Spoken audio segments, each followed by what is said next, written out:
All right, I think we're live. Hopefully you guys can hear me, and I see we already got some people in here watching, and I think I got a bunch of questions already, so I'll just get right to it because I know every time we do these, I always get way behind on questions. So there's already a bunch, so I'm just gonna load them up. I think YouTube's been making some improvements recently with this live stream, so hopefully it'll work better. But let me know if things aren't working, and we'll get it fixed. So first thing is. Some people here saying, hey, what's going on? Thanks for uploading the videos. I appreciate it. And so you guys are just having a little discussion here. All right, let's look for the first question.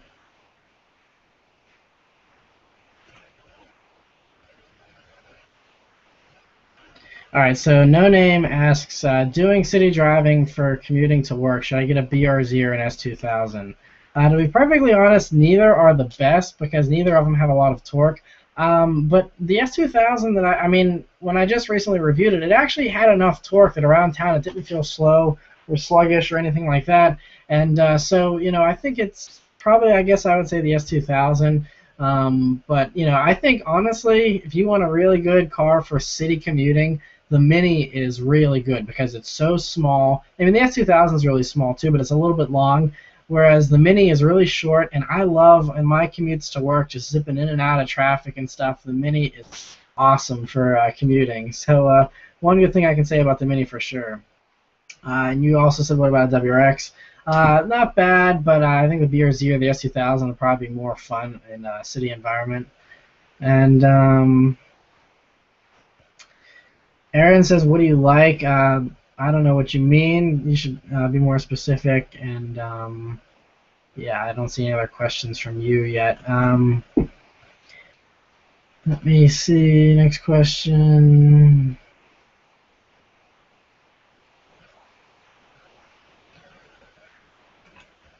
Do you ever have to, Universal Muscle says, do you ever have to or want to move people around like family or drunk friends?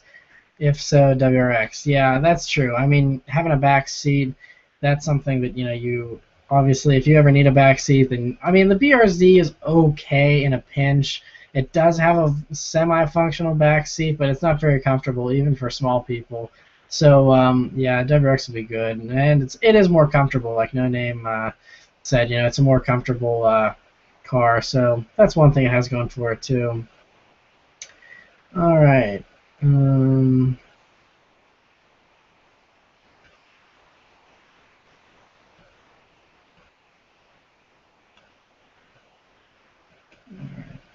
Loading some more comments here.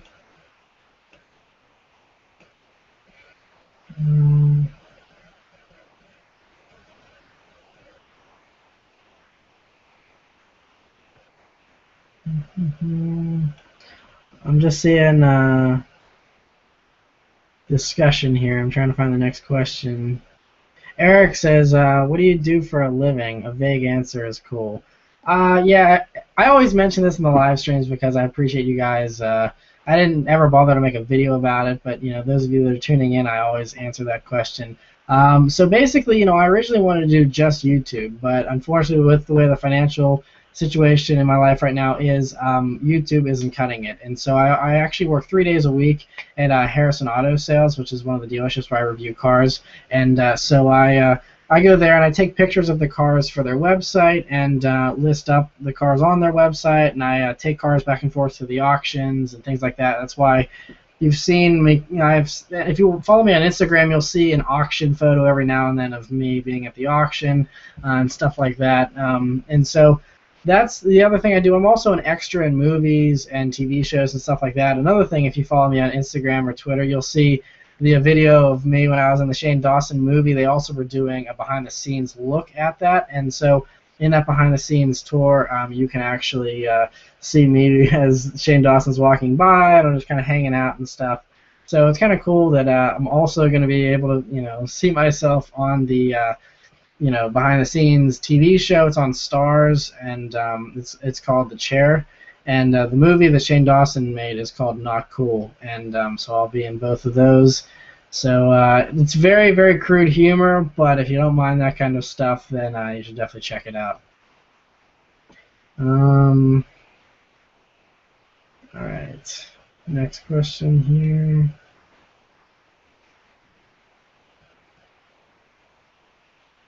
Someone 466 says, if you're going to buy a 2015 WRX, which color would you get? World Rally Blue. I love World Rally Blue. It's probably my favorite color, like overall. I mean, I would get World Rally Blue everything if I could. I mean, I love that color. But if I couldn't get World Rally Blue, or I wanted a more subtle color, I would get white. The Galaxy Blue is actually really nice too. That's the darker one. Those would be my top 3 choices for sure. Next question. First, Sean says, thanks for posting such awesome videos. I appreciate that comment. I'm glad you like them. Says, are there any plans to review a new Vanquish anytime soon? Oh, I wish. I don't even know of anyone in the Pittsburgh area that has a Vanquish. So unless there's someone that's sneaking one around, or if I go travel somewhere else and review one there, I would love to review the new Vanquish. I think it's a beautiful, beautiful car, and it sounds amazing. If I had a ton of money, I would buy a Vanquish in a heartbeat. I love them. So hopefully I can review one day. You never know. I've been surprised with some of the opportunities I got, but we'll see what happens. And Rodrigo Perez says, what blow-off valve did you have on your Legacy GT? It was a GFB 5050 blow-off valve. So it was, only 50% atmospheric, so it wasn't crazy loud, but gave you the nice sounds, and it also was still efficient because it recirculated some of that boost. And so that's, I thought that was the best way to go, and I really liked it. Dennis says, Matt, I have a 2005 Legacy GT, kind of like yours, but with a 5-speed. What mods do you recommend?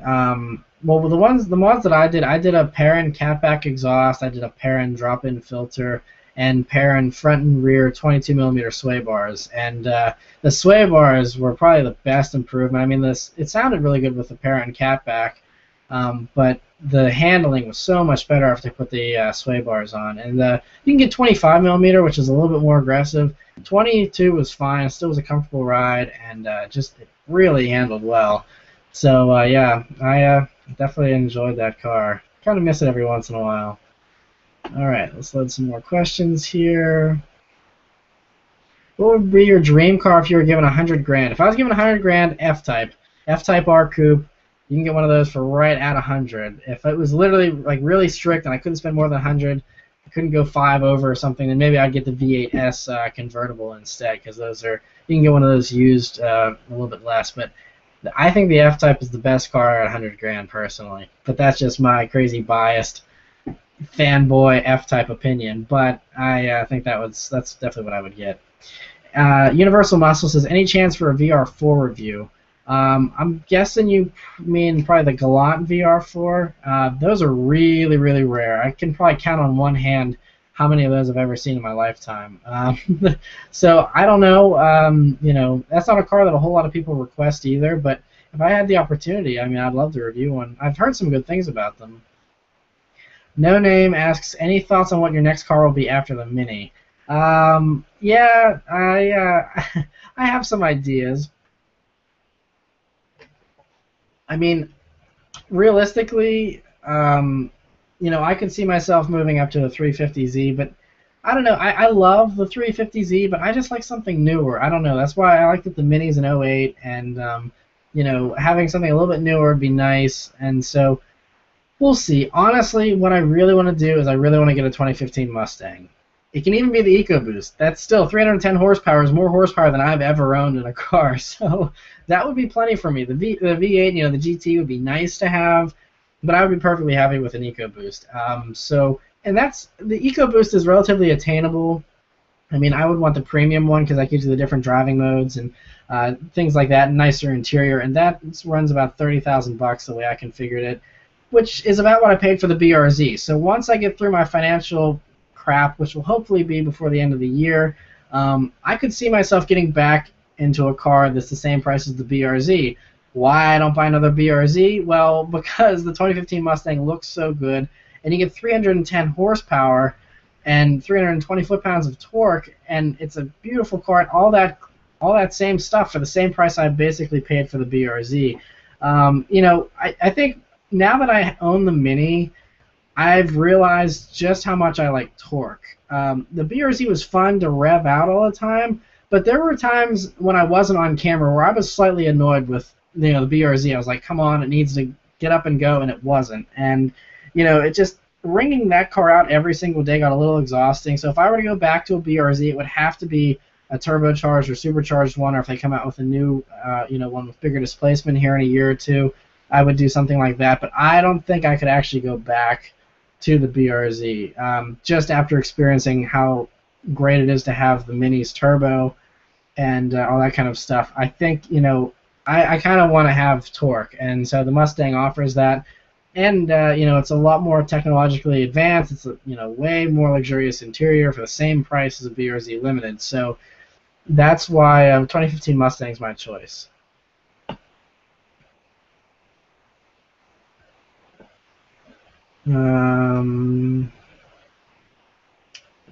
Scroll through, find some more questions here.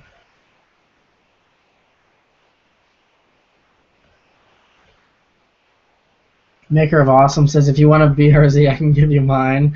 I'm accepting donations, like I said in my weekly update 2 weeks ago. I have this tip jar now. More than welcome to accept donations. Anyone wants to give me a car, or anyone's really sick of me driving the Mini, you're more than welcome to go ahead and buy me another car. But yeah, I'll gladly take your BRZ, Maker of Awesome. Mr. Supreme says you're my favorite person on YouTube. Just want to let you know. I appreciate that. Thank you. That really means a lot. Because there's a lot of really good YouTubers out there, so I'm really honored that I'm your favorite. DJ says, what would be the better fun/weekend vehicle, Audi TT RS or BMW 1M Coupe? Both are somewhere in the 30,000 euro range for a used one. Saving up for something like that for in a year or two. I think they're totally different because with the Audi being all-wheel drive and the BMW being rear-wheel drive, they're two really different cars. I've never driven either of them, so I can't really say definitively. But from the reviews that I've watched, I personally would probably rather have the Audi TT RS just because it sounds phenomenal. I think it looks cooler than the 1M, and the 1M's a pretty basic car too. I think the Audi would have more tech for the money, but if you want something really fun, you can't beat rear-wheel drive, though. I would say the TTRS would be a good all-around drive everyday kind of car. The 1M Coupe would probably be more fun at the track and stuff like that. So, yeah. Jordan says, what would be a good first car? My friend wanted me to ask. I get this question a lot, and I actually made a video. I think the video is called Car Advice for First-Time Drivers or something like that. If you search for that, and you Google it or whatever, or search on my channel page, you should be able to find it. I hit all the main points as far as what you should be looking for in a first car if you've never owned a car before. Basically, my, I guess cliff notes for that would be something front-wheel drive or all-wheel drive because it's easier to handle. Relatively cheap, but make sure it's something that's safe, reliable, common. Major manufacturer, so that prices for insurance and things like that aren't super high. There's all kinds of good stuff. A Honda Civic Si is kind of one of the first cars that comes to mind. Volkswagen GTI is another. Mini Cooper S would be a good car. Any of those cars would be good. But something front-wheel drive or all-wheel drive. A WRX would be good, but the insurance is high, and you got to worry about getting yourself in trouble with a little bit too much power. It just depends how good of a driver you are and how responsible you are, really. Dal Johannes says, have you ever stalled your car where you really wish you didn't, leaving a car meet, for example? Well, there's been a few times where I've been on dates and I've stalled the car whenever there's a girl, in the car, and that's a little embarrassing. Yeah, that's probably the only time it's been really bad. I don't think I've ever stalled at a car meet. There was one time that was really embarrassing. I had the Legacy GT, and I had an up-pipe leak. And I had no time during the week to get it fixed or to fix it myself or anything like that. So I just kept driving it, and the gasket for the up-pipe kept, deteriorating to the point that I pulled up to this Subaru meet one day, and I was just going there straight from work, had no time to do anything, and I pulled in, and the Legacy GT sounded like a dump truck. I mean, it was so loud and so horrible sounding. I like tried to like sneak it in there without like being too loud or noticeable. But that was pretty funny. But it wasn't a stall. It was just like really embarrassing. All right, load up some more questions here. Um, what car do you think you'll get in the spring? I kind of already answered that. I'd like to get a 2015 Mustang, but that's still a little bit far-fetched. Who knows? I mean, I still might get a BRZ or something. I might keep the Mini for a while too. You know, that warranty that I bought with the car is good for 3 years, where they cover everything. I don't have to worry about maintenance or reliability for 3 years. So, you know, that's also tempting just to keep that and keep saving money and really get something really sweet, you know, in maybe a year or two. We'll just see. It depends on how my financial situation looks in the springtime, but who knows? I like dreaming, so I have a million different ideas of things I could do. The Car Critic says, hey, what do you think the 2016 Shelby GT350 needs to be successful? Honestly, I would say it's going to need to be really, really good around the track, but still be fast. Because the thing is, Shelby buyers generally want a car that's fast in a straight line. Not like a regular Mustang GT is slow, but with the GT500 having 650 horsepower, and this new 2016 one they're saying won't have a supercharger, it'll be naturally aspirated. People are going to say, well, why wouldn't I just get a 2014 with more horsepower? A lot of people, all they care about is straight line performance in a Mustang. And so trying to sell these people on a car that can take corners really well and turning the Shelby into a true track car, that's going to be a tough sell, I think, for a lot of the diehard Mustang community. But then again, you have a lot of people that like the Boss 302s and they like the good handling, and those people will probably end up getting the Shelby GT350. But it'll be interesting to see how it goes over. It'll all depend on the horsepower number, to be perfectly honest, I think. The Trickster says he's going to stay from start to finish. I actually, that's something that's worth mentioning. I have a little bit of a cold right now, so if my voice goes earlier than normal, then we may have to end this sooner. I know they've gone for 4 or 5 hours before, but we'll see how this one goes. I don't want to, run myself to exhaustion here, so I'll keep going as long as I can, but I don't know how long it'll be. But I appreciate you staying the whole time. I appreciate that. That's awesome. All right, so the Andy V says, do you think the Civic Si should be factory turbocharged? I think it's fine the way it is. I think it just needs more power, but you can get more power without turbocharging it.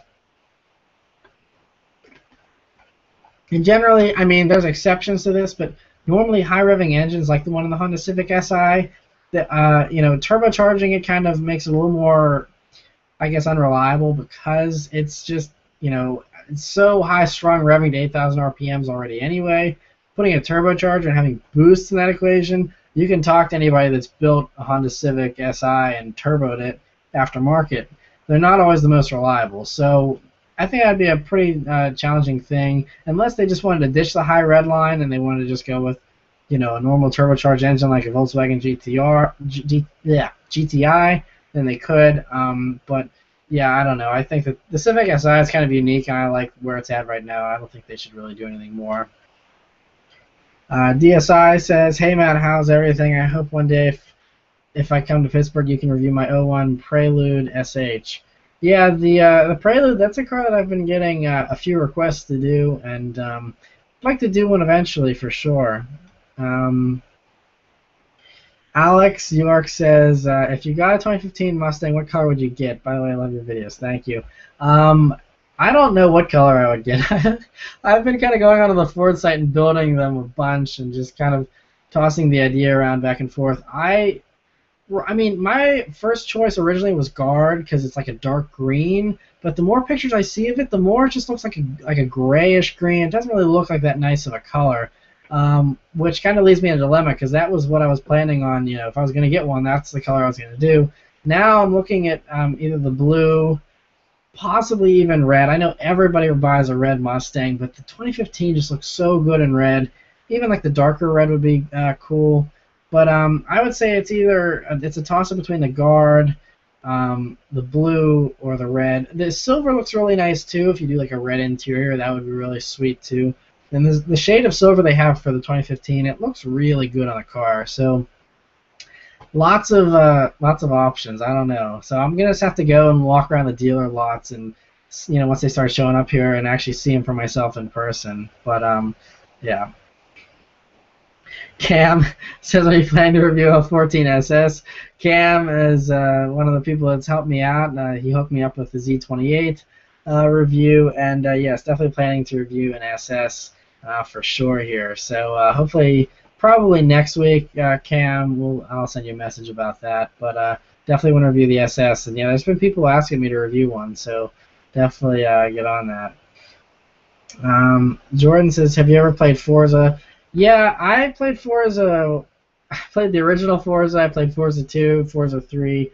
Played Forza 4 a little bit, and that's like where I ended. After that, I kind of quit playing video games. So I haven't really gone on and played any of the other ones.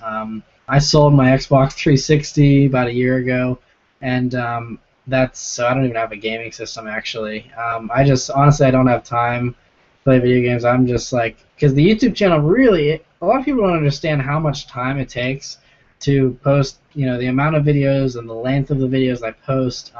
Just doing a review video is a 2-day deal, and the weekly update is an all-day thing to film that for the most part too. So there's a lot that goes into those, and so doing that plus doing this other job 3 days a week, I really don't have any time. The little bit of free time I have is devoted to my social life and my girlfriend and my family and stuff like that.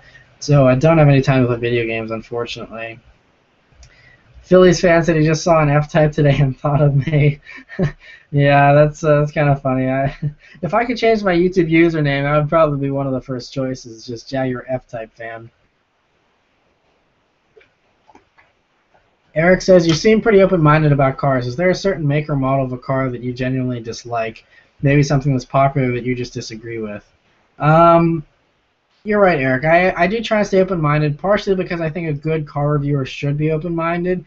And, I mean, honestly, it's just because I have a lot of times where I will go into a car review, like I've heard bad things about this, and so I kind of go into it a little bit cautious, and then I get really surprised, and the car is actually way better than I thought it was going to be.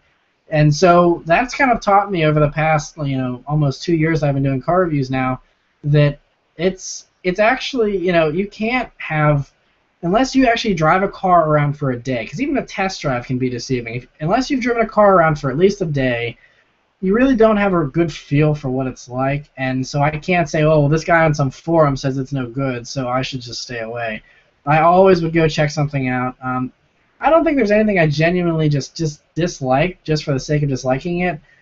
But one really popular car, since you said something that's popular that I just disagree with, I haven't driven a manual Hyundai Genesis Coupe, but I've driven an automatic version. So many people are begging me to review a Genesis and are begging, they just say the Genesis is such an awesome car, da-da-da-da. The Genesises that I've driven, I mean, it hasn't been for more than 20 minutes or so, so like I said, probably not a fair assessment of the Genesis, but in the 20 minutes or so I drove them, I really did not like the Genesis Coupe. I don't know. I'm not a huge fan of Hyundais and Kias and stuff like that in general. Nothing against Korean cars. It's just I haven't really been impressed with any of them, to be perfectly honest. And I mean, they're good value, but that's probably my thing. I'm not a big Hyundai fan and stuff like that. But again, I'm open-minded. They've really stepped their game up, and their cars are getting better and better every year. So maybe they'll surprise me if I can find a nice Genesis with a manual to review. I might end up liking it. So we'll see. But for right now, the Genesis Coupe is one car I just don't like. I don't really like the styling of it either, so that probably doesn't help. So next question here. The Trickster says, any thoughts on doing some light customization on your Mini? Yeah, as my financial situation improves, there are some small things, like small things I would like to do to the Mini. Just a little bit to customize it myself. I don't want to dump a bunch of money into it. I'd rather save money for a nicer car. But I do want to tint the windows. I think a black car with blacked out windows would look really sweet. I had window tint on the Legacy GT, and it wasn't super dark. It did like 35%, but it definitely made it look a lot better. So I want to get the windows tinted. I want to do a drop-in filter probably. I was considering an intake, but from what I've heard, intakes don't really benefit the Mini too much. So probably just a drop-in filter, give it a little bit more sound. I really, really want to do a John Cooper Works exhaust, just because it crackles and pops. and it sounds amazing. But they're really hard to find, and when you do find them, they're still well over $500 normally. So that's something that's going to have to wait a little bit. But I would like to do an exhaust, and that's probably about it. Those three things, and that'd probably be good. Loading up some more comments here. Lots more comments. Wow. Okay, so let me try and. This is crazy. Sorry, I know it's gonna take forever for me to get through all these, so just hang with me here, guys. All right. Miguel says, buy a used STI with low miles. You can't find a nice used STI with low miles for anything less than $20,000 in my experience, and that's way more than I paid for the Mini. So a used STI is out of my price range. Rave Silly says, hey Subaruwrxfan, just dropping in to ask what your opinion is on the Alfa Romeo 4C. Would you get one if you had the money? I've never driven one, so I can't really say. I think it looks good, but from the reviews I've watched, it's really a rough ride, and it's pretty bare bones. And I've grown to appreciate luxury more and more the older I get. And I just don't want to get beat up driving a car. I don't care how well it handles. And the Alpha just seems a little bit too hardcore for me. I heard about the 6C they're going to be coming out with eventually. That might appeal to me more, but the 4C is a little too raw, I think, to own, at least as a daily driver. The Andy V says, what do you think of the 05 to 09 Mustang GT? I love them. If you follow me on Twitter, I just tweeted the other day that Mustang GTs, the 05 to 09s, are just now in my price range. And I wish that I had found some nice ones in my price range before I bought the Mini, but I didn't have a ton of time because of my situation that I had to, get my payments down on a car quickly, and so I had to get rid of the BRZ quick, and the Mini was there. I liked it, so I bought it. But if I could have waited around all summer and hunted down a nice 05 to 09 Mustang GT, I totally would have. That would probably be my first choice in the price range that the Mini's in, but like I said, also the Mini's a lot better on gas. The Mustang GT is going to kill you on gas and insurance, especially those older ones. They're not very good on gas.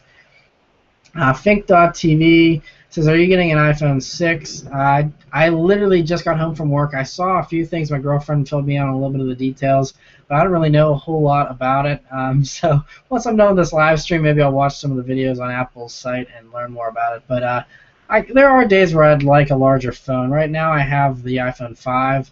That gets me by just fine, so I'll probably stick with that for a while, but we'll see. I don't know. Flavor 60 says, how many years do you have? I'm not sure what you mean about that. Bach says, Corvette C7 versus Alfa Romeo 4C versus BMW 4. Which one would you buy?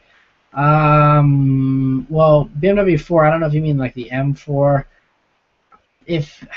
That's a tough comparison. I would say, I don't know, probably the Corvette, because it's not. The BMW M4 is a little bit too comfortable, I think. It's just not.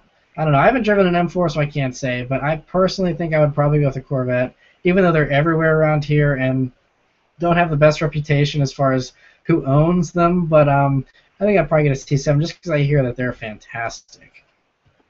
Brian says, would you ever consider buying a classic car? Brian, I want a classic car so badly it's not even funny. And part of me is just thinking, instead of buying a new Mustang, I should just buy a 65 Mustang, because you get a nice one of those for $15,000 and just have that as a weekend car. The only thing keeping me from buying a classic car is I don't have a garage. I don't have a place to properly store it, and I would not want to park it outside. And I'm still, living with my parents here, so once I get my own house and I have a garage, I'll probably buy a classic car, even if it's something for like $2,000 or $3,000. Just something fun to drive, once or twice a week. I love classic cars. I actually have a classic car channel. It's called Vintage Car Fan. A lot of people don't realize that, but that is my second channel. It's really small. I post videos to it like once every 3 months whenever I have time, which, like I said, isn't a whole lot. But I do post videos on there. I have a ton of other. I've been going to classic car shows all summer and been filming for the Vintage Car Fan channel. I just haven't had time to go through and edit those videos. So hopefully here in the fall things will slow down a little bit and I'll be able to post those videos up. But yeah, I love classic cars. Jordan says, any thoughts on Mitsubishi discontinuing the Evo? I think it's really sad. The Evo is spectacular. We have one at work, and I actually have driven it several times over the past couple of weeks, and I love the Evo. They're so much fun. They're just a little bit hardcore. I wouldn't daily drive an Evo myself, but they are a lot of fun. Fink.tv says, if I could, I would give you 5,000. Thank you. I appreciate that. And like I said, you can donate. And Rodrigo, a few comments down, asks, where can you donate? You can donate right on the YouTube channel. If you go to youtube.com/Subaruwrxfan, in the upper right corner, there's a little button that says support this creator, and you can click on that, and you can donate any amount of money you want through there. So I mentioned that, I think, 2 weekly updates ago. I'm not asking for money. I'm not like requesting people give me money. I'm just saying there's a lot of you that said, hey, I want to help you. I want to help support you. And for those people, I now have the tip jar is what YouTube calls it, and you can send your tips over there if you feel so inclined. And if you do, there's a little thank you video that plays that I custom recorded for the tip jar and stuff. So yeah. But Eugene Kim says, fastest car you've ever been in. Twin turbo Lamborghini Gallardo that had 1,050 horsepower at the wheels. There's a video of that. That was probably 3 or 4 years ago. I filmed that. But if you search for twin turbo Lamborghini Subaruwrxfan, you should be able to find it. There's 2 videos actually, and you can hear my reactions. And it's a funny video. It was an insanely fast car. It's crazy. But yeah, the reactions are pretty funny on that. So definitely check that out. Stephen John says, if I drive to you, will you review my car? It depends what car you have. I feel bad having anyone drive to me unless you're close. But it's. I mean, if you really want me to review your car, though, I would gladly review anyone's car. But yeah, it's just a matter of making the timing work out because, like I said, my schedule is very crammed. But if there's a scheduling thing where it works out, then I would definitely be up for that. And Steven, if you're interested in seriously pursuing that, you can send me a message through the Subaruwrxfan Facebook page, and we can try and set something up.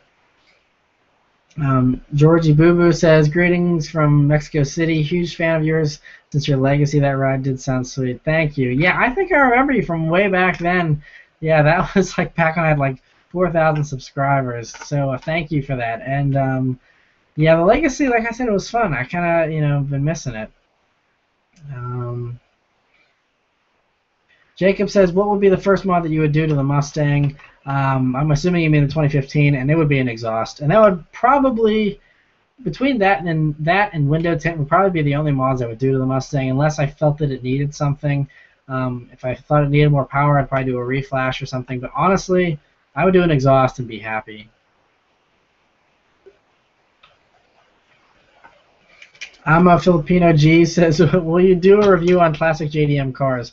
Absolutely. I just can't find any. I mean, they're very rare, obviously, and so it's hard to find stuff. And but yeah, any opportunity that comes along for any kind of classic JDM car, I would love to do for sure. And Universal Muscle says, wow, we're really behind on comments. Mitsubishi 3000 GT VR4 is what you meant, or a twin turbo Dodge Stealth. Gotcha. Yeah, those are also really rare, at least around here, but I would love to review one for sure. Twitchalini23 says, your opinion, blue BRZ or white FRS? Blue BRZ. Obviously, I'm biased. Techno's channel says, what would you describe the Mini as? The Mini is just a really zippy little go-kart. That's basically how I would describe it. Slower Dippy says, if your name is Subaru BRZ fan, why are you getting Mustang? Well, it's Subaruwrxfan, but yeah, I mean, I do love the BRZ, I love the WRX, but I made this channel when I was 16, and the WRX was my dream car back then. That was 8 years ago, and since then, I have higher dreams. The WRX is a good car. It's been kind of, I think, the reputation of them has kind of gone down a little bit just because they're cheaper now, and you see a lot more douchey people, I guess, for lack of a better term, that drive them now.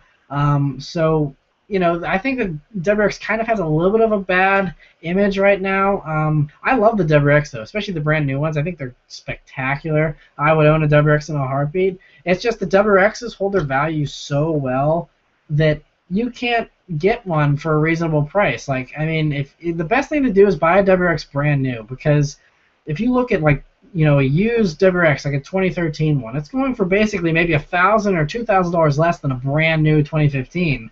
It's just insane how well they hold their resale value. So trying to find a bargain on a WRX is next to impossible. And when you do find a cheap one, it's probably been beaten like crazy. So uh, it's just never made financial sense for me to buy a WRX. And I also don't need four doors, so there's no reason for me to have a large four-door sedan if I don't need it. I kind of want to keep a two-door car until I need four doors and need to be transporting more than one person around. But yeah. Andy V says, "Do you ever plan on reviewing a Dodge Dart? Do you think they should beef it up on power?" I would love to review a Dodge Dart. I haven't had an opportunity to. I just haven't had one come across that I've been able to review. But they should beef it up on power, and they will. I think 2016 is when they said the Dodge Dart SRT4 is coming, and that's going to be a sweet car. They're saying it could be all-wheel drive too, so pretty awesome.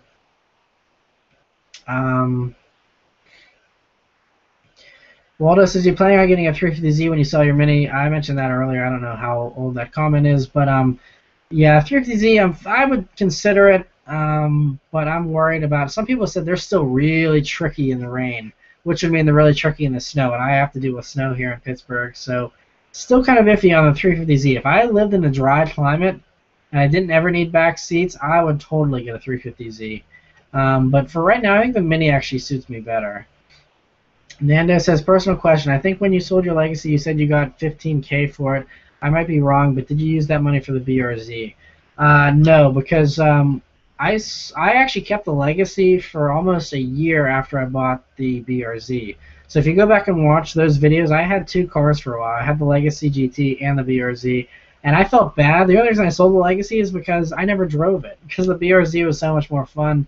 And the Legacy was kind of my work car at the time, and I kind of just used it as a beater, but it was way too nice to just be a beater car. So that's why, whenever I heard the BRZ did well in the snow, then I was like, all right, well, I don't even need all-wheel drive anymore. I can just get rid of the Legacy, and that's what I did. So, I mean, it was nice because it was totally paid off, and so it would have been nice to just keep, especially with the financial situation I just went through. It would have been great to, just be able to just have the Legacy for free and just hop back into that and get rid of the BRZ, but yeah, I mean, it is what it is. But no, that 15,000 I used for other things, and bought a lot of the camera gear so I could start doing car reviews and things like that. So yeah, Chris says, "Best compact car for a first-time buyer." By the way, I love the channel. Like I just mentioned this earlier, Civic Si or a Volkswagen Golf GTI, Mini Cooper S, any of those cars would be pretty good compact cars for a first-time buyer. Otten says, "Do you ever get made fun of for having a Mini? Thinking about getting one, but worried I'll get picked on at school." Honestly, I've only had a few people on YouTube that have given me grief for the Mini. Otherwise, like out in the open when I'm walking around, or I've never had anyone diss the Mini, and they're pretty quick cars, so people that kind of misjudge them, but. I mean, I'm not sure what your school's like. I mean, it could very well be that you would get picked on. But I just say you should buy a car that you genuinely enjoy. Who cares what other people think about it? That's kind of my motto for life: is do what you want to do, and don't worry about other people's opinions. So if you like the Mini, then you should buy a Mini. But if you think it'd be really bad at school and stuff, then there's lots of other fun cars. In the similar category, like the Volkswagen GTI and stuff like that, that would be another option. Bach says, "Your financial situation gets better. What car will you try to get?" Like I said, 2015 Mustang. Fink.tv says, "Come to Los Angeles, Calabasas." I was in Los Angeles just 2 months ago, and so that's why I posted the car spotting video from there. And that's supercharged FRS I reviewed was out in LA. And yeah, had some fun. It was a family vacation though, so I didn't have a whole lot of time to do much car stuff. But last time I was in LA, which was 2 years ago, I filmed a lot of cool stuff there. And if you go way back in my videos, you can check out all the exotics that I spotted back then.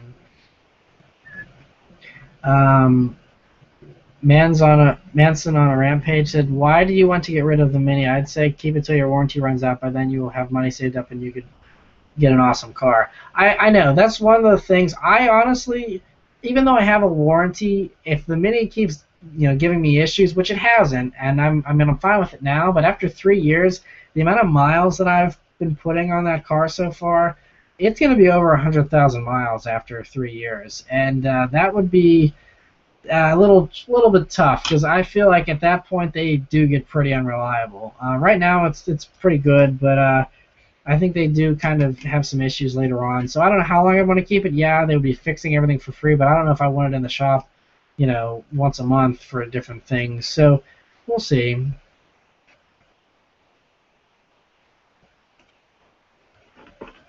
All right, so YouTube is having issues with loading all the comments because apparently there's so many comments here. This is awesome.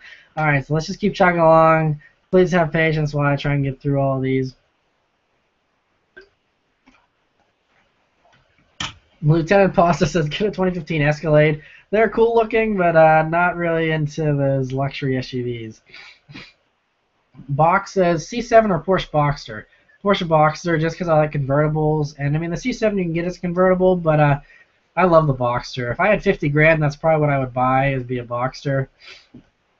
Nando says, would you review an RX-8? Yeah, I'd love to. A lot of people requested. I just haven't been able to find one to review. There's not a whole lot of them out there, but I'd love to review one. Georgie Booba says, where are you working at, bro? I mentioned that at the very beginning of the live stream. I'm working at Harrison Auto Sales 3 days a week, and I'm also doing YouTube. I do make money off of that, and I'd like YouTube to be my only thing eventually, but right now it's not lucrative enough for that to be the case, so I have to supplement my income with the dealership, and I just take pictures for their website and do a bunch of other stuff. I go to the auctions for them and things like that. Maker of Awesome said, if I donated you $500 2 times, would that help? Yeah, I mean, every dollar helps. Some people just donate $1, and that's highly appreciated. Some people will donate 100. That's amazing as well. Anything helps. I mean, honestly, that's, the more money that I have at my disposal, the faster I can get all this stuff paid off, and more money I can invest in the Mini, and more money I can, invest in camera gear and all that kind of stuff. There's all kinds of things that I'd love to do if I had more money. So, yeah, but I mean, like I said, I don't expect anyone to donate, or I'm not, asking for donations. But for those of you that would like to, it definitely would help. The NDV says, what do you think of the new Corvette Stingray Z06? Do you think it outperforms a Corvette ZR1? I don't think anyone's actually reviewed one yet, so no one really knows. No one's really tested them yet. But I think it probably will. They said that the ZR1 was their benchmark for what they want to improve on. I think it definitely will be more, I think it'll be faster than the ZR1 for sure. Kevin Romero says, which taillights do you like more, the new Camaro taillights or the old ones? I like the old ones better. Not a big fan of the new ones myself, but I mean, they're okay, but I like the old ones for sure because it's more retro. Alex York also asked, what are your thoughts on the iPhone 6? Like I mentioned earlier, I haven't actually had time to check it out too much yet, but I mean, I have an iPhone 5 right now. I'd love to upgrade. I'm sure that's going to be a lot more improvements, but yeah, don't really have a whole lot of thoughts just yet. The Car Critic says, what do you think about the Hellcat? I think it's amazing. I think it just makes me love Dodge. That's just like the fact they would make a car with 707 horsepower. Yeah, Dodge is just awesome. I think the Hellcat's one of the greatest things ever. Del Johanna said, your thoughts on the Mercedes AMG GT and Jag XC? Thank you for asking that. That's the big thing I mentioned in last week's weekly update, is those two cars just came out in the past 2 days, so instead of waiting until the weekly update, I can give you my thoughts on it now. The Mercedes AMG GT just came out today, and it looks spectacular. I love the styling. The performance is going to be insane, and I think it's a pretty good price point too. I love it, and if I could buy any Mercedes, I still love the SLS just because of the gull-wing doors. But an AMG GT would be really nice too. I love them both equally, I think. The Jag XC, if you follow me on Twitter, I was kind of complaining about it on Twitter yesterday because it didn't really impress me. It looks like a miniature version of the XF, in my opinion. I mean, yes, it's a little bit more aggressive, I guess, but back end, the taillights totally look weird to me. They look like Audi S5 taillights that have been stretched out, like the older S5s. That's exactly what it looks like to me. And not a big fan of the taillights on it. I think the proportions could have been a little bit better. I don't know. Jaguar just with the F-Type and even the XJ and stuff, they make all kinds of beautiful cars. The XE, I mean, I know they're trying to just target the 3 Series, but honestly, I think the 3 Series looks better right now. I really, really wanted to love the Jag XE, and maybe if I drive one day, I would have a totally different change of heart, or maybe if I saw one in person, I'd like it better. But from the few pictures they've posted up so far, not really in love with the styling on the Jag XE myself. But it's going to be sweet. It's going to have the supercharged V6 from the base F-Type, which would be cool. And yeah, I think it'll probably be a great car. The styling doesn't really do much for me. BSM Video says, what are your thoughts on the Hellcat? Yeah, I just mentioned that.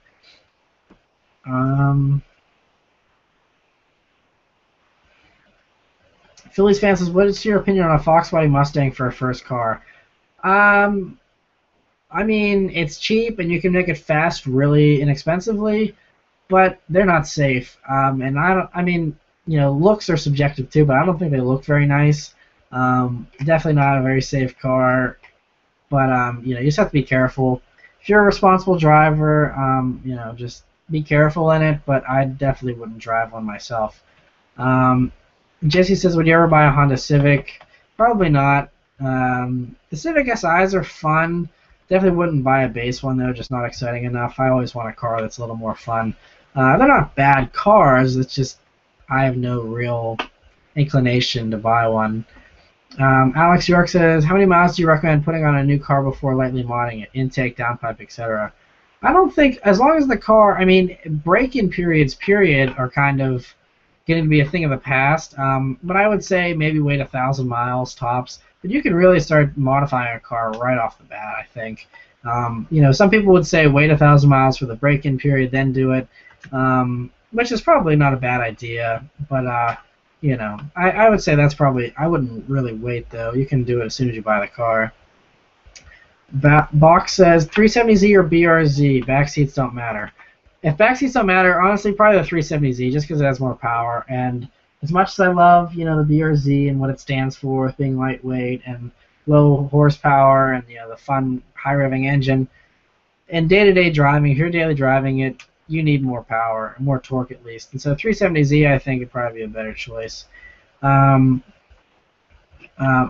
says, bought a Bug Eye 2002 Impreza 2.5 TS. Any exhaust ideas?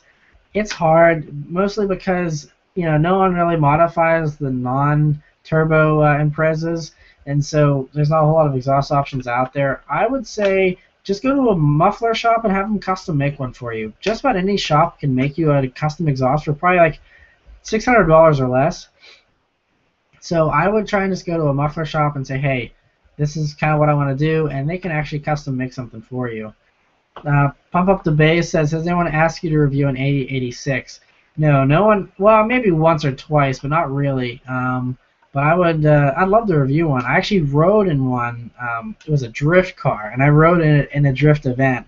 That was fun. That was so much fun. I loved that thing. But yeah, that was a long time ago, probably 5 years ago. What do you think about the use of aluminum bodies in the Ford F-150? Do you think the strategy will trickle down into the Mustang? Is there a replacement for a displacement? I don't know. Honestly, I don't really follow pickup trucks a whole lot. I haven't looked into the aluminum bodies too much. All I know is it's going to be a pain if you ever get into an accident to replace the aluminum. So for that reason, I think it's kind of bad because insurance is probably going to go up for sure. I don't know if it's going to trickle down to the Mustang or not. I really have no idea. But you know, lighter weight is definitely the best fix for anything. You know, it increases a fuel economy, makes it faster, it handles better. You remove weight and it makes it everything's better. So we'll see.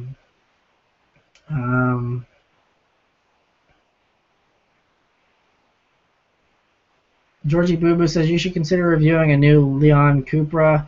Better handling and acceleration than a Mark 7 GTI. It's even more fun.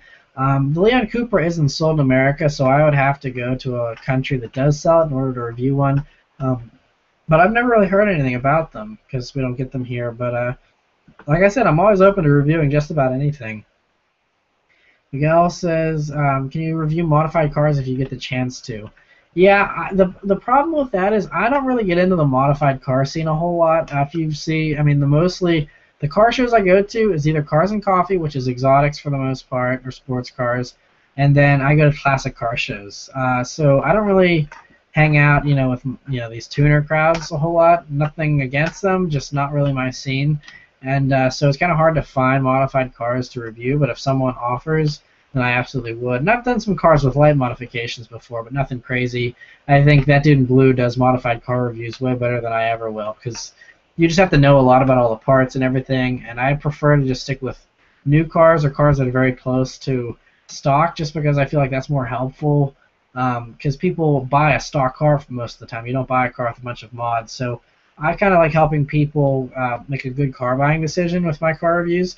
And so that's kind of why I stick to stock cars. Box says your favorite car under $50,000 right now. Favorite car under $50,000. Honestly, probably the Mustang GT, the 2015. Those are 40 some for a nice one. That'd probably be my favorite car. You can kind of get a nice Porsche Boxster, the newest generation, for under 50 grand. The base Boxster. That would probably be another top pick. Those two would probably be my top.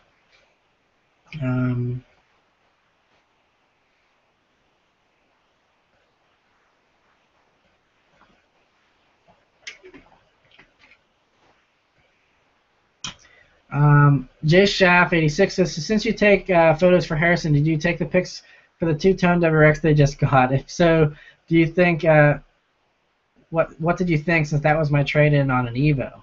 So that was your old car. That's pretty interesting.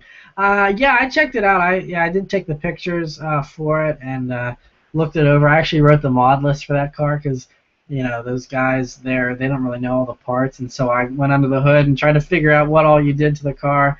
It looks cool. I mean, it stands out from the crowd for sure. And yeah, it's a sweet car. I haven't had a chance to drive it or anything yet, but it's sitting there right on top of our lot there, front row. So that's pretty cool that you're a viewer too. It's kind of funny. It's a small world sometimes.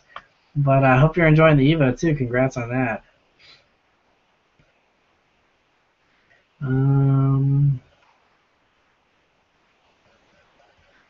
Ike says you got to review a modern day Buick one of these days. I definitely want to review a Buick. I think I sat in them at the auto show this past winter, and I'm really impressed with the interiors. I think they're really nice. The Regal Turbo really intrigues me. I think it'd probably be a pretty fun car to drive. I just, again, don't have an opportunity to review, and yet if one comes along that I can review, I definitely will. Nando says, you think the 2016 Miata is going to be turbocharged? I'm pretty sure they already confirmed it will be turbocharged. I've been kind of out of the loop on that. I saw the new pictures of it and stuff, but someone got a picture of what it looks like under the hood. I can't remember. I didn't read the story as far as whether it actually was confirmed to be turbo or not, but I'm pretty sure it is turbocharged. Aaron says, what is a good winter car that's a stick? WRX, any kind of Subaru, honestly an Impreza, Forester, anything like that. Any kind of Audi that you can find in a manual transmission, an A4. TT, anything that's quattro all-wheel drive, that's always really good, from Audi. And otherwise, you can get a Jeep. A lot of those are sticks. There's a lot of any kind of front-wheel drive car probably pretty good, but obviously all-wheel drive or four-wheel drive is the best bet. All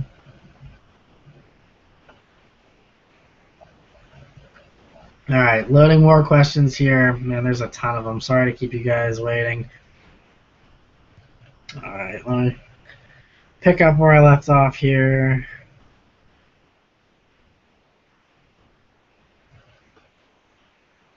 Wow, there's a ton of comments. Holy crap. All right.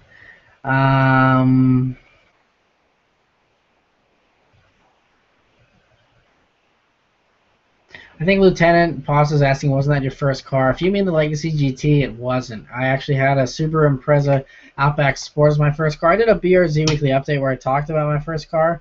You just go and search the BRZ Weekly Updates. You'll see one with the title about my first car. But that was a fun little car, but it was automatic, so I had to get rid of it. I needed something that was a manual. Peter Gregg says, I am a supporter. Thanks for your work. Thank you for supporting me. That is really appreciated. Like I said, totally unnecessary, but I really, really appreciate that.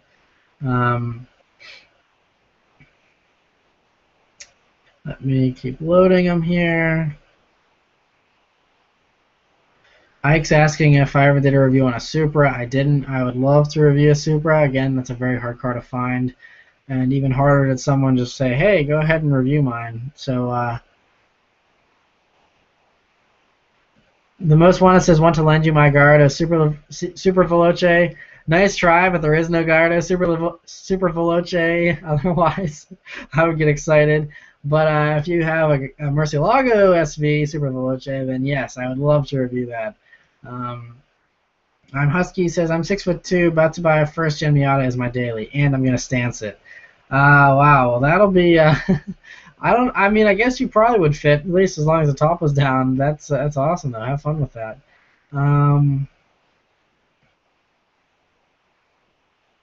Soccer King says your next car should be a 350Z. You even said you loved it. I do love it. I do. Like I said, though, I just like having a back seat, and I don't know how the 350Z would do in the snow. So for that reason, I think as much as I loved it, I love the S2000 too, but I'm not going to buy either one. Lieutenant Pasa says buy a 1994 Ford Taurus. Yeah, that's really tempting, but I'll have to pass.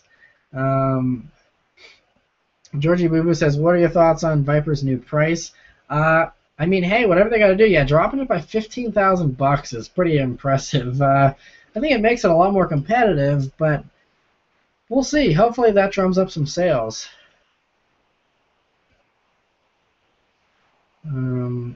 Crod says, what is your opinion on motorcycles? I think that they're cool, but I would never drive one on the streets because I don't trust other drivers. I've seen so many drivers cut off motorcycles, and it's really crazy. And so even if I trusted myself on a motorcycle, I wouldn't trust the other people around me. And for that reason, I would never. I mean, you hit a pothole the wrong way, you're going to go flying in a motorcycle. To me, it's way too unsafe. I heard the sensation is amazing, but if I wanted to have fun on two wheels, I'd probably rather just get a dirt bike and stay away from the roads and just go off into a canyon somewhere. That'd be a lot more fun to me. Jay Plays says, any thoughts on Drive Plus? I think I tweeted about that, but Drive Plus, I think it's what they needed to do. Because they want to have these really high budget, really spectacular looking videos, and their videos are awesome looking, but that's not sustainable. Like they said, there's no way they can continue doing that for free. I mean, yes, they make money on advertisements, but it really doesn't pay as much as some people think it does. So I think it's necessary. It's obviously not ideal, but it's what they needed to do, and I fully support them in that decision because I can totally understand what they mean.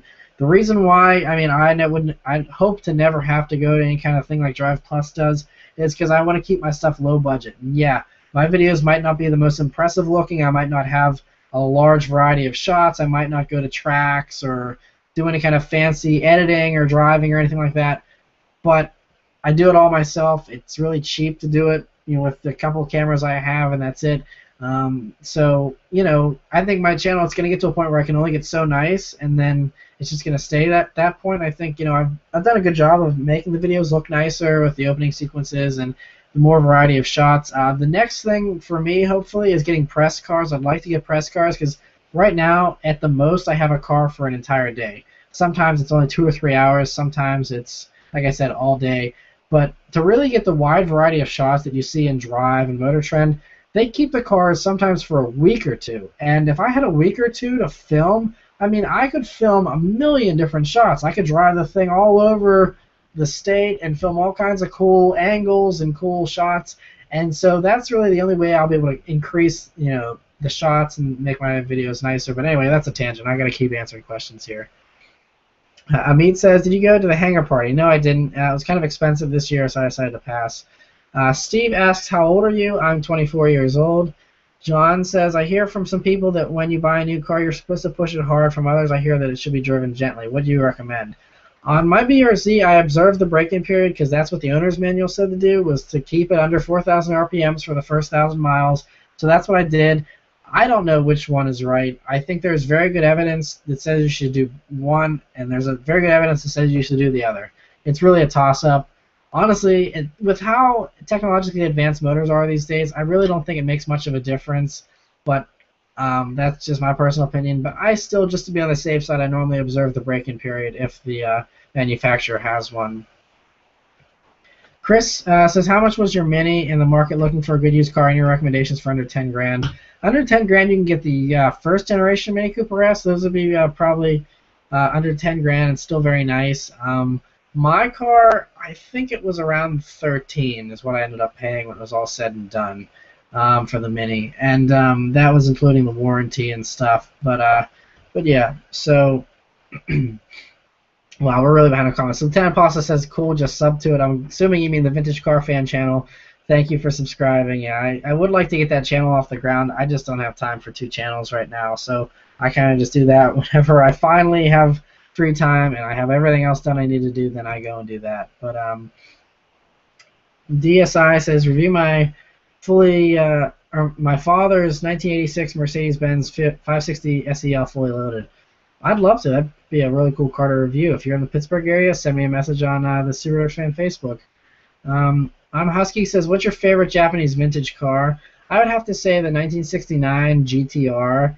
I think that's what it's called. It's the Nissan Skyline from the late 60s, early 70s. I think those look really cool. Kind of like the one that Paul Walker drove in the beginning of Fast 5. But Najin Flavor says, how old are you? Again, okay, I just answered that. Materia Ninja says, I don't like the new MX-5. It's losing its cuteness. Yeah, I think they're trying to appeal to a broader audience because so many people were like, oh, it's a chick car, I don't want it. It's not as cute for this new one, but I actually like the way it looks. It's not the best, but I think it looks pretty good. David says, challenge. You have $18,000 to buy a used car. The car must have a 0 to 60 time 6 seconds or under and get over 20 miles per gallon. Which car would you get and why? I would say either a WRX, a Legacy GT, 350Z, probably one of those 3, an S2000, a really nice S2000. Any of those 4 would probably be my first picks. Alexander Major says, what is your opinion on the 2014 Mini Cooper? I'm warming up to the styling. At first I was like, I don't know how they look, but the interior is actually really nice. I've sat in one. The seats are spectacular. So I'd love to review one. I think they're pretty cool.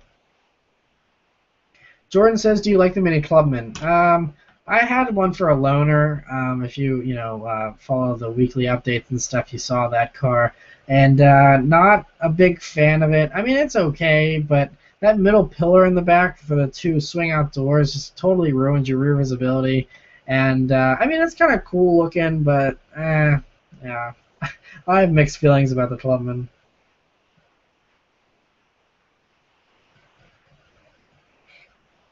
Vincent says, thoughts on the Mitsubishi GTO VR4. That's the same thing as the 3000 GT here. And it's a cool car. I've never driven one, but, I mean, they look cool, and I've heard good things about them. They're just really heavy. Shane says, hi, Matthew, enjoying the hangout. I'm buying my first car in a few weeks. It's a 2 weeks. It will be an Opel Astra GTC 1.4. It was for sale in the United States as the Saturn Astra. Do you ever see any? I really don't see any of those here. Yeah, Saturn obviously was discontinued a few years ago, so they brought those over like the last 2 years or something. And I heard that they were fun to drive, but I've never driven one. I can't really say. Materia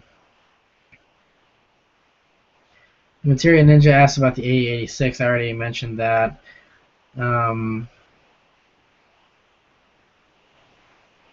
Nathan asks, what would you choose between an Evo, BRZ, or Genesis? I would definitely probably do the BRZ just because it's the most comfortable to me. I don't know, the Genesis, like I mentioned earlier, not a big fan of the Genesis. I only drove an automatic one, but didn't really like it. The Evo is a little bit too hardcore. BRZ is just right. Dan G says, turbocharged BRZ or EcoBoost 2015 Mustang. If you mean a factory turbocharged BRZ, if they did it right and it was really compelling, then yeah, probably. But still, the fact that you can buy an EcoBoost Mustang for the same price, and the turbo BRZ will probably be more than a limited standard BRZ, so it'd probably be more expensive than the EcoBoost Mustang. And the Mustang, the interior, to me, is just so nice. And more power, it'd probably still be the Mustang, to be perfectly honest. And I've just been begging, I've just been dying to have a Mustang for so long. I think I'm getting ready to finally just going for it. I just need to just do it and get it out of my system, or be a diehard Mustang fan for the rest of my life, depending on how much I like the car after a few years. But hopefully, being a Mustang sometime in the future here. Ashot says, "What's your favorite car?" Favorite car? I mean, I really like the Pagani Huayra, but honestly, my favorite car right now is the Jaguar F-Type R Coupe. 100 grand, that car. That's all I need. I would be totally happy. Like I said, I love the Vanquish. I love the Ferrari F12 Berlinetta. I love the Lamborghini Aventador. All those cars are spectacular, but really, Jag F-Type is probably my favorite right now.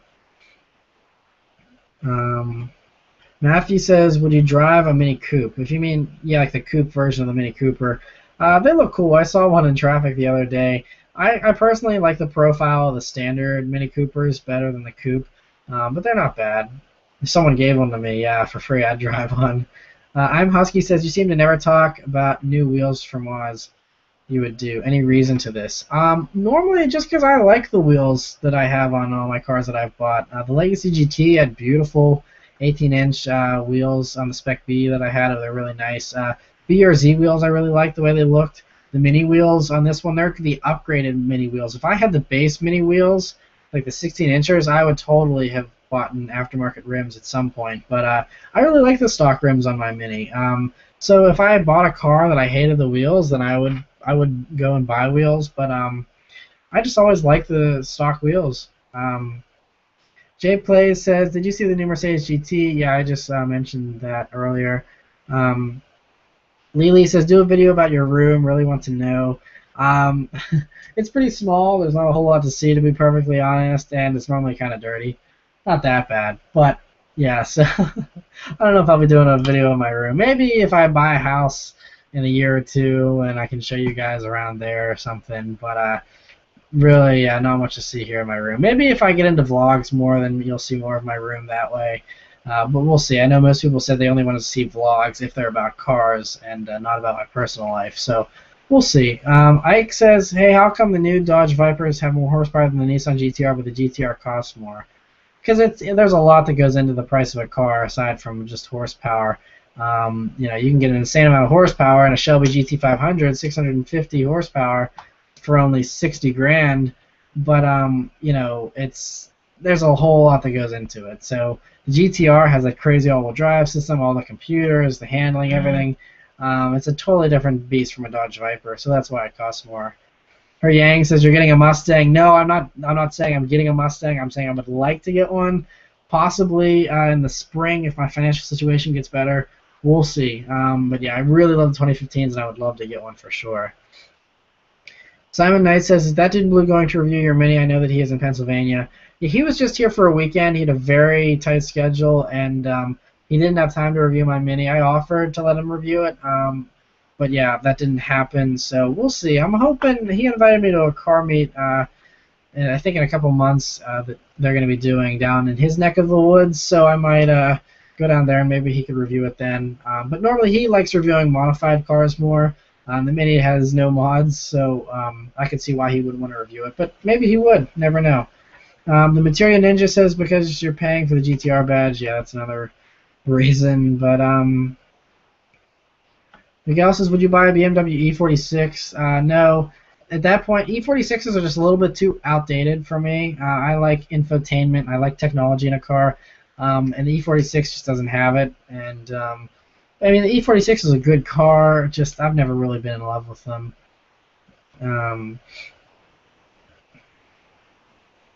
Ashton says you should review That Dude in Blue's car, and That Dude in Blue should review your car. We actually did that already last year. If you search in my car reviews, it's right there on my channel homepage. Actually, I think his car is still one of the top cars I reviewed. I reviewed his Mustang last year, and he reviewed my BRZ last year when he was here. The Materia Ninja says he prefers the GTR. So yeah, I think I would prefer the GTR too, just because it's safer than the Viper as far as handling and stuff. Paulie asked what I think about the Dodge Dart. I mentioned that earlier too. I like them actually. Let me just load some more comments here.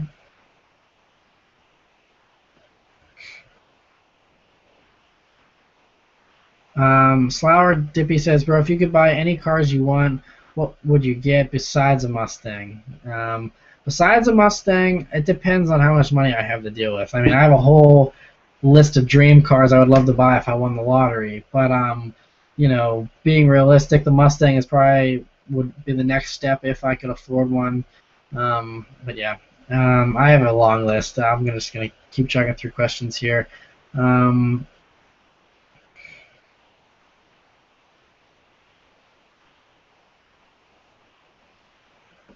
Paulie says, is rear-wheel drive really that bad in the snow? If you put Blizzaks on them, and you like snow tires, it's okay. The BRZ was okay, but the thing is, the BRZ had low torque, so it was able to get traction pretty decently in the snow. If you had a car that had higher power, or the weight, the front and rear weight bias wasn't quite right. I mean, yeah, a lot of rear-wheel drive cars are not good in the snow. Cars that have really fat rear tires are terrible in the snow. So yeah, it's generally rear-wheel drive is the last choice if you're looking for something to drive in the snow. Um, Pretty anxious. Would you ever want to own a Toyota Celica? No, not a big fan of the Celicas. They're good cars, but have no desire to own one. Otten says, would you ever own a GTI? GTI is just a little too boring to me normally. I mean, they're not bad cars; they're good cars, but just to me, the Mini was more exciting to look at, and that's one of the reasons why I chose that over the GTI. Um,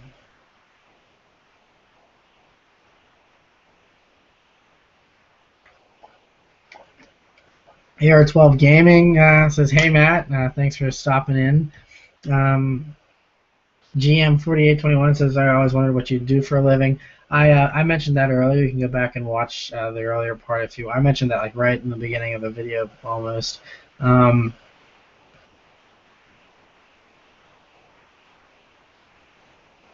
Slower Dippy says, if you had the money, would you buy a WRX just for sort of collection and have it in your garage? I'd love to have a WRX as like a winter beater. That would be great. Um, yeah, I would totally if I had the money. GTR or used Supra? GTR for me. I love the GTRs. Don says, did you get a good price for the BRZ when you sold it? I traded it in, so that's always a little bit lower anyway. I didn't have time to private party list it and deal with and that's just always tricky whenever you don't have a car paid off because there's a lien on the title and everything else. So I got a decent. I was happy with the price. It wasn't bad. It wasn't amazing either, but it was enough that put me where I wanted to be financially, and so yeah, it was okay. The problem with the BRZ is they just dropped like bricks. Like, I mean, I paid. I mean, it was after taxes and stuff, but after taxes and everything, I paid like right around $30,000 for the BRZ, and they're worth like 22 now for a limited. So they just dropped really fast. Look at the WRX; they dropped like $1,000, like I said earlier. The BRZ just did not hold its value very well, at least in the first couple of years. But that's one of the prices you pay when you buy a new car. Paulie says, what about a Fiat 500 Abarth? That would be a fun car. I test drove an Abarth though. Did not like the way it handled. It handled awful. I don't know if there was something off with my car because other people say they handle well, but when I drove the Fiat 500 Abarth, the body roll was awful, absolutely terrible. It sounded great. The seating position was a little too high. It felt weird. Honestly, it felt like I was driving a tiny little delivery truck because the seat was up so high. I mean, you could probably lower it a little bit more, but I mean, the way that car is set up, it didn't feel very sporty to me. I like Fiat as a brand. I like the sound of the Barth, but I just don't like the way they drive. The Ripper says, what do you think about the new Accord Coupe V6? I'm not real crazy about them just because it's a Honda Accord Coupe. Not that there's anything wrong with that, but it's not very sporty. I know so many people back when I had the BRZ wanted me to compare it to an Accord, and it couldn't be further apart. The Accord is front-wheel drive with a V6. Means the torque steer is going to be crazy. It's just a big car, so it can only handle so well. I mean, I've never driven a brand new one, so I don't know, but not very enthusiastic about a Honda Accord Coupe. Sir Barra says, what's your favorite Mustang model? Sorry if I butchered your username. My favorite Mustang model is the 1968 Mustang. It's the GT390, the one from Bullet, the movie in 1968. The dark Highland green. It just looks amazing. So if I could have any Mustang, it'd be the 1968. And actually, if you look over my shoulder, it's the one that's on the top of that little thing that I have. It's right in front of my window. That's it. So it's definitely my favorite Mustang. Nathaniel says, I'm getting a 2006 Mini Cooper S for my first car. I've driven one before, and they are great fun cars. Easy to handle, too. They are. And you get an '06. You got rid of all the teething problems with the earlier ones, and you still get the great supercharger one. I think it's a very good buy. Brandon says, did you see the Forester STI concept? I think that was a few years ago they maybe made an STI concept. If there was a new one, then I must have missed it. But I can't remember. Flower Dippy says, what car do you want most for your collection? Jaguar F-Type R, for sure. Vitter says, any reviews coming? Yeah, I actually filmed 2 last week. I edited one of them. It'll be going live tomorrow in the afternoon. And since you guys are live streaming, I'll give you a sneak peek into what it is. It's a 2012 Dodge Charger R&T Road and Track Edition. So a lot of people have been asking me to review a Charger, and a lot of people enjoyed the Challenger review that I did and the 300 SRT8 review that I did. So I figured I'd do another V8 Chrysler product, and so did the Dodge Charger, and it was a good car. There's some things I didn't like about it as well, but overall it was a pretty good car. So yeah, that'll be going live tomorrow. Pauline Merlin says, what do you think of the Fiat 500 Abarth? Okay, I just answered that. Alright. GM4821 says, I got a 2011 335i for my first car a couple months ago. What's your opinion? They're good cars. They're fun. They're comfortable. They're nice. Yeah, they're good cars, I think. Alright. Marcus says, Civic Si 2014 or a used S2000? If it wasn't a daily driver, then the S2000. If it was something I had to drive every day, the Civic, just because it's safer. And some people might get annoyed at me for valuing safety so much. But if you're driving a car every day, I'm sorry, but it needs to be a safe car. I mean, the S2000 was safe when it came out, but compared to modern safety standards, there's no airbags on the side at all. So you got 2 front airbags, and that's it. So you're just kind of on your own when it comes to side impacts with the S2000. So that's why I would do the Civic Si. Otten says, best car for under 12 grand for first car. Best car, I don't know. It depends what you're looking for, honestly. I can't say one general car for everybody. It depends on where you live and what you're looking for and all that kind of stuff. Andy V says, is Acura officially bringing back the NSX? They are. It's done, basically. It's just a matter of, I don't know what they're waiting on. I think they're still doing some last-minute development, but it's basically done, I think.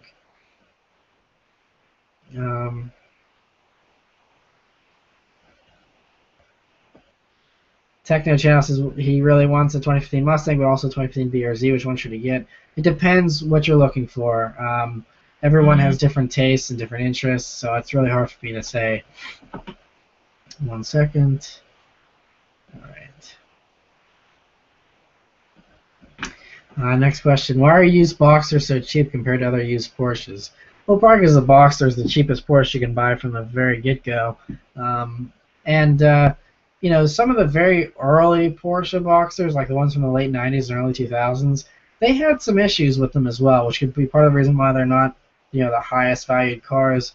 But I think it's just a good bargain in the sports car realm. The G says, do you like your dealer job? I do. I mean, but like I said, I wish I was just doing YouTube because it makes it a whole lot busier to be doing 2 things, But yeah, I mean, it's a good job. Phillies fan says, did you go to college? If so, where and what for? I mentioned this a few other times in other videos, but if this is your first time or you're new to the channel, welcome, by the way. I know we've been getting a lot of new subscribers, so I have no problem answering these questions again. I did go to college. I went to Virginia Tech. I got a bachelor's degree in financial planning, and so I just decided basically right around when I graduated, I was like, I could do financial planning, but I really want to be a car reviewer, and that's what I always wanted to do. But the thing was, back whenever I was looking at what to go to college for, everything, all the research I saw on people that review cars for the magazines, you had to live in LA, and they only made like $30,000 a year, and it was just like I don't want to starve and be driving Ferraris for my day job and then be driving some beater for my own personal car. I wanted to have money and not be poor essentially. And I don't know, things might have changed. I'm not saying that these people that review cars are poor or anything, but that was just kind of turned me off to it because from what I heard, it's not a very lucrative career. And so I was like, well, and this was right around whenever my YouTube channel was kind of picking up a little bit. And I was like, well, if I can do car reviews on video on my own terms, be my own boss, do it exactly how I want to do it, and I don't have to go through the system, because that's another thing, is being a car review, everyone wants to review cars for these car magazines. Everyone wants to work for Motor Trend and go to all these beautiful places and drive cars around all day. So no one quits that job normally. So it's either you have to wait for someone to die or retire, or you just have to hope that there's some expansion or something. And publishing's kind of on its way out. So a lot of these car magazines are in trouble anyway. So that's why I was like, if I can do it on YouTube instead and do it on my own terms, then that sounds way better. So that's when I started pursuing it, and like I said, I'm still pursuing that, and hopefully it'll be my full-time job, and I can expand it and do more car reviews and do them more frequently, and just grow this channel. But like I said, I have bills to pay, and right now YouTube isn't cutting it. So hopefully, this channel is really growing quickly. So I'd like to think that in a year from now, maybe I would be doing just the YouTube channel and doing that full time, and bringing you guys more videos more often, and getting even better with it. Anyway, sorry for the long answer. Back says, Matt, what do you think of the Acura RSX Type S? Also, what do you think of Honda in general in their lineup as of now? The RSX Type S is a great car. We just got two in at the dealership I work at. I've been driving them around a little bit here and there, and they're great cars. They're fun. I hope to review one of those very soon. And Hondas in their lineup, they're great cars. They're reliable, they're safe, they're good on gas, and overall they're good. That's why they sell so well. Jay Plays says, are there any YouTubers you'd like to collaborate with? My voice is starting to go, guys, so I'm going to keep going as long as I can, but we'll see. So, YouTubers I like to collaborate with, I'd love to do more stuff with that dude in blue. I would love to actually collaborate with Matt Farah and any of these car review guys. It'd be great to do collabs with all of them. Yeah, that's about it. Any of the other car YouTubers would be great. Saab Kyle 04, I'd really love to meet him. We were gonna try and set something up, and it just didn't happen. I'd really love to work with him. I think he's a really cool guy, and honestly, he's my role model because he's doing it as his full-time job. YouTube is the only thing he's doing right now. He went to school for pharmacy, but right now he's just doing YouTube, and that's paying all of his bills, and it's allowing him to drive nice cars and own nice cars and own a nice house and provide for him and his wife and everything. That's awesome. So he's my role model right now. So I'd actually love to work with him more than anyone else. Otten says, if you're 16 and want to work with cars, what would be a good job? Be a lot attendant or a detailer at a dealership, because that's how I started out when I was 16. My first job when I was 15, I worked at McDonald's, but when I was 16, I worked at a Porsche, Audi, and BMW dealership, and got to drive Porsches when I'm 16. Who else? Unless you're come from a wealthy family, most other people can't say that. So that was really fun, and I learned a lot about cars that way too. So that would probably be what I would say to do. Flower Dippy says, what are you drinking? This is a Sobe Life Water. It's pomegranate cherry. That's what I'm drinking to try and keep my voice alive here.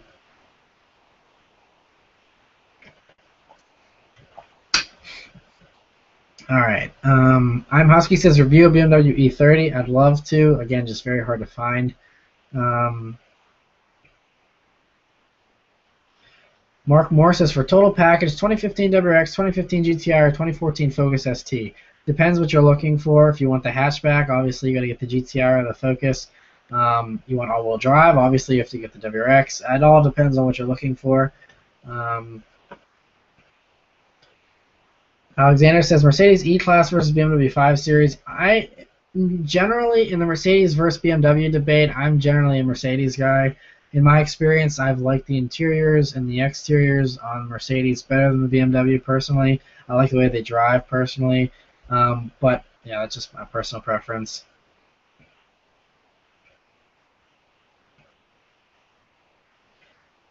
Raiku Ventura says, "Hey, Mr. Matt, would you ever do a new how to drive stick tutorial or an advanced techniques vid?"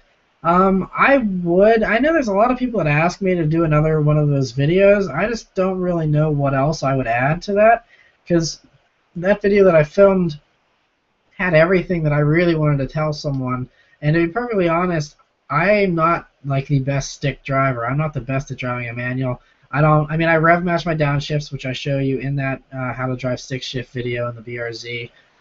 Aside from rev matching, I mean, I can't heel and toe still. It's very, very tricky for me to learn.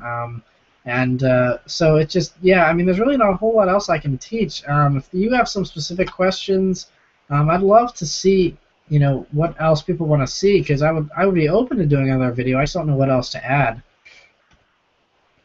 Sean says, would you consider a 2013 to 2014 V6 Mustang when you're ready for a new car next spring? Possibly. I do love the 13s and 14s, but I'm just totally smitten with the 15 that I think I would try and go for a 15.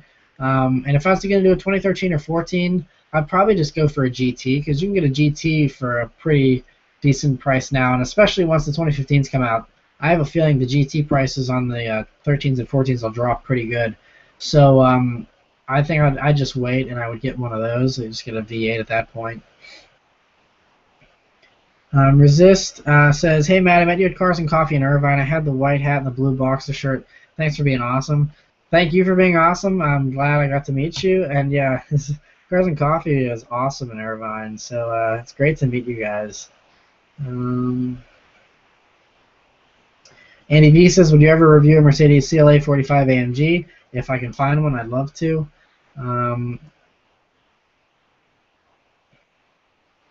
Materia Ninja says, "What generation of the RX-7 is your favorite?" The last generation of it, the most recent one. Those are definitely my favorites. The one from Tokyo Drift, that orange with the black of the Veilside kit, that is so sweet looking. That's definitely my all-time favorite RX-7.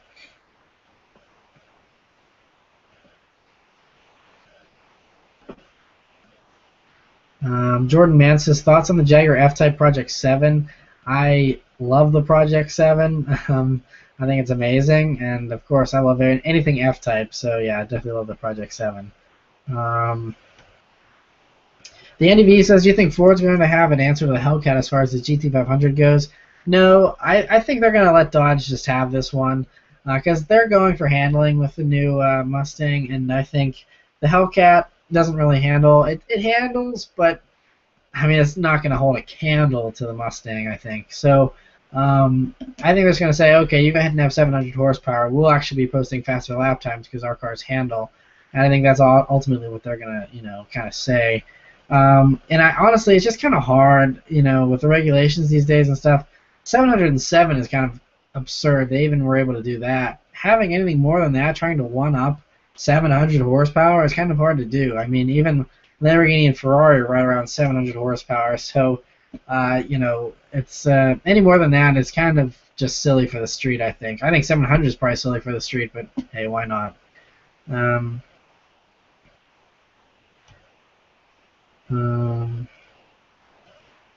Jordan's asking about a good car for a 16-year-old around $10,000. Like I said, used Honda Civic SIs, Volkswagen GTI, stuff like that's good. Miata's good if you're not too worried about safety. Same with the 240SX, you can get a really nice one for under 10 grand. So yeah, it's just a matter of searching around. It all depends on what you're looking for, what you like, all that kind of stuff. Brandon's asking, when will I review an RX-7? Hopefully one day. Just they're very rare, and on top of that, someone flipping you the keys and saying, "Here, you go ahead and review it." It's going to be pretty tricky, I think. But I'd love to review one if I get the opportunity someday. Universal Muscle says, with the introduction of the Hellcat, do you think that will lead to more horsepower on less expensive cars down the whole line? Probably not. I think the Hellcat's kind of a one-off special deal, and I don't know how much they're going to be. Obviously, the Charger's going to get the Hellcat treatment as well. I don't know what else they're going to do, but I don't think all the cars are going to have more power, although that would be nice.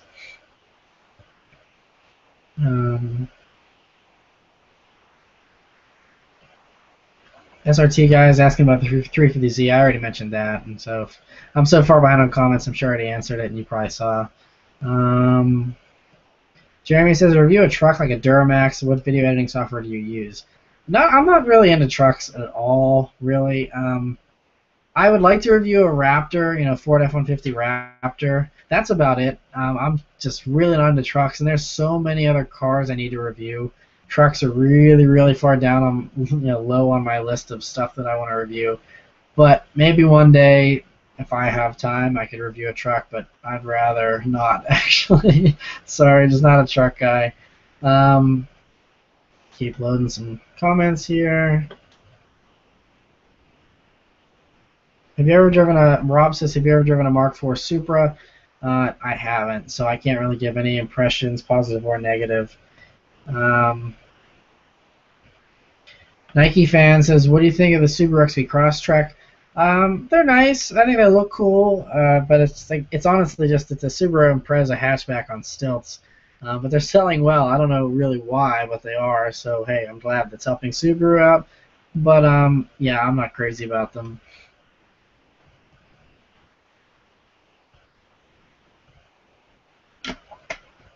I'm just gonna skip the questions that are repeats because we're probably so far behind right now on comments that I'm sure you guys have already seen my answers to these questions that I've done in the past 30 minutes or so.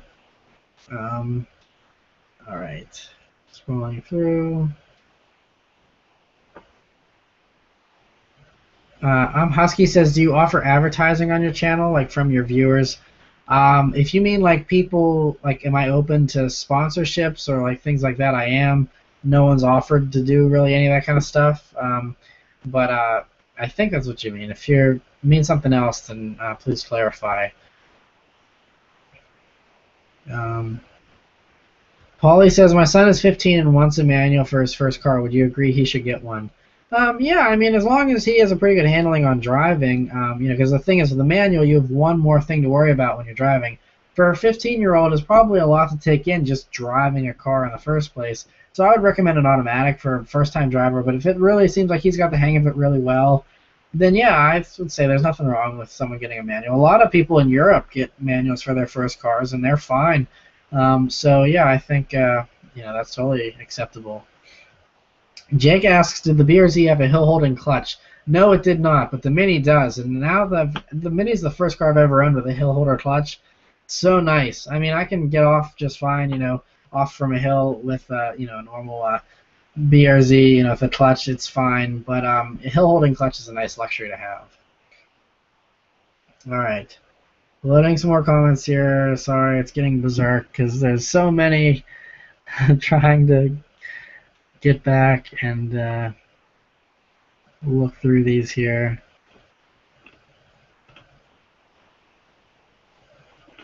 And there are tons. Sorry, guys.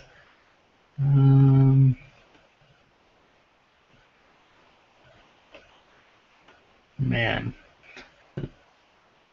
This is going to take forever. All right.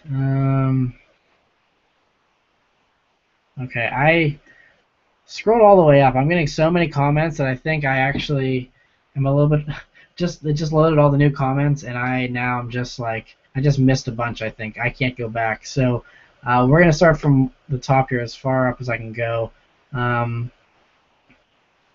me just find some new questions here. Jay Lowell says, which STI is better, 04 or 06?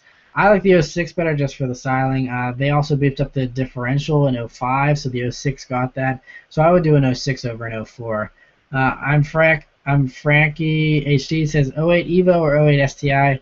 STI for me. Let me see. Evil is now, man. 07 says, would you want a new 50 GT or the more powerful BRZ? I'd take a 50 GT, I think.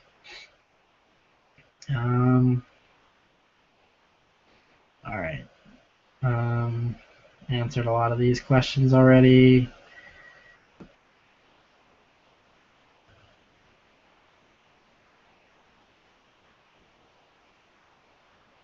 Peter Gregg says, hi, I'm a supporter. Nice to see you. Appreciate your support. And he says, tell about your camera gear for your YouTube channel. So the cameras I have, I just have a GoPro Hero 2, one of the older ones. That's my GoPro. I only have one. I'd like to have more, just, again, money. And then I also have a Handycam. It's a Sony Handycam I have. That's what I film a lot of the review. And then on top of that, I have a Canon T3i, which is what I do all the beauty shots for the opening sequence and stuff like that. So that's my camera gear. That's it.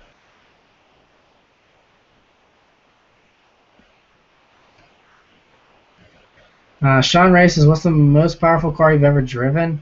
I believe that would be the CTSV that I reviewed. I think that had 595 horsepower. That just barely beats out the 570 horsepower in the Lamborghini Gallardo Superleggera that I reviewed. But those are my top two.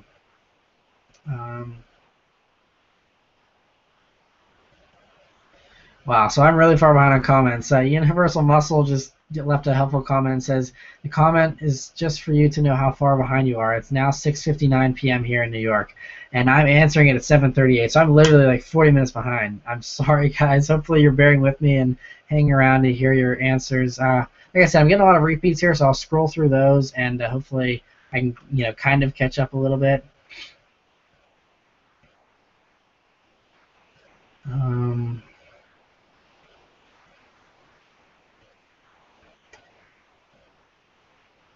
All right.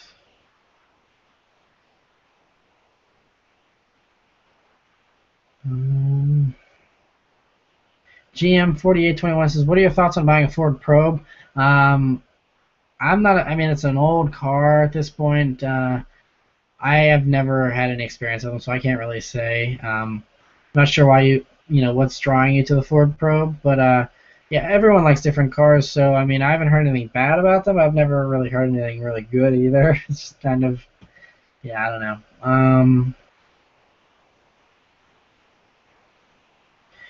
I'm just trying to find some new questions here. Shawshank Rayo says, how hard is it to install an aftermarket exhaust on an FRS/BRZ if it's my first time? It's kind of hard. I would definitely have some help. So yeah, it's a little tricky, especially if you do a header back exhaust, because the overpipe in the BRZ and the FRS is super tricky to do. It's so hard. It's such a pain. So if you're just doing only a catback, it'll be a lot easier. If you're doing a header back, that overpipe is just really tough. Jesse says, do you use studded tires in the winter? You're in Canada and you swear by them.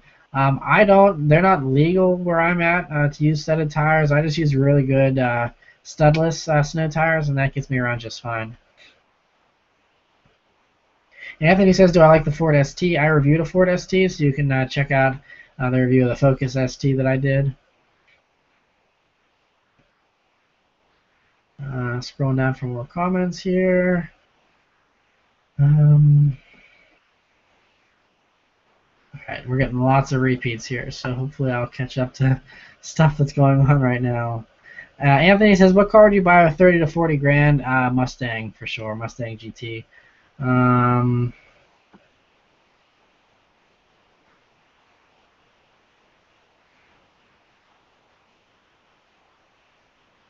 Yeah, lots and lots of repeats here. SRT guy says, how do you get the cars to review? How does it work, and how do owners/dealerships know you can be trusted? Well, that's the trickiest thing with getting cars to review is having people trust you. I think now people can watch my other videos and see that I kind of have driven some pretty fast cars, and I'm responsible and I'm not like crazy with them. But the two main dealerships I work with, I'm friends with the owners of, and some of the other dealerships I've worked with, once or twice, I have connections there, and that's what it's really all about. It's all about the connections. The owners, they're just very trusting and friendly and say, here, go ahead and drive my car. So yeah, it's some people send out requests. I don't ever request to review anyone's car, unless it's from a dealership. But as far as just cars that people own, if they offer to let me review it, then I'll review it.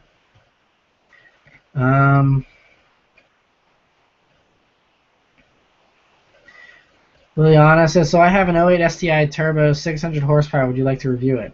Yeah, if you're in Pittsburgh, I'd totally love to review it. J. Lowell says, best STI you reviewed. The 2015 STI is hands down the best one I've ever driven. Zach Attack MD says, how's it going? Nice to see you streaming. Nice to see you again. It was very cool to meet you a few weeks ago at Cars and Coffee as well. Honda Civic Si fan says, would you recommend the 2014 Honda Civic Si HFP or the 2015 WRX STI? I think the STI. It's really a spectacular handling car. If you want something that's 4 doors and handles really well, the STI would definitely be my pick.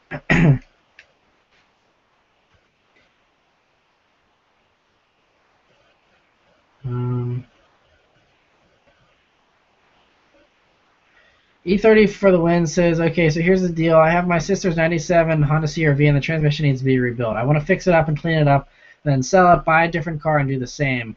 What should, and that's where it got cut off, or what should I get next? Depends what you like. There's all kinds of good, cars out there. Any of the cars that I've given positive reviews of on my channel, would be good cars to buy, and you already know my thoughts on all of those.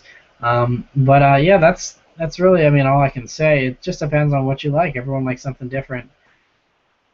I'm Husky says, what's your favorite BMW older than year 2000? Probably, I guess, like the E36. Actually, no, the E30 M3 is probably my favorite. That's older. Steven says, any plan on reviewing a new generation Dodge Challenger? I reviewed a 2010 Dodge Challenger. If you mean like the brand new 2015s just came out, I'd love to. But yeah. All right, loading more. If you ever had the chance to, would you get an R34 GTR or a Super Turbo? R34 GTR for sure.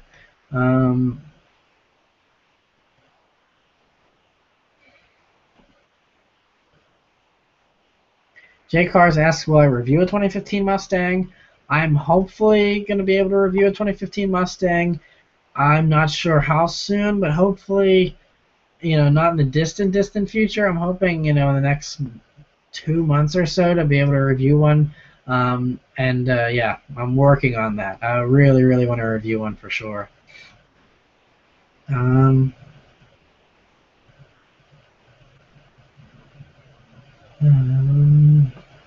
RA12 Gaming says, opinion on 08 Volkswagen R32. Sorry to finally be getting to your comment probably 45 minutes later.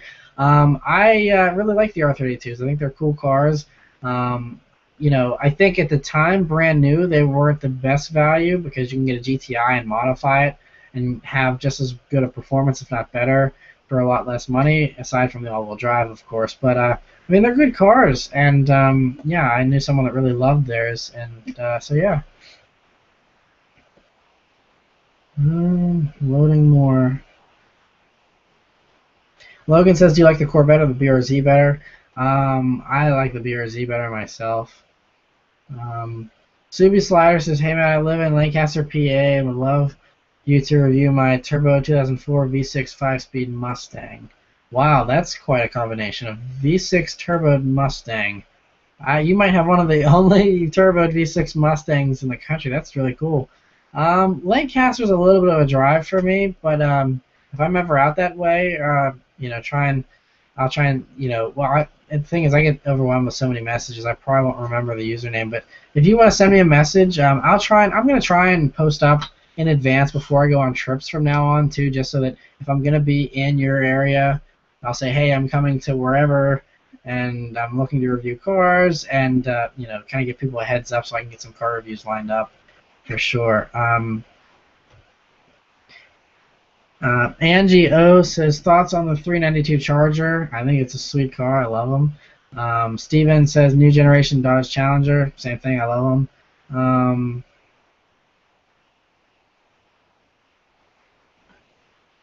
Swagger says, have you ever had someone not show up for a review? No, I haven't. I don't really review a whole lot of owners' cars. A lot of mine just come from dealerships. But yeah, the few that I've done from private owners, they've always shown up, so that's good. Red Wing says, thoughts on C5 Corvette? They're good, it's not my personal favorite just because they feel really big to drive. They're not very safe, and they're just kind of outdated. Like I said, I like technology in cars and safety equipment and stuff. So these bare bones performance cars, not really my thing. So not a big C5 Corvette fan, but I mean they're good cars though. I can't knock them. Paulie says, how was the insurance on the BRZ? Was it really high? It wasn't. It was actually pretty cheap. It was actually right around the Legacy GT's price. The Mini is more expensive than the BRZ to insure, so yeah, that was something I didn't expect when I got the Mini, but it is what it is. All right. Sean says the Ford Taurus show with a 6-speed manual swap and tune or a 2015 STI. That would be pretty interesting. I drove a Taurus show once, and it's a big and heavy car still. The STI would definitely be the best choice, I think, in that situation. Alex thinks I should do vlogs about my personal life. I should probably try and I gotta find a good site that does polls or something and do a poll and see what everyone thinks. I would be totally open. I would love to do vlogs about my personal life. I could probably upload videos almost every day if I did that. If I did quick little vlogs, a couple minutes long about what I'm up to and stuff. I mean, like I said, I'm pretty busy. I don't do a whole lot. It's just my normal routine of working, hanging out with the girlfriend and family, and doing YouTube, editing, filming, all that kind of stuff.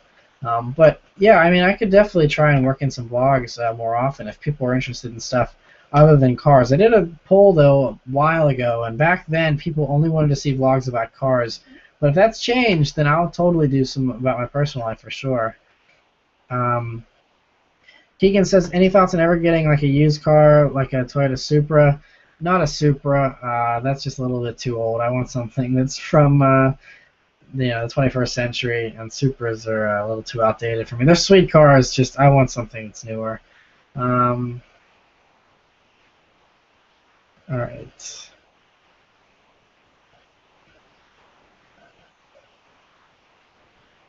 Loading some more comments here. Zach says, what do you think about the new 2015 Challenger? I love them. Even the non-Hellcat ones I think look great. I love that they stuck to the retro stuff. All right. Bag says, top 5 cars Honda and Acura have ever made in your opinion. The original Honda NSX, Acura NSX, the RSX Type S, the Civic Si, the S2000, and that's basically, I think that's the top 4. I can't really think of a 5th off the top of my head. Maybe the Acura TL Type S. Those are pretty good too. Actually, no, I take that back. The Honda CRX SI. I think that's probably rounds out my top 5. Random guy says, what is an easy car to drive? It's my first time. Anything that's an automatic that's not super big and front-wheel drive or all-wheel drive would be a pretty easy car to drive, hopefully. Just look for something with good visibility. You can tell that just by sitting in them. Okay, load some more comments. Arnes says, what do you think about the SRT4 Neon? Again, it's a bare-bones performance car. It's like driving around a tin can, really. There's no safety features aside from 2 airbags on the front, and that's it. I've seen some pretty nasty SRT4 wrecks. That kind of turned me off the driving one. I'd review one, but I would never, ever want to own one. They're not the most reliable from what I've heard either. I'm not a big SRT4 Neon fan. Because at the end of the day, you're driving a Neon, and that would just kill me. I'm Husky says, you seem to be in a similar place in life as me. Trying to move out, grow up, but it's hard to get up on your feet financially. Any motivating words for us young adults? I'm trying to find the motivation, too, as far as, it's so hard because, it's such a daunting task to get your own place. I mean, you can get a cheap apartment or something, but, car guys like us and car ladies, for those of you girls that are watching out there, you want a garage. You don't want to just park outside all the time, which means you have to buy a house. And getting a mortgage is really tough unless you have a really good 9-to-5 and, all that kind of stuff. And so it's definitely hard. I guess I would just say it'll eventually come with time. I don't know because I haven't gotten there yet, so I can't really say. I'm still, stuck, at my parents' place living here, and, it is what it is. But hopefully, next year I'd like to move out, but we'll see what happens. I really would like to move out by next year, though. That's gonna be my goal for being 25. When I turn 25 next July, I want to be moved out. So we'll see. But yeah, good luck to you as well. Sean says, all right, we already answered that.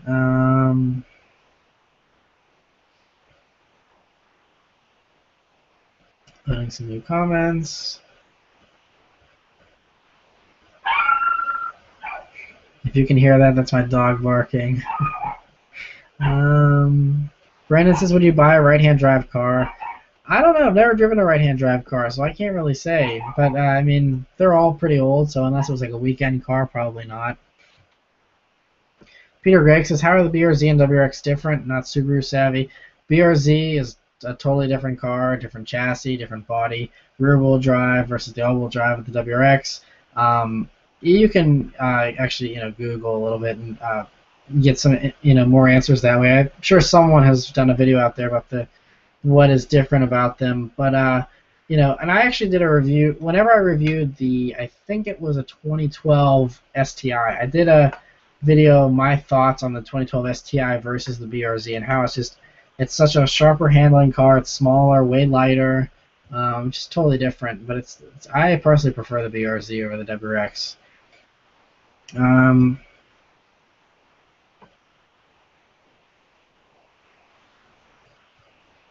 Loading more comments.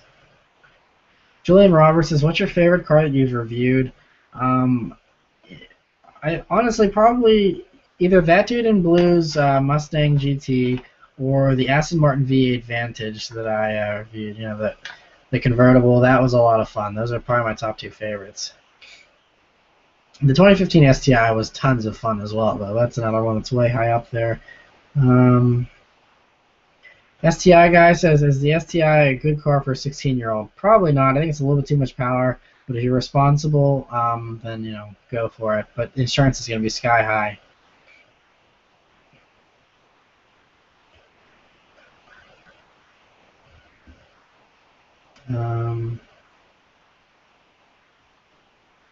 Loading. I'm trying to find some new comments here.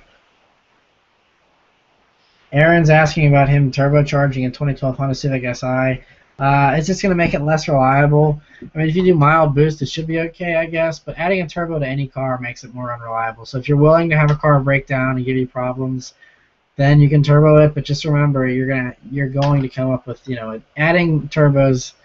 It's kind of risky. But a lot of people do it, and they don't have too many issues. John Stallman says, favorite car magazine. I loved Road and Track for a long time. Actually, if you look down in this little part of my, I don't know what that's called, like a little cabinet thing that I have, those are all Road and Tracks. Those are like from like the 2000s when I was, a teenager, and I was reading every single issue of Road and Track, and I saved every single issue of Road and Track. That was my favorite car magazine for sure. Roll Tide says, what are your thoughts on the late 4th gen Camaro and Trans Am? Good bang for the buck. It is a good bang for the buck if you're looking to go fast in a straight line, then yeah, it's a good bang for your buck. It's not much more than that. Again, not the safest. Doesn't handle that great, but it's good in a straight line for sure. Jay Carr said, can you show some of your diecast models in a separate video? Yeah, I think I got that request either from you or someone else before. That could be one of the vlogs I could do, is about my car collection of model cars here. But yeah, I could probably do that at some point.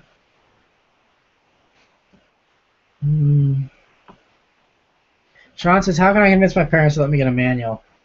Just say that it'll keep you from texting and driving. That should be enough of a selling point for them, because if you have to constantly shift a manual and you have to hold on to the steering wheel, there's no way you can sit there and play with your phone like most other first-time drivers do. So that's what I would say, and if that doesn't convince them, then I don't think anything will.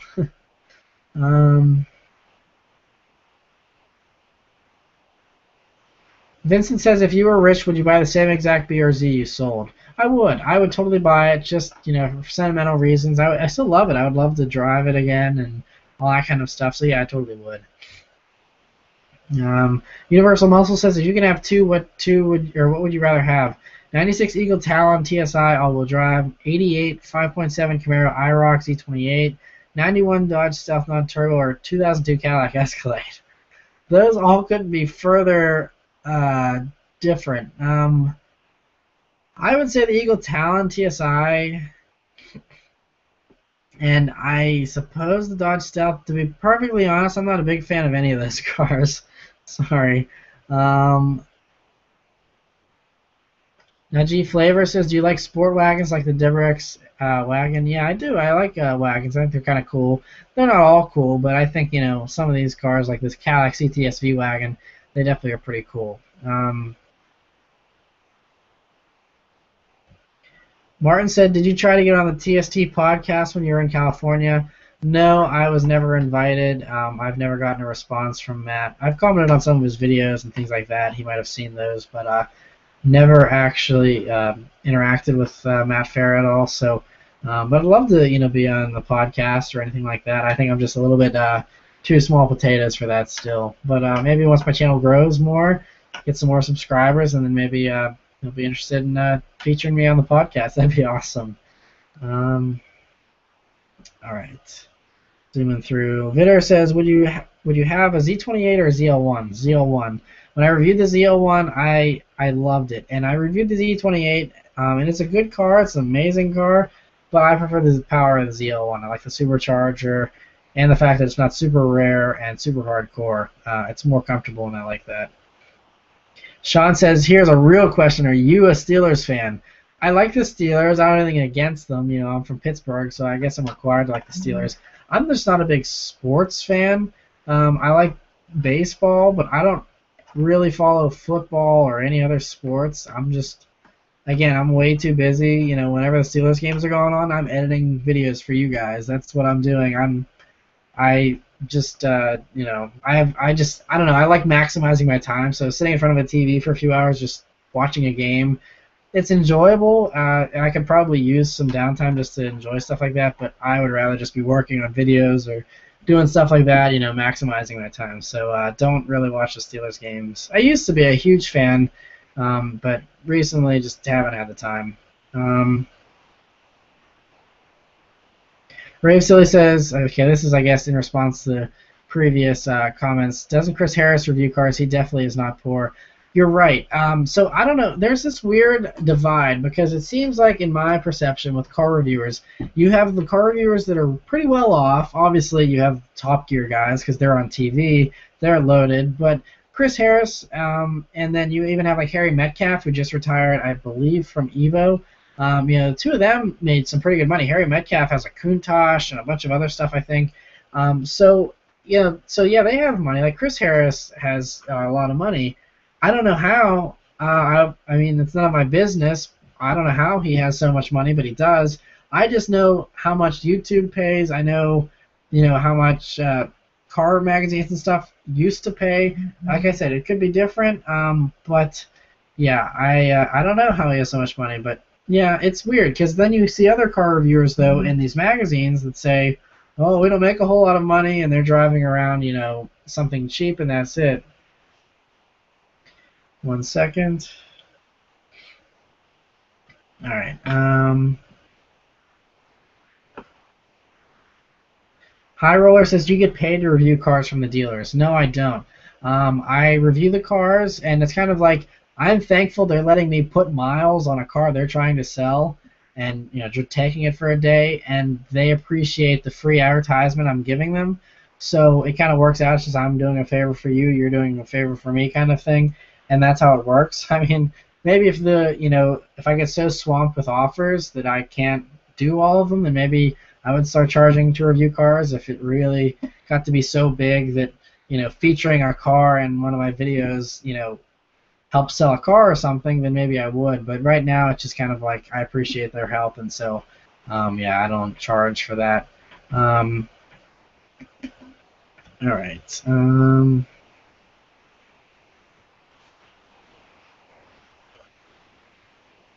Loading some more comments here.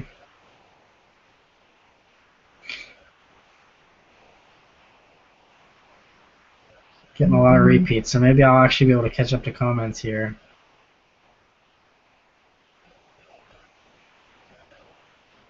Matthew Trotter asked about getting a new car in the spring. I already mentioned that. I got to catch up on comments here.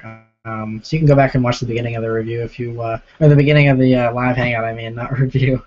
But, all right, Zach in Texas, can you review the Beards E-Series Blue? Yeah, if I can find one to review, I absolutely would love to. Tameless Creeper says, what's the main car thing about getting in the spring, like I mentioned, 2015 Mustang? Hopefully, we'll see, though. I don't know. Depends how my money looks at that point. All right. Gene says, can you please review the Cadillac Escalade 2015? I'd like to. Again, just it's all a matter of finding one to review. Random says, Evo 8 or 9 for our first car. Both would be okay. Again, not very safe cars. If you want a safer Evo, get the 10. Evo 8 and 9s didn't have a whole lot of side impact protection. But and they're also really fast, very high for insurance as well, because everyone does wreck them. So I would say not a best first car, but if you're responsible and you can afford the high insurance, then I mean it'd be a fun car, that's for sure.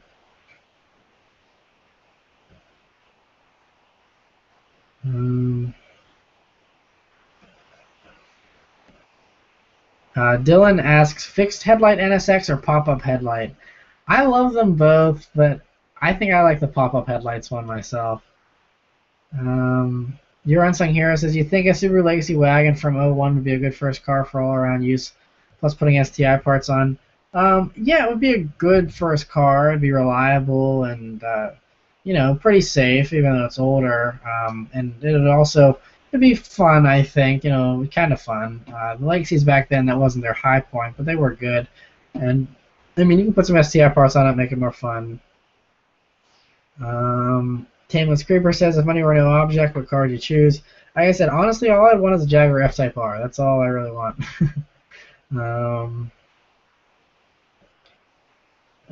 Tommy says, have you ever been to the Bay Area in California, possibly heard of San Jose? Well, I've definitely heard of San Jose, and I was in the Bay Area in California. I visited the SoCal South Bay 86 group with their Monday night meets and stuff like that. Yeah, I've been there. It's a really nice area. All right, more repeat comments. So hopefully I can get to some. I can catch up here. Zach Attack ND says, what do you think of the 04 Infiniti G32? I think you mean the G35. Maybe that was the first year for them. I don't know of a G32, but I like the G35s. I'd love to review one for sure.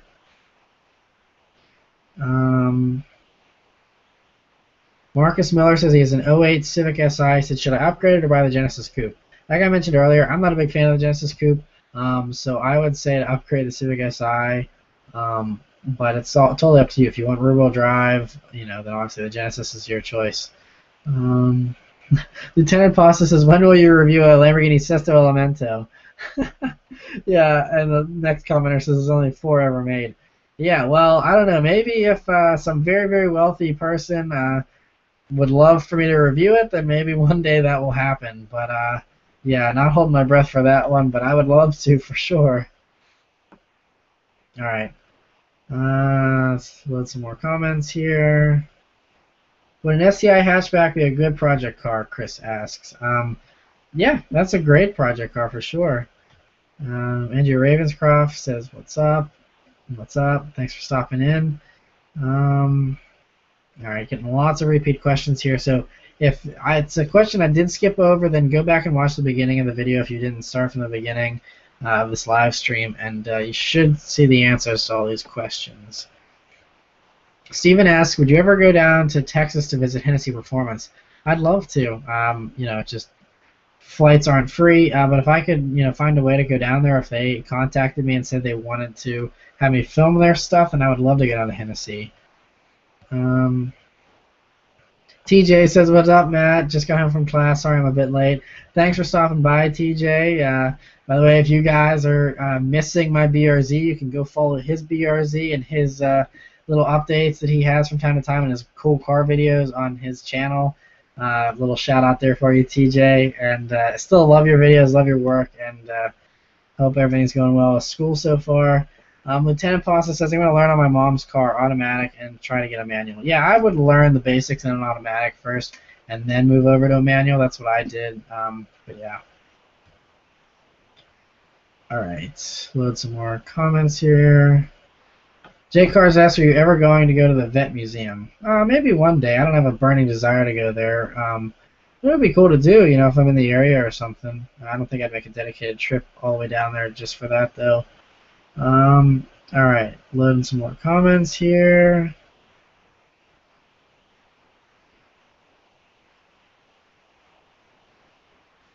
And there's so many. I'm sorry, I'm so behind, guys. All right, let's try and find where I left off. This is crazy. All right. Wow. Okay, this is, yeah. There's so many questions. I wish we should try and find a way. I mean, yeah, we'll have to try and find a way to answer all these questions in a better way because I just get way too behind.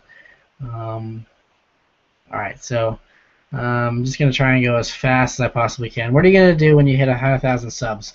I would like to just do like a summary video if I can try and wrangle up a really cool car to review at 100,000. I'm not really sure. I have to start brainstorming. I haven't even thought about that, honestly.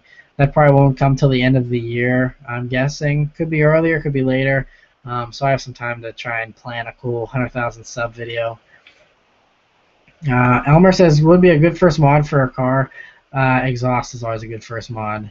No Name says, what's your opinion on kit cars? Not a big fan of them myself. 1 second, guys.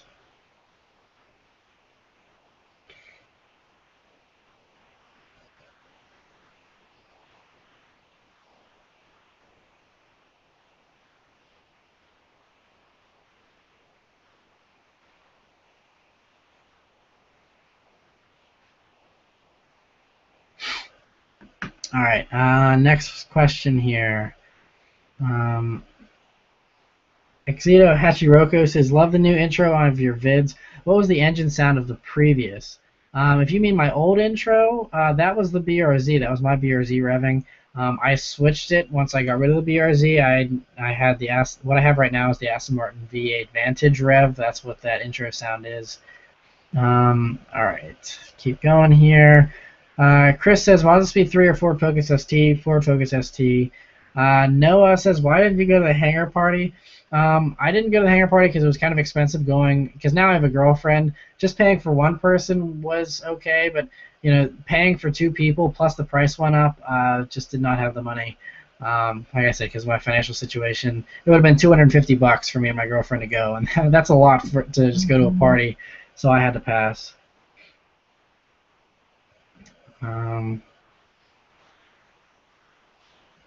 All right, next question here. A lot of repeats here still.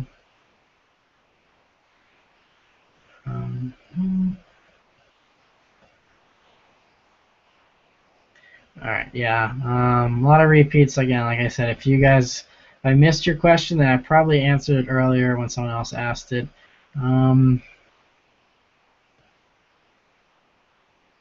Andrew asks, what are your thoughts on the Nevada Tesla factory? I don't really have any thoughts on it. I didn't follow that story. I'm not sure really what's going on, except they're building a really big factory in Nevada.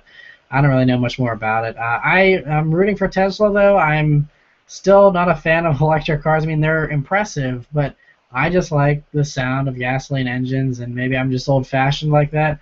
But I hope Tesla does well. I don't want to ever see any company crash and burn. People should have the choice to choose whether they want an electric car or a gas car. So I hope Tesla, with this new plant, they can build a more affordable car so that the masses can have an electric car for 20 or 30 grand. That'd be awesome. All right, so Zach says he sent this message at 7:39 in Annapolis, Maryland. So I think I'm catching up, because now, if that's the case, I'm only 30 minutes behind instead of 40. So I'm slowly catching up here. Sorry again. All right.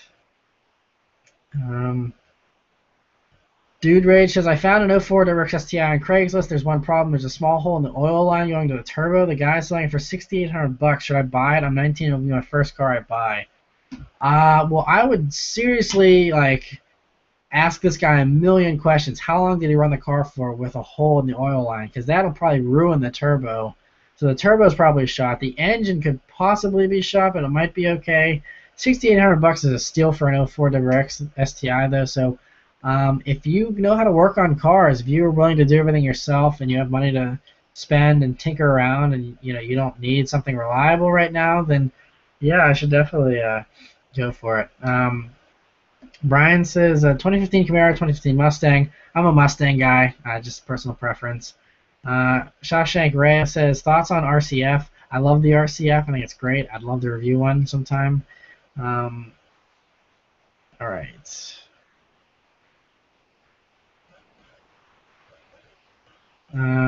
Zero Music asked about the Genesis Coupe. I already gave my thoughts on that. Jay Carr says thoughts on the 458 Speciale. I love it. I think it's amazing. But my favorite Ferrari right now is still the F12 Berlinetta.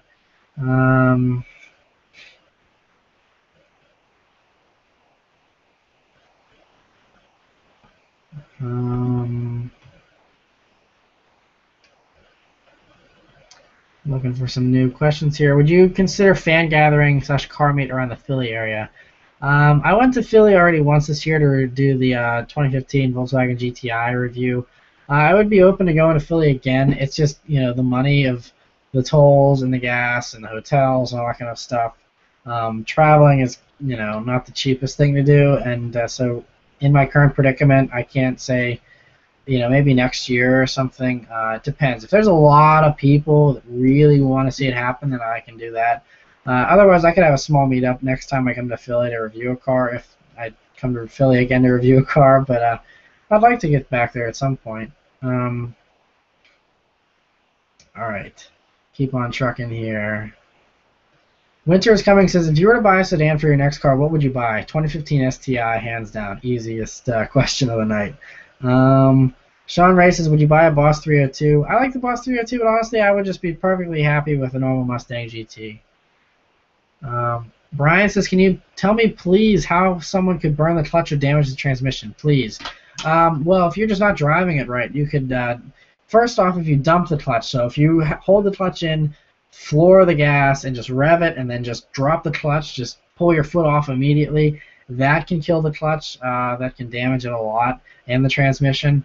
You can burn the clutch even if you're just like not smooth with your engagement, if you're kind of letting the clutch kind of grind, if you're in between, instead of just shifting smoothly and quickly, if you're and then it catches, and you're doing that kind of stuff, that can damage it as well. Those are the main ways, though, really. Focus Star 27 says, Charger Hellcat or Challenger Hellcat? Challenger for me, just because I like two doors better. Got some more repeat questions. Jay says, what would you buy if you had 20 to 30 grand? If I had 20 to 30, I would spend the full 30 and get a 2015 EcoBoost Mustang. Black Ops says, thoughts on a Chevy Sonic Turbo? I like them. My best friend's wife has one, and she really likes hers. I've ridden in it a lot. It's a nice car. I actually like them. I didn't think I would, but I actually really do. I think the dashboard in them is super cool. Avo Hangy says, when are you coming back to SoCal? As soon as I can afford another plane ticket out there. I love it. It's really fun out there, and I definitely want to come back. Maybe in the wintertime. We'll see what happens. Jimmy Channel says, hi. You may have been asked this question, but do you have any thoughts on the just unveiled AMG GT, Jaguar XE, and Mazda Roadster? I just answered all those earlier, so I'm going to skip that one. If you're interested, please just go back and watch the earlier part of the video. Vivario says, what do you think of the 2016 Mazda shooting brake render? I haven't seen that render. If you can send that to me, that would be cool. I'd love to see it. All right. Memo says, thank you for always making my days better. You're my favorite YouTuber. I'm glad that you guys enjoy the videos so much, and I really appreciate it. And that stuff is what keeps me going. Comments like yours are really what keep me motivated. It puts a huge smile on my face. I love it. So thank you so much. All right. Brian says, did you sell your BRZ? Yeah, that's I did that back in April. So yeah, you can go back and watch why I sold the BRZ. I did a video on that. I did a video on why I bought the Mini and all that kind of stuff. All right.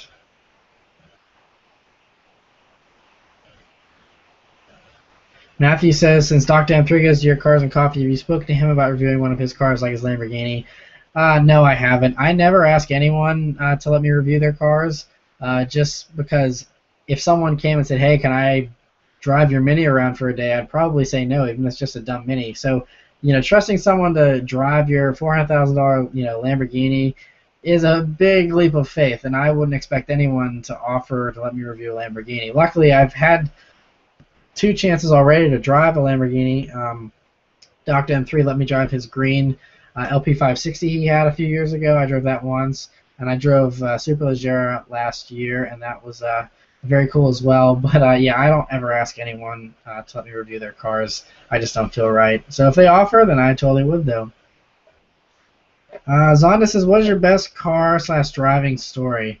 Well, I'm going to probably, this is too long of a question. I can't answer that on the live stream because I got to get caught up on comments here. But I will probably, hopefully one day when I have time, sit down and film a video telling the story of how I became a Subaru WRX fan and how I came to love the WRX. So that'll be a video that I'll probably, I don't know, probably sometime this winter when things slow down a little bit here. Hopefully I can do it then.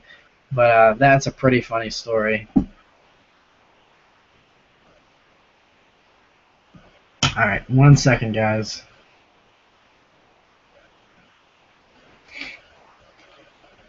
All right. Max says 2011 worst WRX year. No, I wouldn't say the 2011s are. I would say the 08s are, just because that was the new body style, but it looked like a standard Impreza with a hood scoop. 09 got the more power, so the 08 was slow and it didn't look good. The 09's got more power, but still didn't look that great. And then 2011, they got the wide body kit and looked spectacular. So that, I think, is one of the best years for the WRX, in my opinion. All right. Her Jay says, thoughts on Hyundai Veloster Turbo? I've never driven one, so I can't really say. People are saying I should do a straw poll. I'll write that down. I've never heard of straw poll, but if that's a good polling site, then I will totally do that. Thank you guys, both Andrew and Zero Music. Thank you both for saying straw poll almost at the same time. I will look into straw poll for sure, because I really want to start getting your opinions on things more. And so if I can find a good polling thing, I will totally do that. So thank you. Another person said they love personal vlogs. I might just try and do a couple and see how many, see the kind of views and reception they get, kind of comments I get from them. Another comment to see if you're catching up. Thank you guys for these catch-up comments. So this one says 7:50, and I'm reading it at 8:20, so still 30 minutes behind. Got to keep trucking here. All right, so, all right.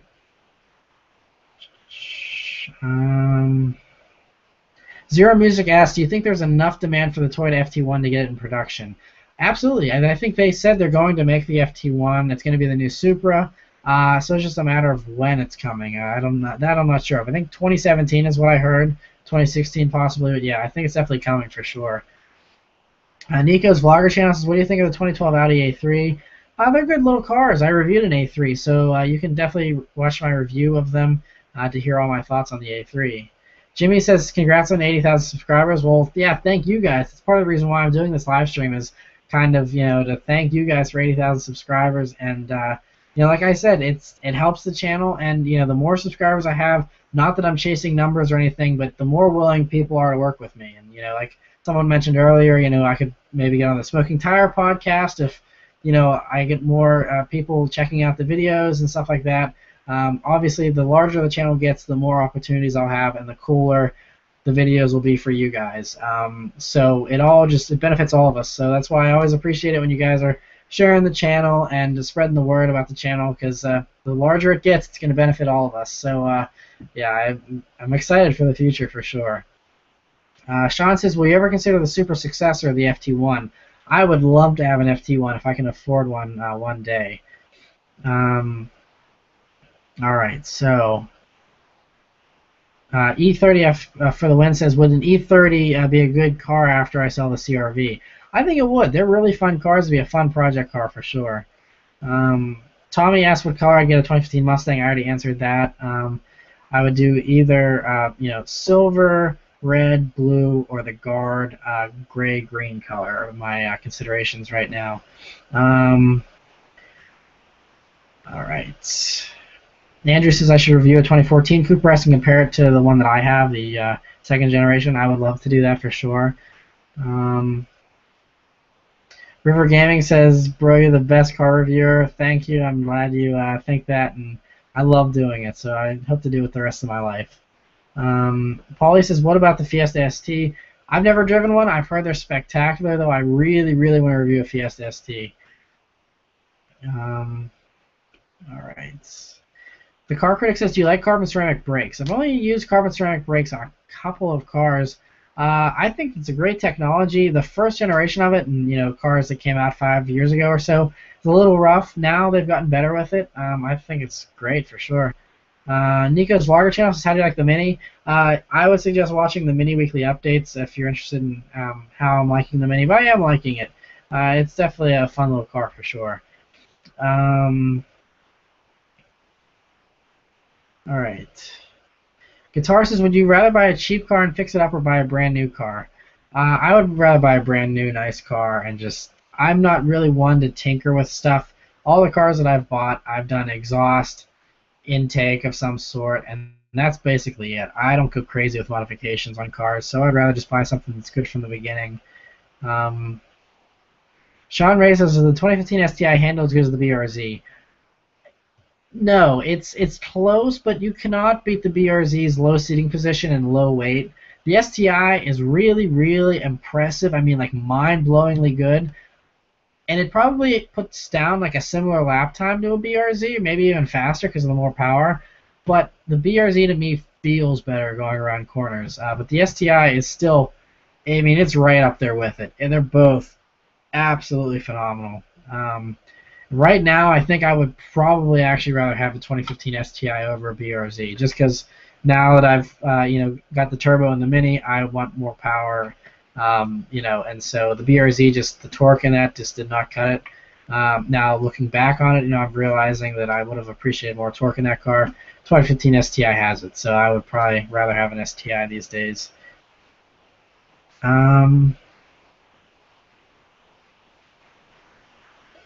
Alright, yeah, just going to skip a few of these I already answered. E30 for the win says, my friend wants to know if he should get a 2015 Mustang V6 as a first car and then turbo it in a few years because it would be very different. It would be very different. It would be good, but honestly, if you want a turbo Mustang, just spend $2,000 more and get an EcoBoost. And that you can just get more power from flashing it. It'd be more reliable than doing an aftermarket turbo probably. That would be my choice. I would just do an EcoBoost. Zero Music says, have you ever considered reviewing motorcycles? Have you ever rode one before? I've never ridden a motorcycle. Like I mentioned earlier, I don't really like the lack of safety. Motorcycles are extremely dangerous, and so not a big fan. I might sound lame for saying that. They're fun, I'm sure. I'm sure it's an amazing experience. I'm not an adrenaline junkie. I don't need to, go crazy fast, or if I want an open air experience, I'd rather just drive a convertible car instead of a motorcycle. But I don't have a motorcycle license or anything, so I don't think I'll ever review motorcycles. But who knows? Maybe I'll do a funny vlog or two about a dirt bike one day if I ever got one of those. Keeve says, what's the fastest you've ever driven? On a racetrack, wink, wink, nod, nod, I've done 155. That's the highest. And that was regrettable. I mean, it's not something I recommend at all. Fiesta ST, what are your thoughts? Like I said, I love them. Alright, I'm just going to keep going here.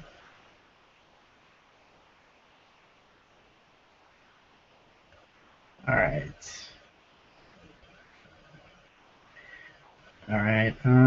Is the BRZ a good first car? I think it is. It's very manageable. It teaches you how to handle a rear-wheel drive car while still being safe. It's got lots of safety features. It's good on gas. I think the BRZ is a great first car, actually. Terry says, any plans on doing a more technical review in the sense of showing some of the mechanicals of these cars you review and why they benefit the vehicle? I think my reviews are already pretty long. 15 minutes is on the upper end. Most, even Motor Trend and stuff, normally don't go that long. So if anything, I'd like to make mine a little bit shorter.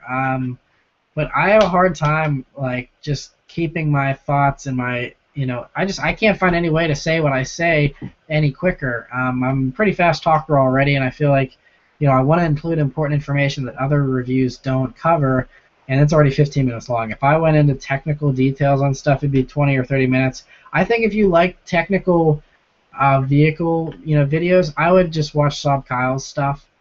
It's really, he does them so well, and I think if you want a really in-depth video on a car, you cannot beat Saab Kyle. So I would definitely just stick with his videos, and I'm not going to try and do anything like that because he does it best, so there's no point in even trying. 1 second.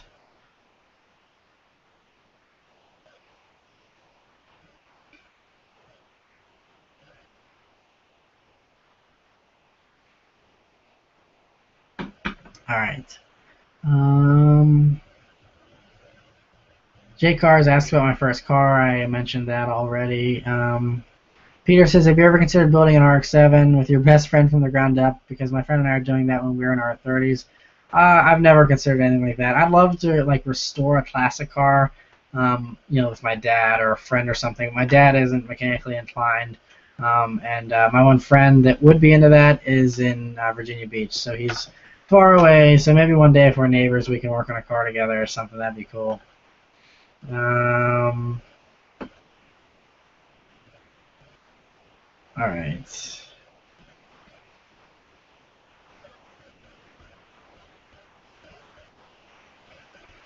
B-Man's, okay, having a discussion about my sister and my girlfriend.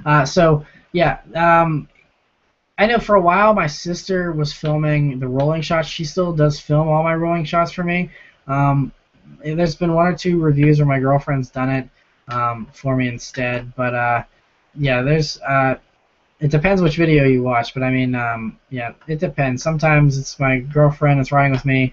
In my older reviews, my sister rode with me in some of those, so it just depends on which one you watch. Mr. J. Peasy says, hey, would you ever consider buying a Civic Si for a daily driver? Yeah, if I wanted, something like that, I would probably get a WRX, honestly, myself. But Civic Si is a great car for sure. I have nothing against them. Brandon says, what's a good first car for a first-time manual driver? A Honda Civic or something like that would be nice and easy because the gearbox is nice and short and easy to use. Alright, Focus Star 27 says, Infiniti G35 or Nissan 350Z? I've never driven a G35, so I can't compare the two, but I do really love the 350Z. Kyle asks, can you drive like Chris Harris? No, I cannot. I wish I could. I cannot drift as well as he can. I mean, if you watch the VRZ videos back in the day, I mean, I can slide around a car a little bit. In the snow videos, I was sliding around. I would love to get access to a racetrack where I can just drift around like a madman and stuff and work on getting better at drifting and driving and stuff like that. But again, I would never drive like that on a street unless it was closed down or anything. So can't drive like Chris Harris right now. Maybe one day. MTO No Space Gamer says, what do you think about the 2015 Camaro? I personally am not thrilled. It's better, but all they did was change the backlights. They don't even look very good. If you're looking for a new Camaro design, I would wait for the 2016 when they, give their response to the new 2015 Mustang. It'll be interesting to see. I heard it's going to be a pretty sweet car. I don't know anything about it, but I'm sure they're going to definitely step their game up for sure. But the standard Camaro, even right now, is a very good car.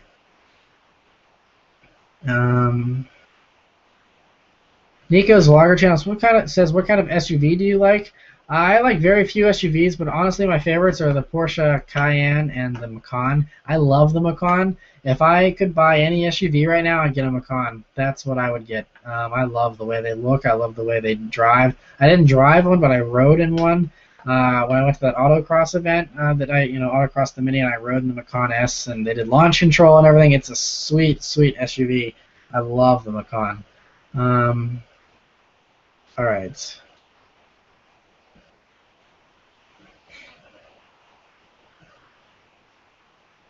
Jimmy Channel says, if you managed to own a BRZ again, if you would supercharge it, would you go with a Vortec or HKS? HKS released an updated version of the supercharger system, which raises the power output to 302. Well, I've heard that the Vortec isn't the most reliable, which is a shock because Vortec normally makes pretty good stuff. But I haven't heard the best things about Vortec. HKS, I haven't heard anything about. I know the Innovate supercharger, and the one that I reviewed, that was pretty good. I like that a lot. But I don't know anything about the HKS. They're probably both really good. Interracial Creation says, have you driven the new 2014 Kia Forte Coupe SX? Do you ever plan on reviewing any Kia turbocharged cars? Well, I've never driven the new Kia Forte. I've never driven any Kia Forte. I'd be open to reviewing Kias. I just have a lot of other cars I'd rather do first, but I definitely would like to someday. Andrew B says, is Subaru your favorite car company? I love the WRX and the STI, but honestly, I think I like Jaguar more. I like Dodge and Fiat and that whole Fiat group, Ferrari, Lamborghini. I love a lot of car companies. It's hard to say what's my favorite. Sword Inc. says, Subaruwrxfan, did you read my email? I sent an email about doing a review on a car kit. I don't remember what car kit you're mentioning. If you want to send me another email, I can definitely look at it in case I lost it or whatever happened to it. Some stuff gets filtered out through my spam box too, so definitely try sending it again. All right. NH Skier says, which sound do you prefer, RB26 ET or Turbo Flat 4? Oh, that's tough. Probably the RB, actually. I know, Subaruwrxfan saying he likes that better than a WRX motor, but it just sounds so sweet to me. I don't know. And you hear that sound in all the Fast and Furious movies of the RB. I just love it. So that would probably be my choice, but they're both really good. Universal Muscle says, what's your favorite luxury sedan? Favorite luxury sedan. I don't know. I really can't even say off the top of my head. To be perfectly honest, I really love the new Cadillac CTSs, but I've never driven one. Luxury sedan. Luxury sedan. I can't. I'd have to sit down and think about it. There's a lot of good ones out there, like the M3s and stuff like that. The S4 is a really good one. I reviewed an S4. I really like that. But yeah, there's a bunch.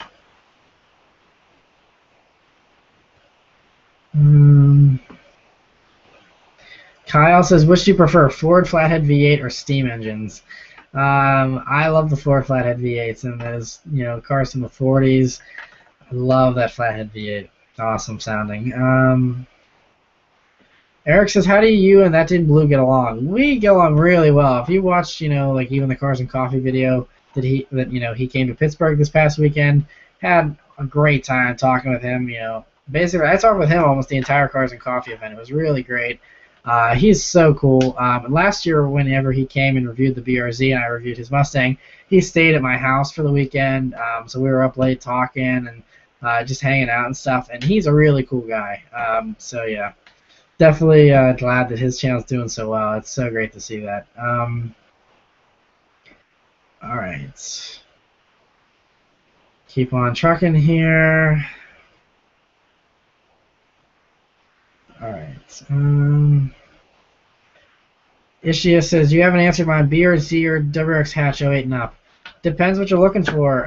If you want all-wheel drive, if you want 4 doors, get the WRX. If you want 2 doors and rear-wheel drive, get the BRZ. Do you want a turbo? Do you not want a turbo? There's a million different variables. Personally, I would get a BRZ. Obviously, that's why I bought a BRZ and I didn't buy a new WRX 2 years ago. But it all depends. It's personal preference. B-Man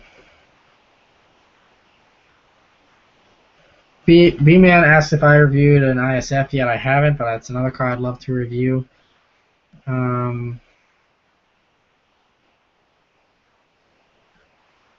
Sean says opinions on the 2015 Ford Edge. I think they're awesome. Even the older Ford Edges are really nice. I like it a lot.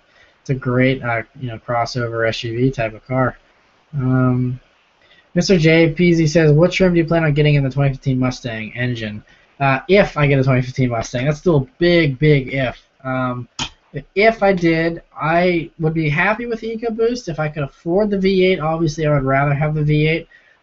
But just to again depend on my money situation. But I would get the premium regardless of I would either get an EcoBoost premium or a GT premium, just because I like the different driving modes you can choose from with the premium. That changes the throttle response and the steering weight, and I just like the leather interior and the nicer larger screen in the premium and stuff like that.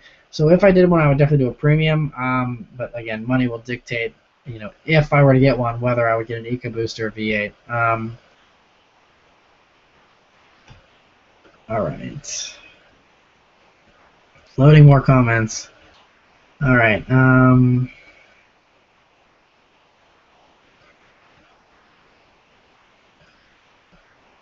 B-Man says Jordans are LeBrons. I don't wear either, so I can't really weigh in on that. I stick with Pumas for the most part.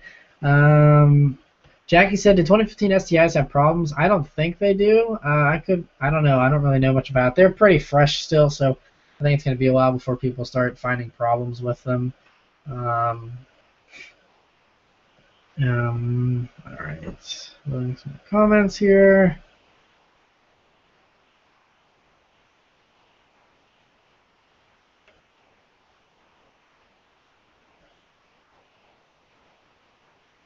Alright, give me a second. Still so many comments. Thank you guys for waiting. Oh, jeez. Okay.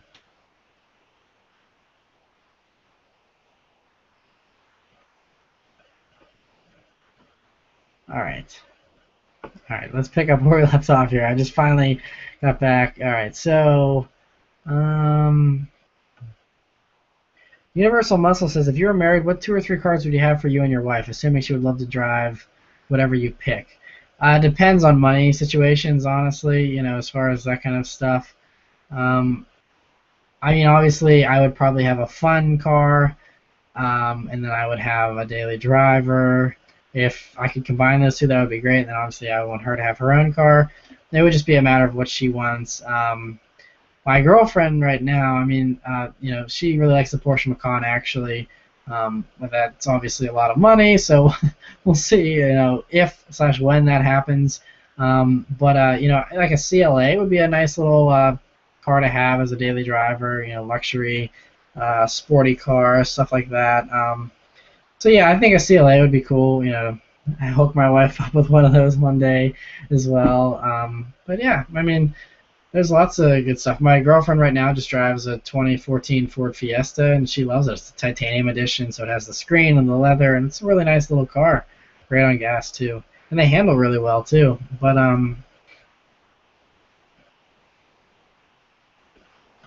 Sword says he's talking about a detailing or a large auto kit. Yeah, send me an email about that. The problem with that was me getting to where you're at to properly do it to my car.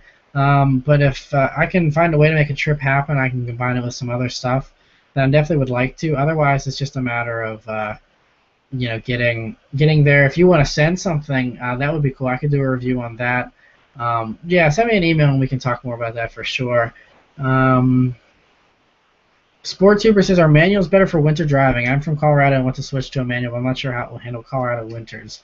Manuals are just as good, if not better, in the snow as automatics, because the main reason is you can shift your own gears. So you can start in second gear whenever you want, which will help to limit your power off the line, which helps you, get started in snow and things like that. So having more control over your gearbox actually helps. I mean, with a lot of paddle shifters, you can do that on your own anyway in automatic. But it's nice that, in a manual, that actually helps you in the snow. Steven's asking about the BRZ. If I ever got one again, would I supercharge it? I would like to if I had the money, if I got one again.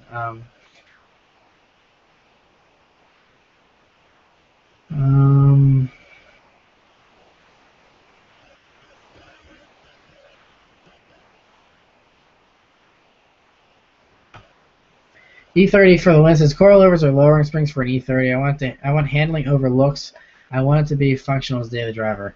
Some coilover systems, like the Black Eye coilovers that I reviewed from RSR on their FRS, those are really comfortable, but a lot of coilovers are pretty harsh.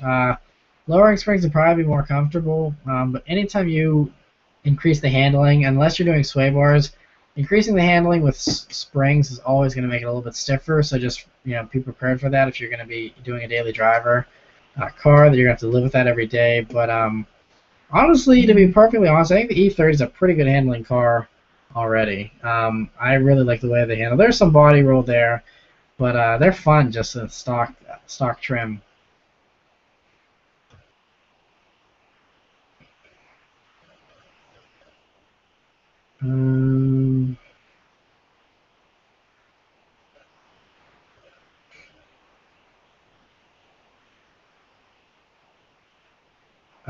Vitter says F-Type V8 or 911 Carrera S. I love 911s, but I would definitely choose the F-Type just because it's my favorite car.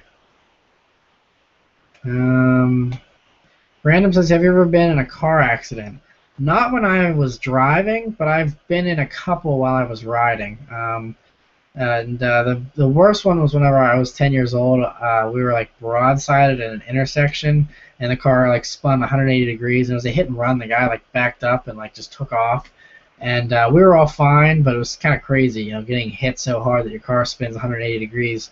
So that was kind of crazy. But yeah, I was also, whenever I was a little kid, I was rear-ended in a car. So yeah, those were definitely not fun. All right.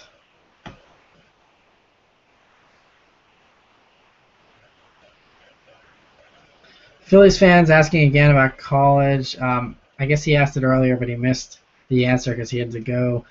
So real quick, went to Virginia Tech. Got a bachelor's degree in financial planning. You can go back and watch my earlier in the video. I can you can watch my explanation on that whole thing and why I'm not doing financial planning. But yeah, I went to Virginia Tech and graduated from there in 2012. So Terry says, just a thought, you should change your YouTube name. It makes people think you will only review or talk about Subarus. I mean that's a concern I had, but I mean if you look at all the cars I've reviewed, I mean I have Chevy dealerships that are working with me now and other car dealerships, and I've reviewed lots of cars obviously that it's not just Subarus. And I think if someone looks into my channel, they'll know that I'm pretty unbiased and it's not like I only love Subarus and stuff like that. And YouTube won't let you change your username unless I just make it my real name, which I'm worried that if I change it to just my first and last name, a lot of people, even if I have the same avatar, people will be confused and they'll wonder what happened to the Subaruwrxfan name and stuff like that. I think it's a little more memorable. My last name isn't very easy to remember, so I think Subaruwrxfan is a little bit easier. So I think I'm going to stick with that for a while. Maybe if I get a TV deal one day or something, then I'll start just using my normal name. But for YouTube, I think I want to stick with Subaruwrxfan. All right. People congratulating me on the girlfriend. Thank you. We've been going out for almost 7 months now, so that's awesome. All right. Hopefully I'm catching up to comments here.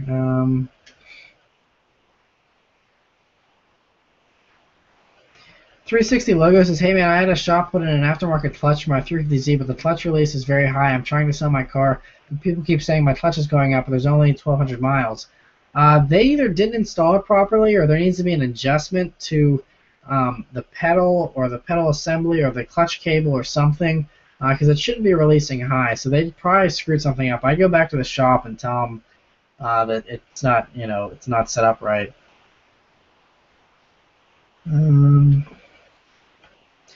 Ismail says, I believe Audi has the best looking cars in the market. What are your thoughts on this? Audi has some good looking cars. The problem with the Audis is they're so futuristic that I think they look outdated fairly quickly. If you look at the first generation of the S5, to me, those are starting to look a little bit old in the front. They still look good, but yeah, they're good cars. I like the way the Audis look, but I also like the way the Mercedes look, and the BMWs aren't bad either. lots of good-looking cars out there. Smith All-Wheel Drive says Philly meetup and Golf R review if I can make that happen next year. Yeah, so yeah, and yeah, Smith, thank you again for hooking me up with the 2015 GTI. If you can, if we can do a Golf R review, we could totally do that, and do a meetup in Philly at the same time. That'd be really sweet. So yeah, let's plan on that for next year. I think I got my hands full here this year, the rest of this year, but yeah, and possibly even this winter if the weather isn't super super cold. We can maybe make something happen then. But yeah, thanks. All right.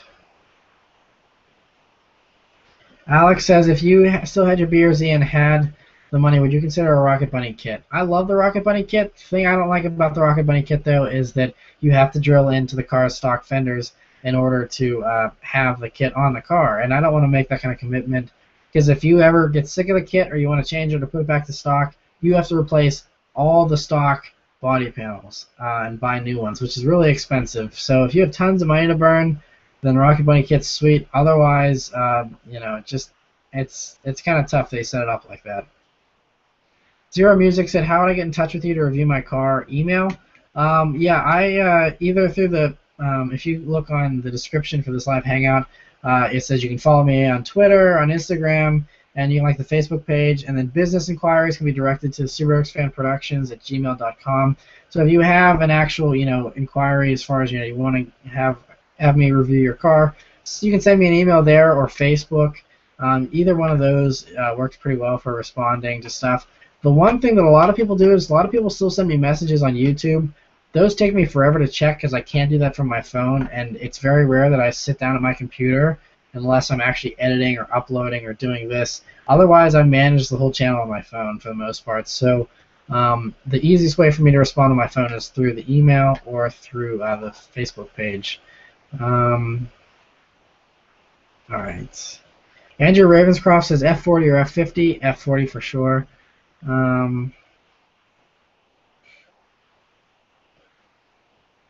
Mr. Fullback says, how bad is the turbo lag on the 2015 WRX? You can watch my review of the 2015 WRX, and you can hear my thoughts on that. It's a whole lot better in the 2015. The power comes on way earlier. Dallas says, I'm getting my dad's 1972 Chevy Nova. That's awesome. Very cool. Have fun with that. Be careful, though.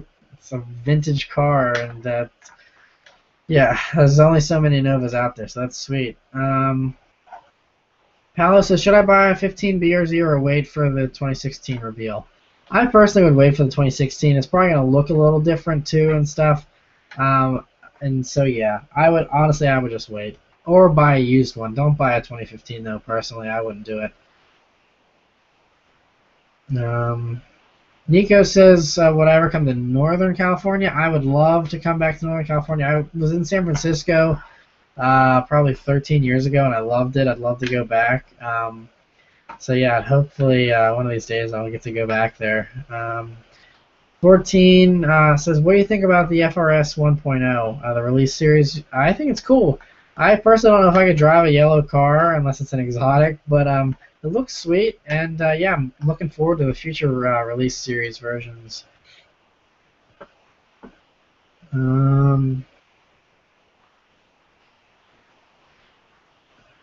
Yeah, I've already answered some of these. I don't play racing games. Someone asked that here, so I can't do a live stream like that dude in blue does. I just don't have time to play video games. I sold my video game console last year, and yeah, I have a my schedule's so crazy. I have no time to play video games. There's some really sweet games out there that I wish I did. I just don't have the time.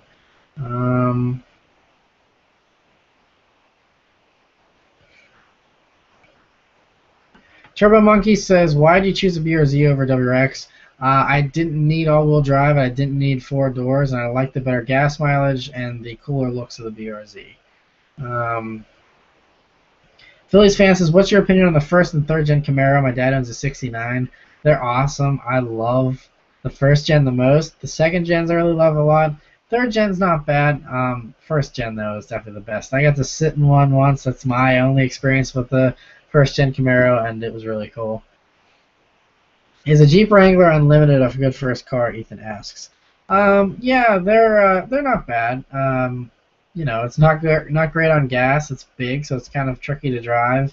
Wouldn't be my first choice, but it's probably not a bad car. Just be careful with rolling it over, and they're not the safest either, so I would definitely just be careful with it.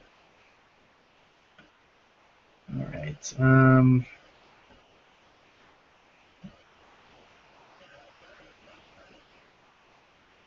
Ethan says, "What are your thoughts on the 2015 BMW M3/M4? I haven't driven one, so I can't really say. They look nice. The sound is okay, but yeah, I'm not a fan of most BMW products at the moment. I don't know, just not super impressed with them. They just all seem to be overly heavy.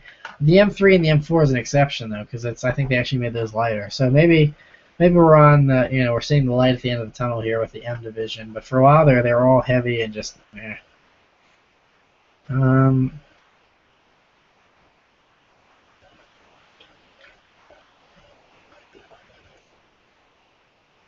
okay, this person says 8:25 is the time he commented at. See if I'm caught up yet. Yeah, it's 8:53. Still not caught up. It looks like we're down to almost 25 minutes, so we're slowly getting better. All right.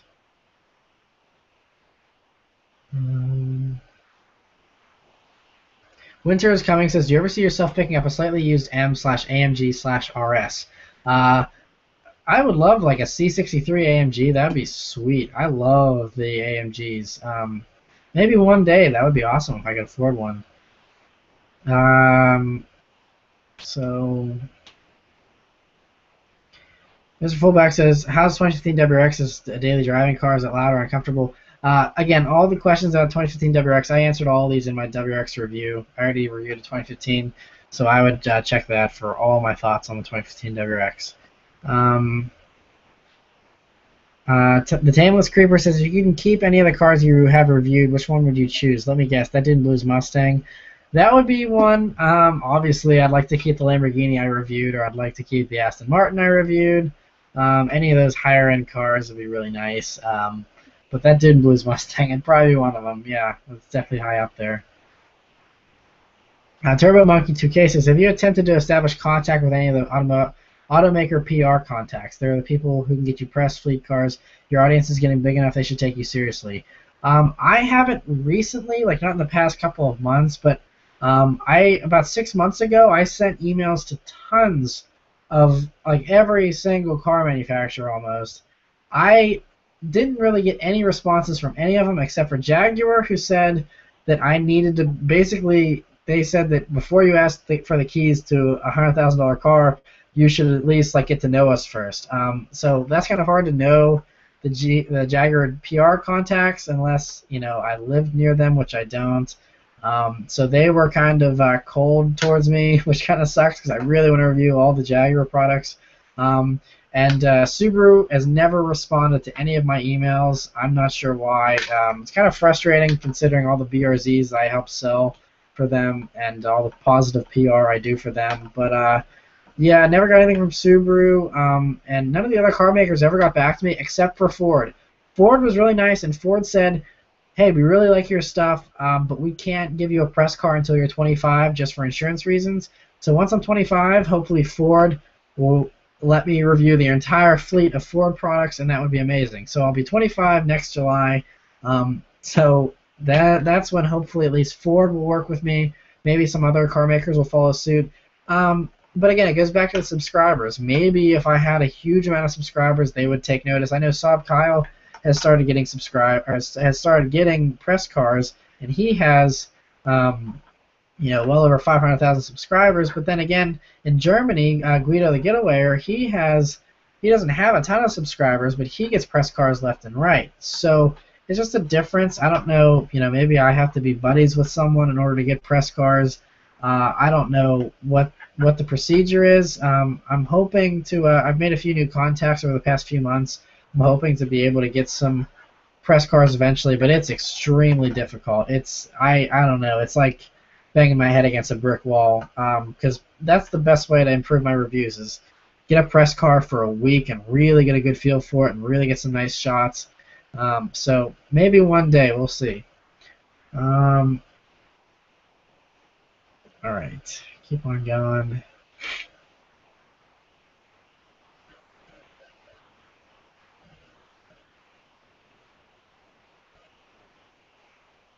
Jarvin the Great says, remember when I predicted you were going to be in a movie? I think I deserve my props for that.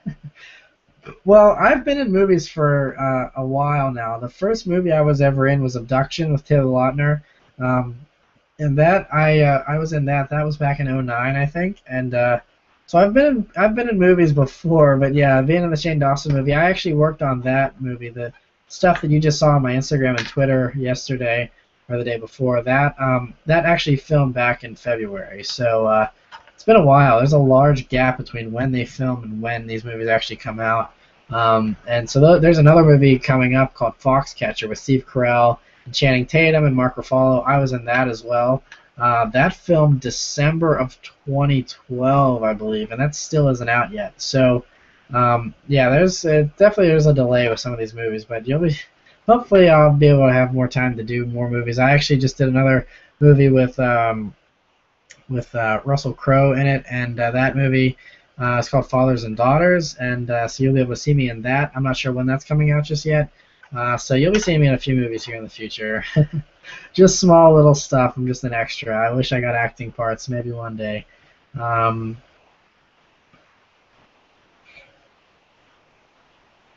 iForce Jason says, "What's your favorite classic car and why?" It's really, really hard for me to choose one favorite.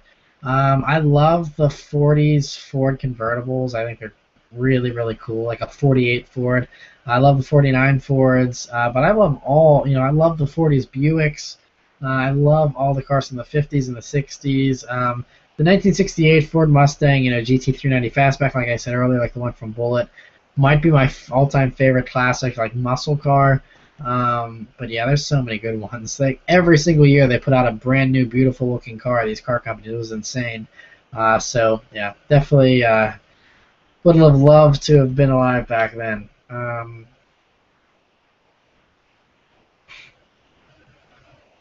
All right, I'm just gonna keep skipping over the repeat questions. Chris says, would you recommend a Honda Prelude as a first car? I would. It's a front-wheel drive car, reliable. It's not the safest because it's older, but if financial constraints are allowing you to only get a car that's in that age range, then definitely I think the Prelude's a great car. Peter asked, what about a '97 240SX? That would be another good first car. Just rear-wheel drive, you got to be a little more careful, like so I mean that's another thing to think about. But I think the Prelude is a more easier to control car, but both are good. Andrew says, would you ever upload uncut raw footage from an exhaust cam? I could. It's just unedited footage is normally not interesting to people because it's the startup and then it's just sitting there idling and then you're not accelerating and it gets boring. So that's why whenever I do my sound videos like you've seen in the past, on those videos I just edit only the accelerations or overruns and startups and things like that. But yeah. Josh TC2 says, hey man, I know you said the BRZ with snow tires did fine in the winter. How do you think an AP2 S2000 would be with snow tires? I'm in DC, so snow isn't as bad as Pittsburgh, but it's about one notch less. I think it's okay. I thought they were terrible, but whenever my buddy with an AP1 S2000 came out and drove in the snow with me, you can see the S2000 drifting with the top down in the snow back in the snow fun videos I did this past winter. He did fine with snow tires, so I think it'd be okay. Just gotta be a little careful, because it has that snap oversteer, but I think it'd be fine actually. Humrez says, answer, thoughts on '09 BMW 335D. Diesel cars are great. They get good fuel economy. It's still pretty quick. Yeah, I think I prefer the sweet revving engine of the inline six of the standard 335i that burns petrol, but the D is good too.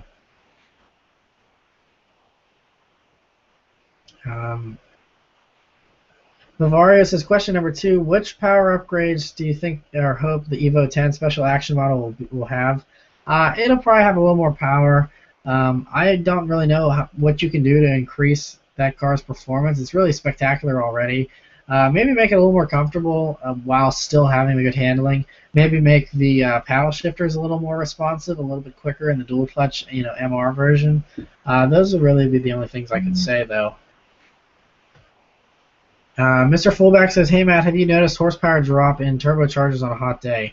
I have. I mean, yeah, you can kind of tell a little bit, but it's not too bad. And hold on one second, guys. But the thing I noticed, the biggest change is whenever it gets cold, turbocharged cars get a lot faster. My Legacy, when it was under 50 degrees outside, that thing felt like way faster. I mean, it was really crazy. So yeah, that's what I would say is whenever it gets cold, that's whenever you really notice a difference in a turbocharged car. All right. All right. There's some more repeats here.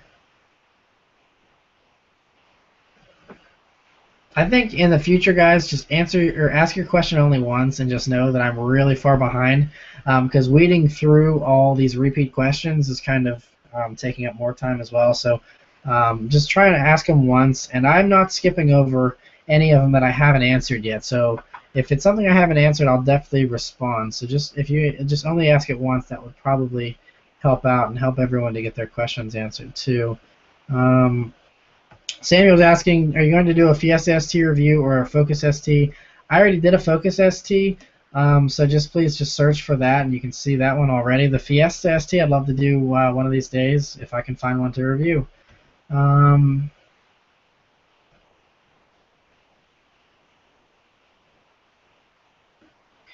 Frank says, what type of slider do you have? It is a glide gear slider. That's what kind it is, glide gear.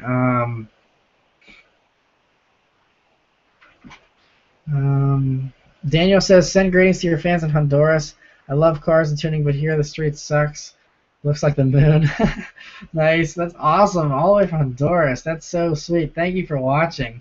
And that sucks that your streets are bad, though. I mean, hopefully they'll improve them so you can enjoy some fun cars. Nick says, what, in your opinion, what's the worst car company right now in terms of reliability, quality, customer service, etc.? I think Fiat has had some issues. I could be wrong. I've heard some pretty, bad stuff about the Fiats. I love them though, so that wouldn't dissuade me from buying one. But definitely make sure you have a warranty if you get one. All right. Zero Music says, if there was an R33 GTST in an impound lot next to your high school, would you buy it? Sounds like you might have an impound lot next to your school with an R33 GTST. If you can legally register the car, which is probably hard to do, but if you could, then yes. Arnis says, hey, what would you recommend under 12K that's quick and not rear-wheel drive? Like I said, Honda Civic SIs, Volkswagen GTIs, Mini Cooper S, an old WRX if you don't mind that. Any of those will do.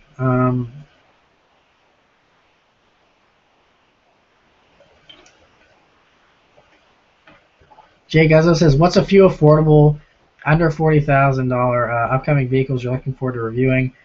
There's a lot. I mean, I'd love to review the new Miata. I still want to do a Fiesta ST, and the Mustang is another one. The 2015. All those cars I'd love to review, and looking forward to a lot. All right, Otten says update 841 is what he has here. So I think we're about 20 minutes behind now. We're doing better. All right, guys. Maybe I'll actually catch up. This is crazy. All right, so Zero says, thanks for answering my questions. You're truly the most viewer-friendly car reviewer. Everything you do is great. I appreciate all you do. Thank you. Like I said, messages like yours are what keep me going. It's seriously so much motivation I get from that kind of stuff. So thank you. I'm just glad to be able to do this with you guys. This is so much fun. And all right, let's keep going here.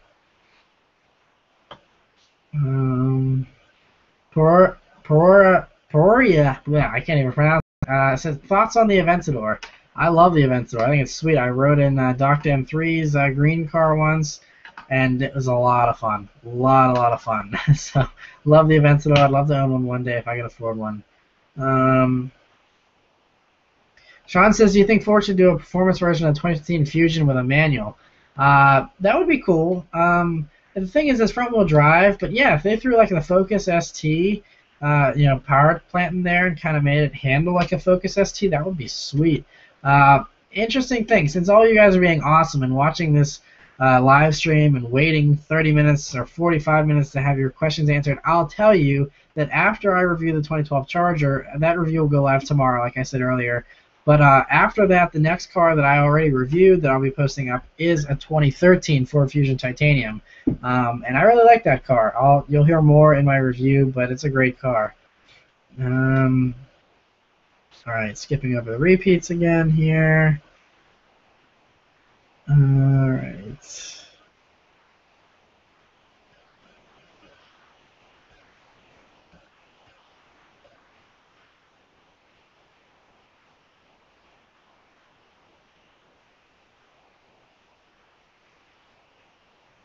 All right, I'm just looking.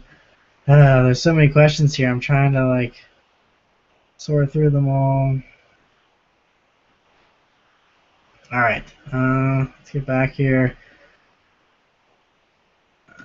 All right. Will you ever grow out a beard? Jarvin asks. Probably not. My girlfriend doesn't like beards and the way they feel when you're giving kisses. So, yeah, probably won't be growing out a beard at all. I'm not a really big fan of beards. I mean, I can do facial hair. Back when I was single, I kind of had a little bit of facial hair from time to time, just a few days scruff, but that's about it. Mark Stanson says, would you choose the CLA 250 or BMW 328i? CLA 250. It looks cooler, and I just like the Mercedes better. The interior is way nicer to me. Nick says, what's your opinion on Volkswagens? I like them. They're good cars.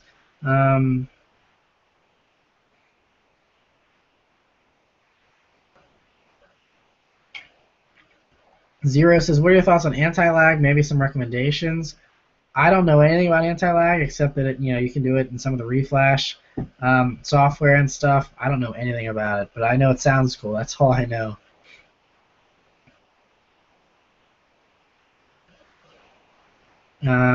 Suburban Sam says, checked out the manual video and it's really helpful. Glad that you're enjoying the videos. All right. The Tameless Creeper says, do you like how the Huracan or Aventador more? Huracan is pronounced Huracan, by the way. Yeah, I know. I'm lazy to say Huracan. I don't really care. But the Huracan, it's a good car. I like the way it looks. To be perfectly honest, though, I still love the Aventador more. I think the Aventador looks way more mean up front. I like the doors going up, and it just being the V12 and everything. I definitely like the Aventador better. But the Huracan's great. If I was spending my own money and I was saving up, I would still gladly drive a Huracan until I could afford an Aventador. Thomas says, what do you think of the new Chevy Tahoe / Suburban? Would you ever consider reviewing them? I probably would. I'm not a big, large SUV fan because they all handle like crap for the most part, and just it's not my type of car, to be perfectly honest. But I mean, I would consider one, reviewing one for sure. Jimmy says, would putting an S2000 AP1 engine into an A86 be a good project car? That'd be interesting and fun. So yeah, that would be cool. Why not? Rob says, hey man, I'm in college. I need a tip. What can I do if my Pell Grant keeps dropping significantly? I don't want to take loans and mess up my credit. I took out loans. It didn't really mess up my credit too much. I don't really know. With my Pell Grant, I know, I've been in finance. That would take a lot more time for me to answer, Rob. So unfortunately, I can't give you an in-depth answer. But really, I mean, Pell Grants, I'm assuming that's connected to your GPA. If not, I don't really know what you can do. I really don't know much about Pell Grants, actually. All right, let's keep going here.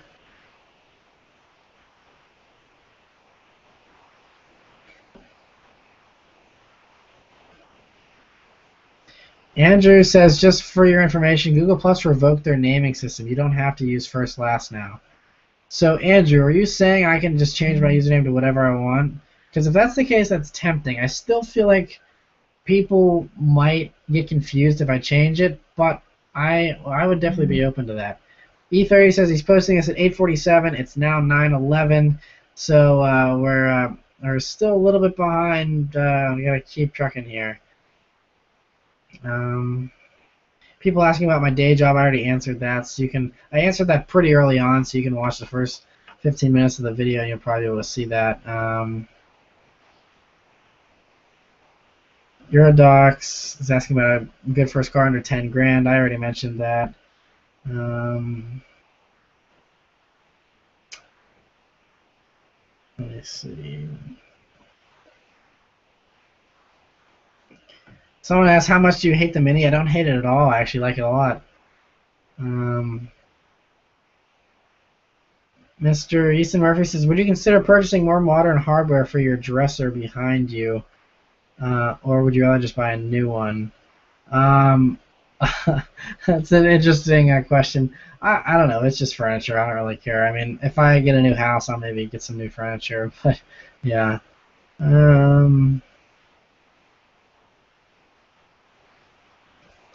Trix App says, hey, Subaruwrxfan, how goes the stream so far? It goes very well, aside from being very far behind on comments.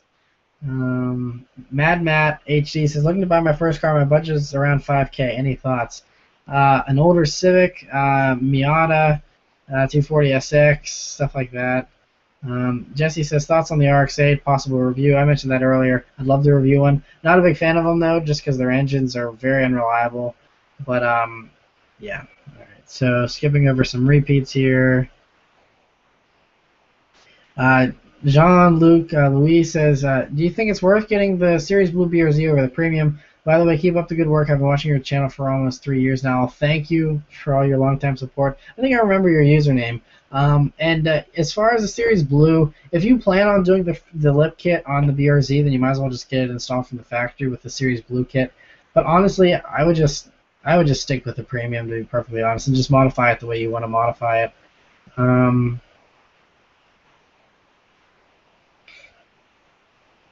Zach says, what should I upgrade next on my 06 GTO? I already have heads, cam, and exhaust. You can do a supercharger. Otherwise, I think it's fine the way it is. I would be happy with a 06. It probably sounds really sweet, an 06 GTO. So I would just have fun with it. Save some money and save up for your next car. The Tameless Creeper says, you should do a review on a Hennessy Venom GT. Lol, one day. Yeah, one day. There is one around this area. We'll see if I can... maybe talk the guy into letting me review it one day, but that would be sweet. Someone asked, will you ever try a different hairstyle for your reviews? I mean, I used to have my spiked hair in the front if you watch the early BRZ videos, you know, I'm pretty happy with what I have now.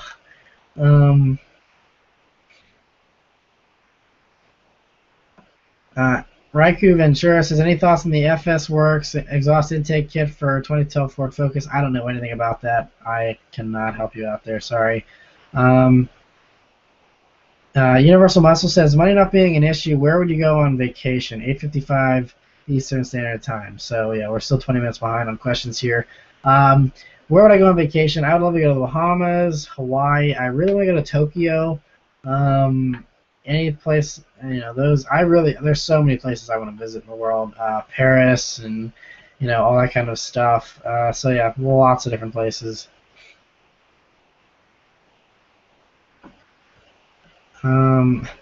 Okay, Lightning Zoro says, what is written on the BRZ sign behind you? Well, first, the sign was a gift, so it's not the best, but what it says, reserved parking BRZ owners only. All violators will be smoked and towed away for scrap metal. So, yeah, you know, it's not like it's a fast car. I don't know who came up with that sign, but yeah, I just got it as a gift, so I kept it. Jimmy says it's 1:53 a.m. in the UK, so I'll go now. Thanks so much for answering my questions. Keep up the good work. Thank you for sticking around that long. I'm sure you're gone now, so you're not even going to hear this, but thank you anyway for stopping by and staying up to almost 2 a.m. your time. Hugely appreciate that. Maximus is asking about the Innovate Supercharged BRZ, or the FRS that I reviewed. He's like, with the black eye RSR springs, would that be your ideal car? Has your taste changed for an ideal car? That would be my ideal BRZ, except I would probably give it even a little more power. I'd do a more aggressive tune on the supercharger, but that's right around what I would say an ideal BRZ is. As far as an ideal car, like I said, I'd like something a little bit more comfortable and luxurious, which is why I'm leaning towards the 2015 Mustang for my next car, if I can afford one. But yeah. Ismail says, "You ever gotten behind a Honda NSX?" I drove one just a couple of months ago. If you There's a video, first time driving an NSX. You can check that out. The Tameless Creeper said, "What do you do in Abduction?" I was in the classroom scene, which is like in the first 5 minutes of the movie, and I'm just sitting there in class next to Taylor Lautner, just bored out of my mind. I'm wearing like a green plaid shirt, and it's kind of funny. Samuel says, "How do you get into movies?" I just applied. You can just if you go to like, the casting agencies that are in your city, and you just say, "Hey, or you just add yourself to their mailing list, and they'll email you every time there's an opportunity to be in a movie, and you just send them a picture of yourself, then you send your information, and if you fit what they're looking for, they'll call you back and ask. And normally you have to have really good availability, like, hey, are you totally free today and tomorrow, or tomorrow and the next day, all day?" And it's a long time. You're normally on a movie set, anywhere between 8 and 16 hours. The longest I was ever on one was 16 hours on the set for Abduction. The second day that I did that, I was in a party scene as well, but you can't see me in the movie very well. But that one was a 16-hour day, which was really long. So yeah. All right, skipping over some repeats again. Mike says, "Do you know any good place where I can order bumper replacements?" I don't. Sorry, I have no idea. Skipping over the repeats here. Brett. Sorry, 1 second. I'm good. I have a small bottle of water. Thanks. Okay, sure.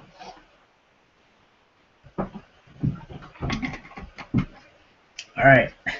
Finished my Sobe. Onto my bottle of water while my voice hangs on by a thread. All right. Bread and Water says, "What do you think about a 1989 Nissan pickup to be a first car?" Not very safe, probably not the best on gas, but it's a first car. Just having wheels is important, but I wouldn't pick it.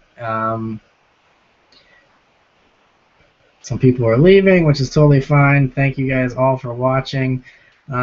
Keep going here if they can catch up. The Sample Bridge says, "I live in Harrisburg. Why don't you come to Carlisle for the shows?" Because Harrisburg's still about a 3-hour drive, which isn't it's not like driving down the street. But I would like to go to Carlisle someday.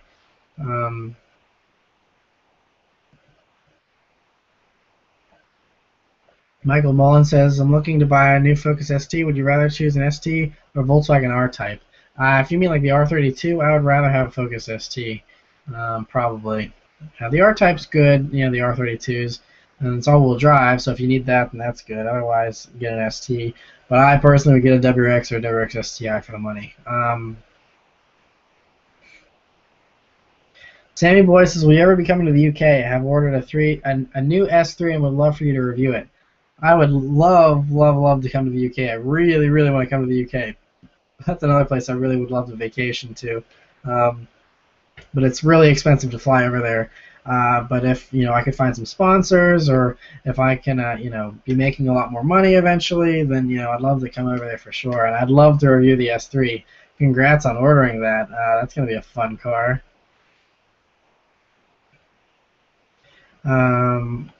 Humraz says, I'm in grade 11 and wanting an Acura RSX. Thoughts? I talked about the RSX earlier. I think they're great cars. I'll hopefully be doing a review of one this week. I'm still a little behind, so you probably wouldn't see the video posted up for another 2 weeks or so. But hopefully I'll have a full video on an RSX. Fingers crossed. M. Newt 830 says, "Ever driven a BMW Alpina B7?" I have, actually. I did a video of one probably 5 years ago now, or maybe 4 years ago. I liked it. It's a big, obviously 7 Series, but it's a cool car. Nico says, "Is a Blob Eye WRX a good first car?" Yeah, they're pretty good. I'd say so. All right, and let's keep going here. Let me just check and make sure. I think we're still good. All right. Some other people are leaving. Totally fine. Thanks for stopping by, Andrew. Glad you guys like the videos.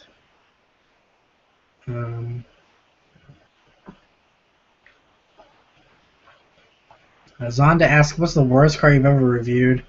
I can't remember one that really stood out as being really, really bad. The Chevy Malibu wasn't the best. I reviewed that a long time ago. Wasn't a big fan of that. The Forester, basically the first few cars I reviewed were all pretty terrible. But that's just because I didn't really have a whole lot of cars to review back then.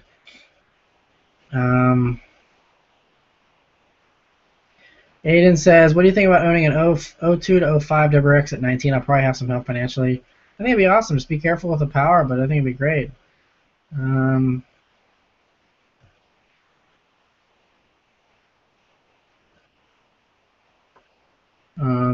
G Taylor is wondering if the maintenance risk is worth it for a more fun to drive car with the GTI. The GTI is a pretty reliable car. I don't think you're going to have too many issues with that.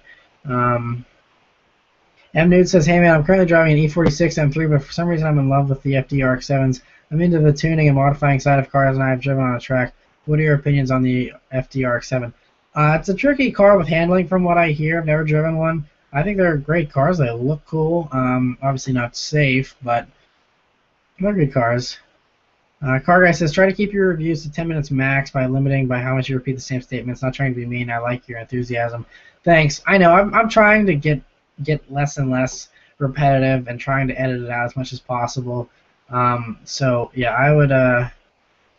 I'm definitely working on it. Aiden said, I appreciate that though. I know you're not trying to be mean, so I appreciate the advice. Aiden says, would you customize a retired cop car to make it cool? Yeah, that would be kind of cool. Michael says, you think I'm cool? Totally. You're watching this live stream and waiting, super long for me to answer questions. So yeah, that's definitely awesome. Thank you for watching. The Tameless Creeper says, what is the last car you would ever want to have? A Pinto, a Pacer? No, a smart car. A smart car is the absolute car I would hate to own. I would never ever own a smart car. Even if you gave me one, I would just go turn around and sell it right away. I would never ever have a smart car. So yeah. AMD Gamer says, my dad isn't allowing me to buy a used car because he thinks all used cars are crap and have been abused. So now I have to save a lot more money for a cool new car rather than a lot cheaper used cool car. No offense to your dad, but that doesn't make much sense. Because there's a lot of really good used cars. You get a Carfax, and even if it's only used like 1 or 2 years, you still save a ton of money. You definitely take a hit with a new car. I experienced that with the BRZ. I paid 30 grand after taxes for the BRZ, and by the time I was getting rid of it, it was worth like 22. So I lost $8,000, just because I bought a new car. I mean, I was willing to pay that price because I wanted a BRZ and I didn't want to wait. But if you're willing to buy a used car, definitely buy used. I mean, I would not buy new. Skipping over some repeat questions here again. Murder SI says Chevy Lumina or Mitsubishi Galant. Oh, neither. There's other options out there. I wouldn't do either of those. All right. Phil and Nan says, not sure if the delay is super bad. It is, but I'd like to say thanks for what you do, man. I appreciate that. Ethan says 2014 Mini Cooper S or 2015 BRZ Limited. I mean, I'd still rather have the BRZ over the Mini, I think, but the new Minis are really nice. All right, keep on trucking here. Uma's Dawes says 2014 SI or 2015 WRX. 2015 WRX, definitely. I love the WRX a lot more than the SI. Nick says, should I trade my automatic car for a manual? If you don't sit in traffic a lot and you want to get involved more with your driving, then I would definitely switch to a manual. Mustang fan says R35 or R34 GTR. They're both really good, but I'd have to say R34 if I could make it legal in the country. Otherwise, R35.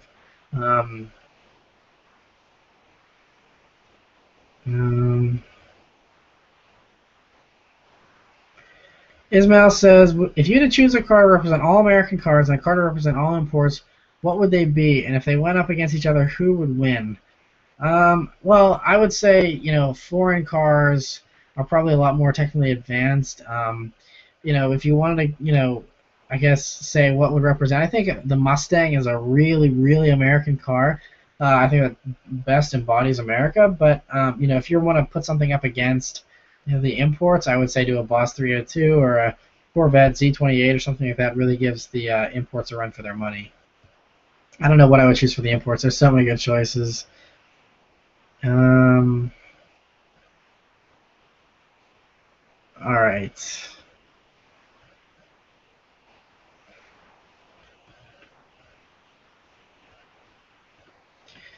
All right. I'm trying to get some more questions here. Someone, let me see.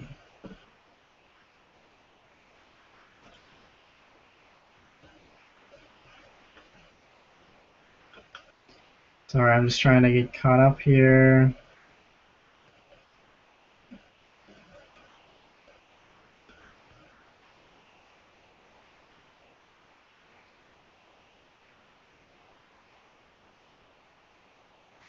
Rogan says, you and that dude Blue should review a car together. I feel like that would be a funny video. Definitely think that would be. I would love to do that for sure. Um, Brandon says, what's your opinion on oil spray undercoating as far as putting it all over electrical wires in the engine? I've never heard of that. I have no idea. Hayden says, what's your first name? It's Matt. Sam says, I have a 2003 Toyota Camry with a couple of mods. What do you think of a Camry? It is a first car for me. That's a good first car. It's obviously not a performance car or anything like that, but it's a good first car. Silent Scopes is, have you reviewed / thoughts on the V6 or V7 S4 4.2 V8 saloon? I haven't done the V8 one. I did the newer S4, but I haven't done one of the older ones. But they're great. They're very reliable. That 4.2 is almost bulletproof. Dallas says, if there was a non-modified 1986 Mini Cooper that was in perfect condition, that you still had the original plates from the UK for 13.5, would you buy it? Well, we didn't have those old Minis, so I can't really say if that's a good price or what. Sounds like a cool car, though.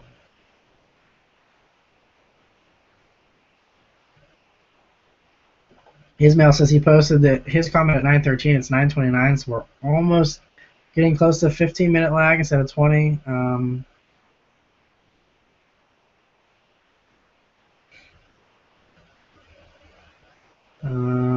Arshad says, hey Matt, I love your channel very much. Congratulations for your awesome reviews and videos. Really got me back into cars. I hope the best for you and your channel. Keep up the awesome job. Car Club channel says, what do you think of the Mazda Miata? I already answered that way early on. I think it looks good, and I'm excited for it. Angel says, hey Matt, big fan. I know you've worked with that dude in Blue. Have you worked with other YouTube car reviewers that I should follow? I worked with Guido the Getawayer. We were kind of hanging out in Virginia when I did the 2015 STI review. His username is just the Getawayer. He does really good car reviews. That's the only other one I've really worked with. So yeah, I've hung out with TJ Hunt. He's a cool. He doesn't review cars, but he gives vlogs on his BRZ. It's another cool one. Silent Scopes is static or bags. I'm assuming it's like a stance thing. I would say neither. I would just have it stock. Tameless Creeper says 8:18 when he's posting this. I'm guessing he means 9:18. We might be in a different time zone. Zach says, I'm getting a WRX sometime in the near future. What should I do to it tuning wise? Exhaust and a tune if you want, but just an exhaust is fine.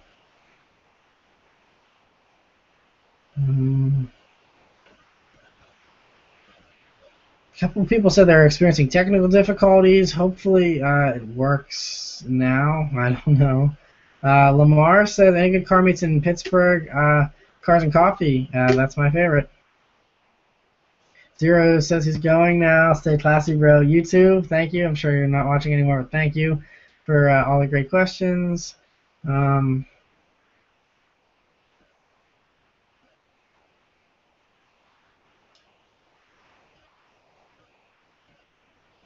right. right. So.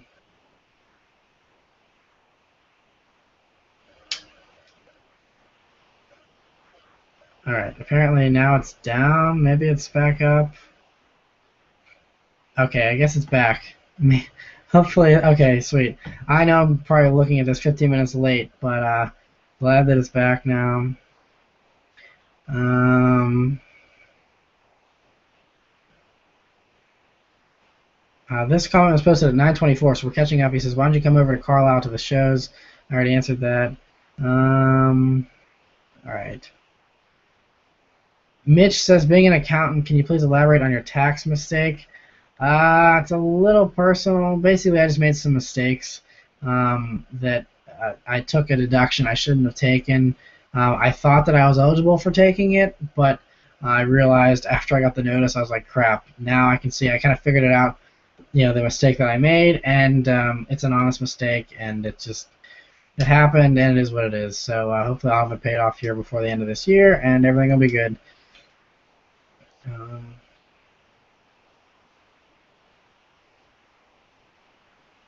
All right.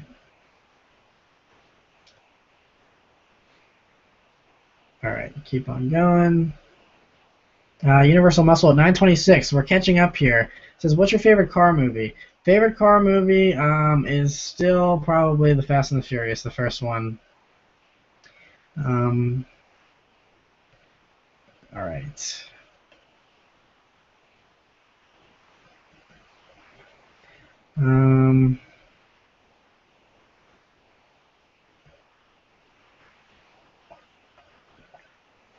All right. Would you recommend a BRZ for first car or an S2000? Yeah, they would both be good. S2000 is a little bit trickier to handle, but they'll both be good. Mitch says, "Use 135i from CarMax with the Jalopnik warranty." I don't know what the Jalopnik warranty is. Maybe I'm out of the loop on that. But used 135s are nice. Fatal Supremacy says, "C5 Corvette or 2016 Miata?" I'd say 2016 Miata. Prelude says, "Hey man, I was told by a salesman at Barrel Subaru it's a 4-month wait for a new WRX. Unbelievable." I find that hard to believe, actually. That can't be right. I mean, I'm sure they're like hot cars, but I'm pretty sure there's some sitting around on dealer lots. So yeah. Tameless Creeper says, "Would you rather have a 2015 Viper GTS or a 2015 Corvette Z06?" Probably the Corvette Z06. Obviously, I haven't driven either of them, but I think it's a little less raw, easier to handle than the Viper. David Johnson says, "When do you think you'll be able to get another BRZ?" I probably won't. If I can afford a car in the BRZ's price range, I'll probably end up getting an EcoBoost Mustang. If I can afford something more than that, I would get a V8 Mustang. All right. Some more comments here loading up. What do you think of the 1989 Acura Legend Coupe with a manual? I'm going to have it in November. I actually had a friend that had an Acura Legend Coupe. They're cool. I mean, they're larger, and I mean, it's an older car, but that'd be, a fun first car. All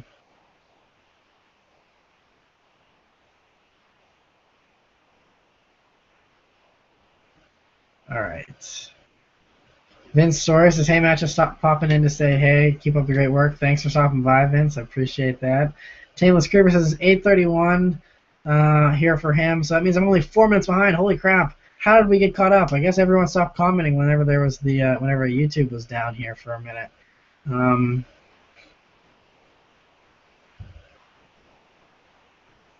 All right. PJ Huckster said, "Cars and Coffee Buffalo had a Saline S7 show up. Man, that car is awesome."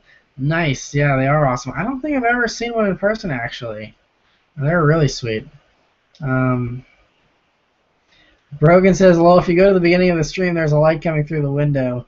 Good job, Matt, being loyal to your fans." Yeah, we've been going here for, looks like about 3.5 hours now. So I'm just, like I said, I'm really appreciative that all you guys are wanting to even, come here and hang out. And I appreciate all that you, do with watching the videos and sharing everything. This is my way of kind of paying you guys back for that. So, yeah, and my voice kind of is hanging in there. It's sore now. My throat's kind of rough, but I'm still hanging on, so that's all right. All right. Skip. There's not too many repeats anymore, so that's good. Skipping over a few here. All right. Sample Bridge said he didn't hear my answer for the Carlisle thing.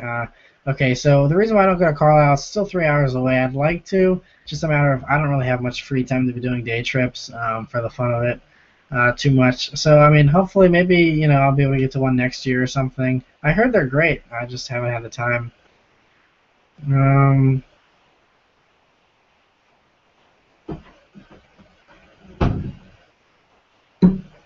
Thanks. I've just been delivered strawberries. So thanks to my mom for hooking me up with that. Let's keep on going here. So Sean asked what I do for my side job. I mentioned I worked at Harrison Auto Sales. I take pictures of the cars on their lot and put them up on the website for them and all that kind of stuff. Yeah, I can't talk and eat at the same time. Strawberries will have to wait till after. So someone asked, have you ever seen Born to Race? It's a good car movie. I have not seen Born to Race, but I heard that I look like the main character in that movie. A lot of people have told me that in the past, so I definitely want to watch it sometime. Just again, I have to just make time to sit down and watch it. Mr. Red Paul 84 says, he's a Subaruwrxfan. Have you ever been to Texas? I flew through the Dallas-Fort Worth airport once, like 13 years ago. That's about it. Never been to Texas. I'd love to go there, though, sometime.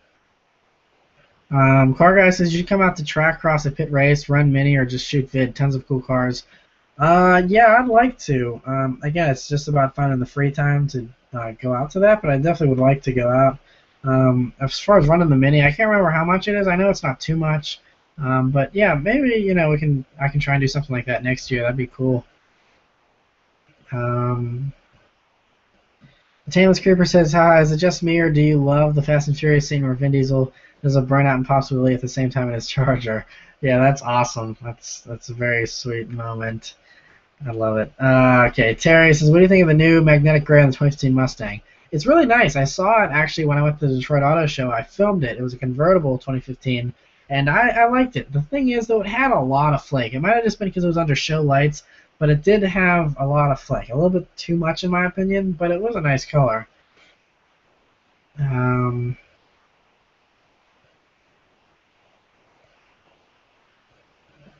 All right, another question here. Universal Muscle says, what do you do at Cars and Coffee at a Cars and Coffee event? Everyone gets coffee and talks cars. Yeah, basically you stand around in a parking lot and just talk cars with people. Yeah, it's really cool though. But yeah, Lieutenant Foster says, wow, almost live. I know we're catching up here. So we're making some, I don't know how, but we're doing it. I guess some people are leaving too, but we're still doing almost 100 people watching right now, so that's awesome. Abdullah says, for a beginner manual driver, what new recent stick shift car would you recommend? Honda Civic. That would be the easiest one, I think. Andy says, what do you think about clear bra? It probably makes sense on really expensive cars with really expensive paint jobs, but for most cars, like people were saying I should put clear bra on the BRZ. I don't think it's worth it. You could just repaint the front end of the BRZ for the same price. And clear bras to me, I can still notice them. I mean, some people can hide them really well, but they still leave like an orange peel kind of look to the paint. I don't like it. I still am refusing to hop on the clear bra bandwagon. I just do not like them myself. But for exotics and stuff, I think it makes more sense. TR Skyline says, I know where you can buy a legal Skyline in Florida. If you want to buy one, tweet me. I'd love to buy one, but I'm not in any position right now. Maybe one day it'd be a fun collector car or something. All right, let's keep on going here. Mitch says, just got on here a few minutes ago and have to go soon, but just want to say that you've had some awesome reviews lately. Keep up the good work. You're only going to get more opportunities. Yeah, I hope so. I hope it just keeps going up, and yeah, I'm excited for the future. David said, what kind of exhaust are you going to get for the Mini? I don't know if I'm going to get an exhaust. If I have the money, I would like to get a John Cooper Works exhaust. They sound phenomenal, so it's just a matter of whether or not I have the money. Material Ninja says his mother owns an automatic '09 Mini Cooper. It's one of the best cars he's ever driven. Yeah, they're really great cars. I think a lot of people underestimate how good they are. Bread and Water, Okay, I guess he had technical difficulties when I was answering the pickup question. 89 Nissan pickup is a first car, not my first choice. But hey, it's wheels. That's a, I would get something that's like a Miata or something for the same price. But if a Nissan pickup's your only option, it's better than not having a car. But I wouldn't choose it as my choice. Tata Farm Production says you should check out the Alta Cold Air intake for the Mini. My friend with the red Mini at Pittsburgh Cars and Coffee has one that made a huge difference. Really? Because see, all I was on North American Motoring, that Mini forum, and everyone on there is talking about whether or not an intake makes a difference, and most people say it doesn't make a difference. So I don't know. I mean, some people have dyno proven, like K&N says they got 11 horsepower from their intake, but the problem is all those intakes sit right on top of the hot engine. I don't know if the Alta Cold Air intake goes in the wheel well somehow. That might be better, but all the intakes I've seen don't really help too much. A lot of people say an intercooler is actually a better way to get more power in the Mini. Straw Hat says, does the 2006 WRX have many problems? No, I don't think it really has any problems.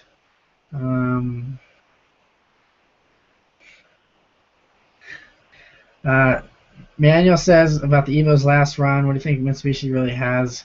I think they do have a special model edition in the works. I just don't know what they're going to be doing with that. No one really knows yet. I don't know if there's going to be something like that in the UK or not, but I'm sure they would probably do something. Mustang Fan 23 says hashtag strawberry delivery. Yeah, that's awesome. Vincent says, will you review a G37? Yeah, if I could find one, I would love to. Prelude says, thanks, man. I figured that 4-month wait was wrong. I called last night. I'll be going out tomorrow afternoon to talk with him. I found one WRX on a lot at Bowser in Pleasant Hills. Okay, yeah, I mean, I bought my BRZ from number 1 Cochran Subaru. They were really cool. I don't know if these other guys are giving you the runaround. I know Bowser, I once went there to try and test drive a WRX, and they told me unless you have money down, they're not letting you test drive one. So Bowser wasn't the friendliest to me, but maybe you'll have better luck with them. I would say number 1 Cochran and Monroeville if you can. Sony franchise says, is YouTube your main source of income? It's one of the sources, but like I mentioned at the very beginning, I also work 3 days a week at a car dealership, and that supplements it. I would like to do YouTube as my only source of income eventually, but right now it's just not lucrative enough for that to be a reality. So hopefully as the channel continues to grow, it'll make more, and I'll be able to do this full time as my only thing. iForce Jason says, I know this is not a car-related question, but my dad just bought a 2014 Toyota Tundra. He's going to give it to me. I like it, but what do you think of it as a first vehicle? They're huge. That would be a really hard first car to drive, personally. If you can learn how to drive on a 2014 Toyota Tundra, you could drive anything. I mean, I actually drove a Hummer H2, and that feels smaller than a Toyota Tundra, the new ones. It's that big. I mean, they're safe. But aside from that, it's going to be a really hard car to me personally to drive if I were you. But good luck. And I mean, if he's giving it to you, then you can't really be picky. But I mean, if he doesn't get mad, I would sell it and get something easier to drive, personally. But PY Huckster says, how do you feel about the quality of Porsches? I own a 2013 4S and I love it, but I'd like to hear your opinion too.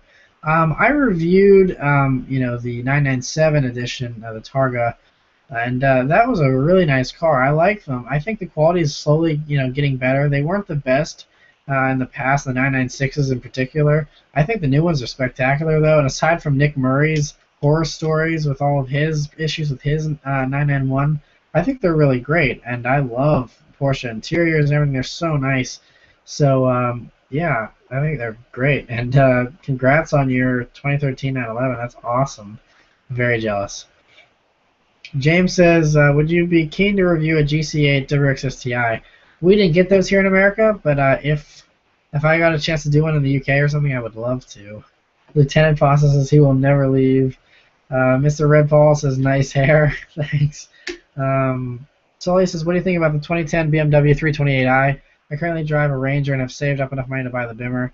They're good, just be careful because maintenance is expensive. But aside from that, they're great. Stick for a first car, yes or no? I think an automatic's easier to learn on, but if you have a pretty good handle on driving, then I would say go for a stick.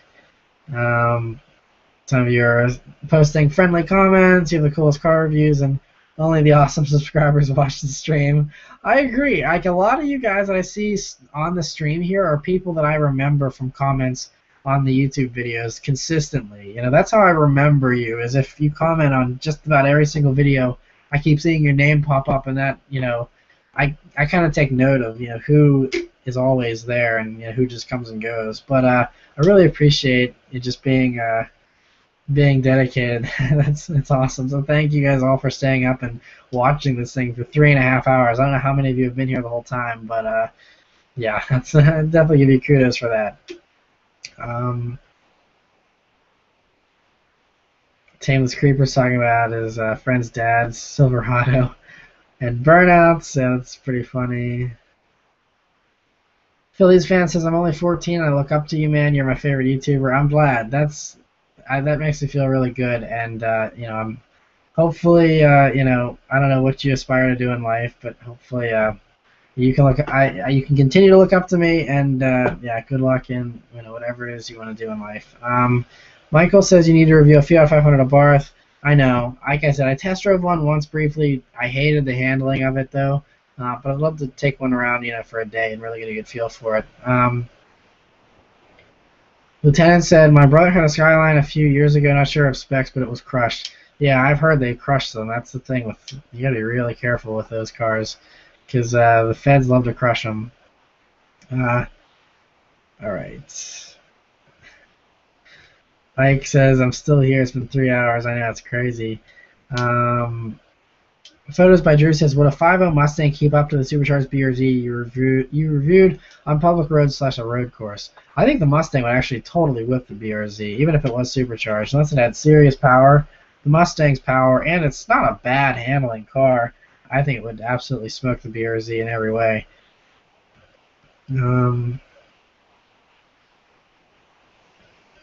East Coast Shredder says, I have the BRZ Eorza edition. After a subwoofer and tint windows, what would be a good upgrade, intake or subwoofer?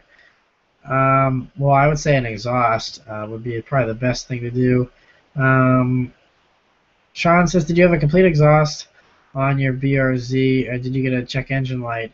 I didn't get a check engine light because the reason why is the exhaust was just a header back, and there is an O2 sensor in the header. So as long as you have the stock headers, you won't get a check engine light. But if you replace the headers, then, you know, that's when you get a check engine light. Sword said, just to let you know, I sent an email about the review an hour ago. Thank you. I'll check that once I'm done with the live stream here. STI, Evo 10, or WRX, which do you prefer and why? I mentioned this earlier. Depends what model year, but generally, I mean, the STI is a little more comfortable. David says, please recommend a first car for about 10 grand. Please answer. Like I said earlier, you can find a higher mileage Honda Civic Si, Volkswagen GTI, something like that. A nice Miata for 10 grand is a good car. S2000 you can find for 10 grand. Those would probably be my suggestions.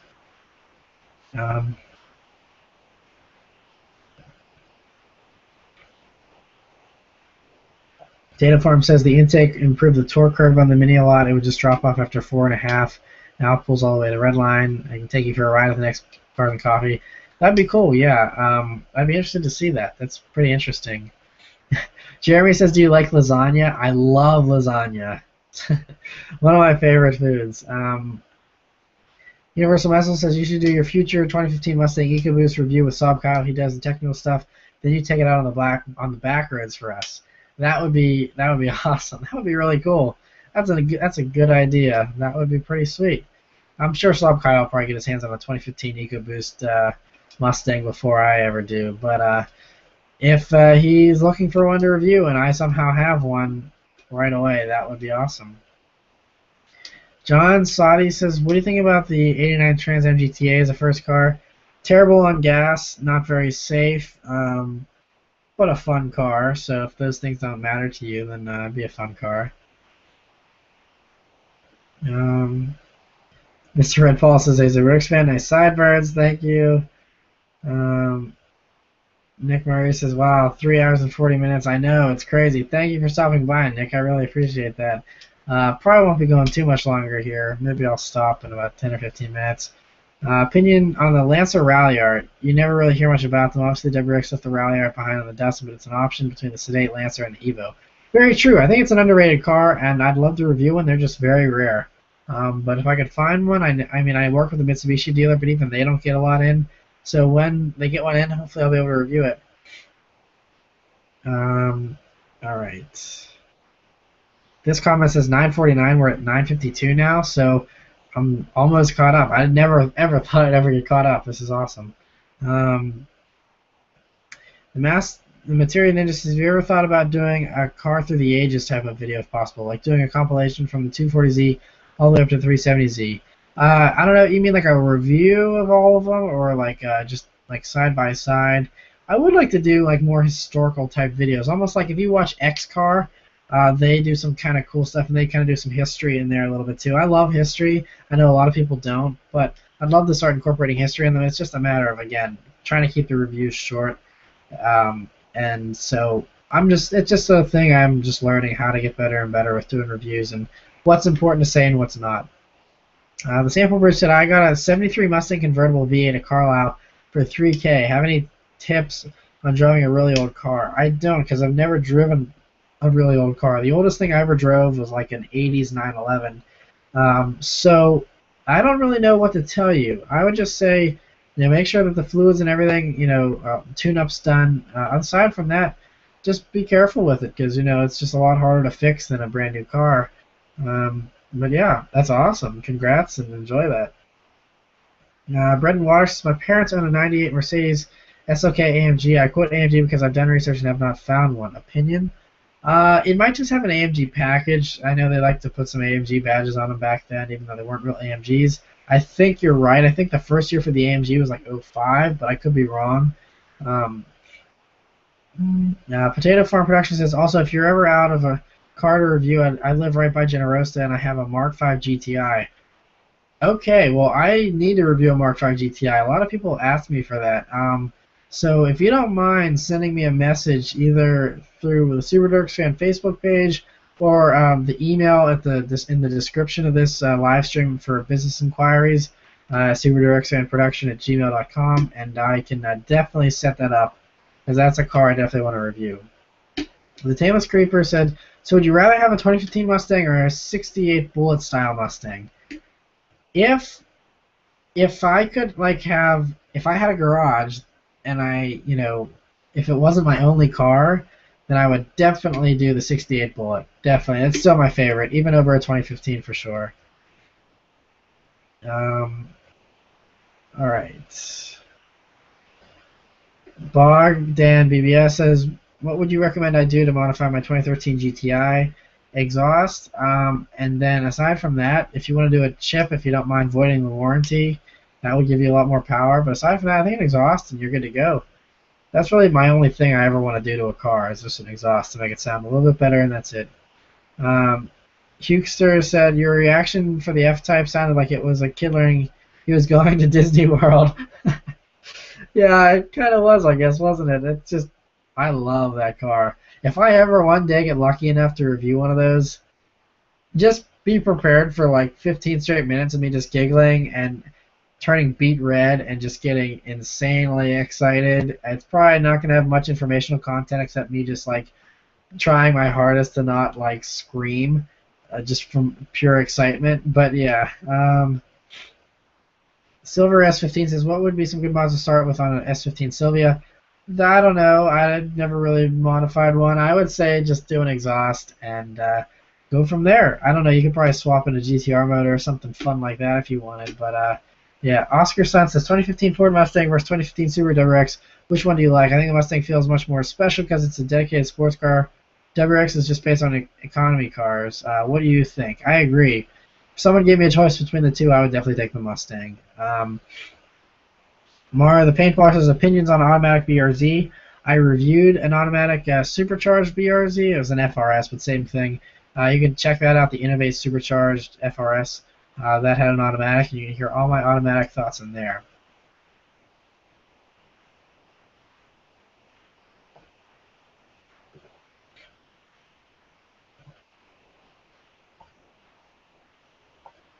Brogan says, I might not comment on every video, but I've watched every video for the past 3-ish years, and I'm 16. Yeah, I know that comments aren't everything. I watch a lot of YouTube videos and don't ever comment on them either. So definitely don't blame you for not commenting or anything. I appreciate the views all the time, and I just love hearing everyone's thoughts. So that's why I enjoy getting comments, from repeat commenters and stuff like that. Because that's part of why I love uploading videos, is hearing what people think about them. Julian says I've been here for the whole thing. Thank you. That's insane. Lamar says, would you trade in an Acura TSX for an '08 Porsche? Depends what kind of Porsche. It's probably going to have higher maintenance costs for sure, but it's not going to be as reliable. But if you could get that'd obviously be more fun than a TSX probably. Matt C says, 2004 WRX STI I saw for 10K. Should I buy or not? I would have to look at the car and see.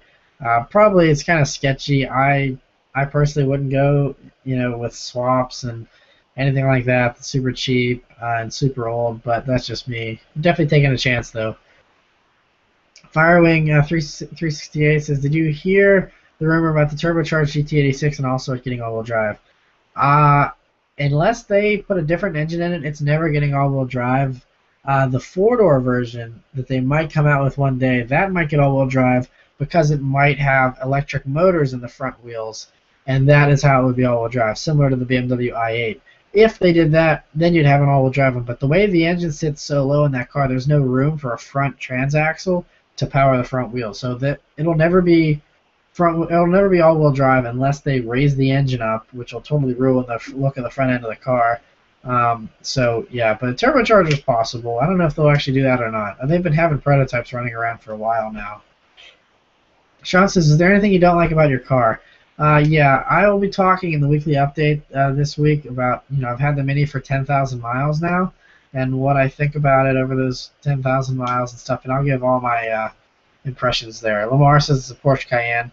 The Porsche Cayenne definitely won't handle as well as an Acura TSX, but if you want an SUV, it's good. They do have some issues though, so just I'd keep that in mind. Brogan says 2005 Mustang GT with Flowmaster axle back. Awesome. I would love to own one of those. Alpha says, hey brother, I love all your videos. I just pre-ordered a 2015 Mustang GT. I wanted to know if you wanted to make a review on it. By the way, I live in Virginia. Yes, I want to review your Ford Mustang GT very badly, very, very badly. Wish you didn't live in Virginia, but depending on where at in Virginia, I may make the trip just because I want to drive one that bad. So definitely, like I mentioned with a few other people, send me a message on the Subaruwrxfan Facebook page or the email subaruwrxfanproductions@gmail.com, and we could try and set something up. Wasn't planning on going to Virginia super soon, so maybe depending on when your car is supposed to arrive, we can set something up, and that would be amazing. I would really, really appreciate that. Congrats, by the way. I'm really jealous. Slither says 2015 Mustang EcoBoost or Evo 10. I would definitely take the Mustang EcoBoost just because I love Mustangs, and the Evo is a little rough. Sony Franchise says, how do you feel about the NSX? I've seen you have been in one. Yeah, I'd love to review it. I drove it, and it was a lot of fun. It's phenomenal. The driving position is amazing. It's an amazing driving position. I can't really explain it unless you sit in it to really understand for yourself. But it's really nice, and the engine's fun to drive. It's great gearbox. Really sounds amazing. Just an all-around fantastic car. Phillies fan says, I'm right outside of Philly, and I'm looking forward to meeting you one day if I could. That would be pretty sweet. Yeah, like I said, if I can do a couple of reviews in Philly and make a business trip out of it here for a weekend sometime, then we could definitely do that. Drew says, I know you really enjoyed reviewing the Civic Si as you test drove.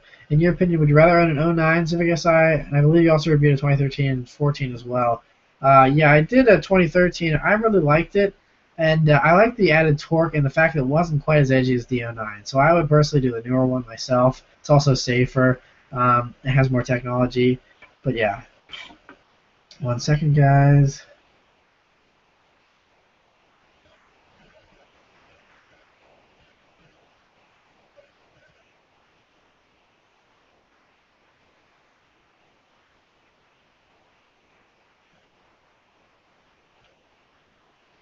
All right, I'm going to answer a few more here, and I got to get to bed pretty soon. I gotta get up at like 5:30 tomorrow. So let's see here.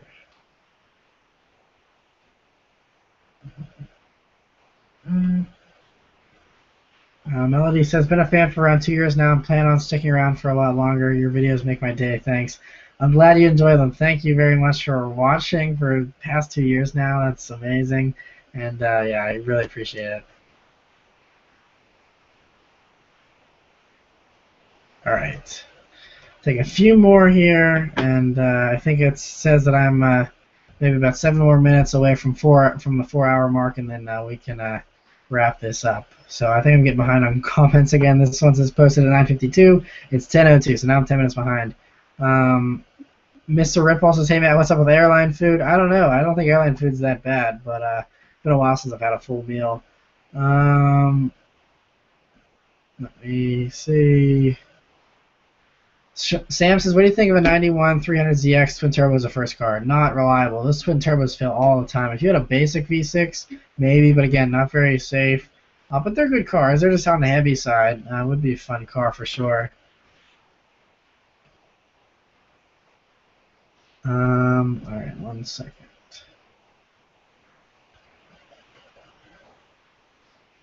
All right.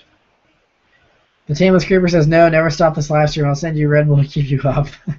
I wish, man. The cold, plus, like I said, I gotta work early tomorrow. So actually, I'll probably be up at 5 because yeah, it's gonna be crappy. So I can use that Red Bull tomorrow. But Terry says, have you driven the Chevy SS? If so, what do you think? No, I haven't. But I'm gonna hopefully be doing a review of one soon, and I'll give you all my thoughts then.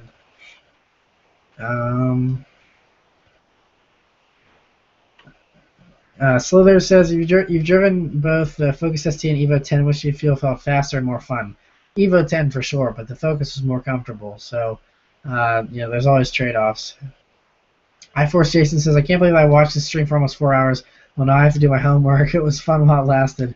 No, that's totally fine. Thank you so much for watching for 4 hours. That's awesome.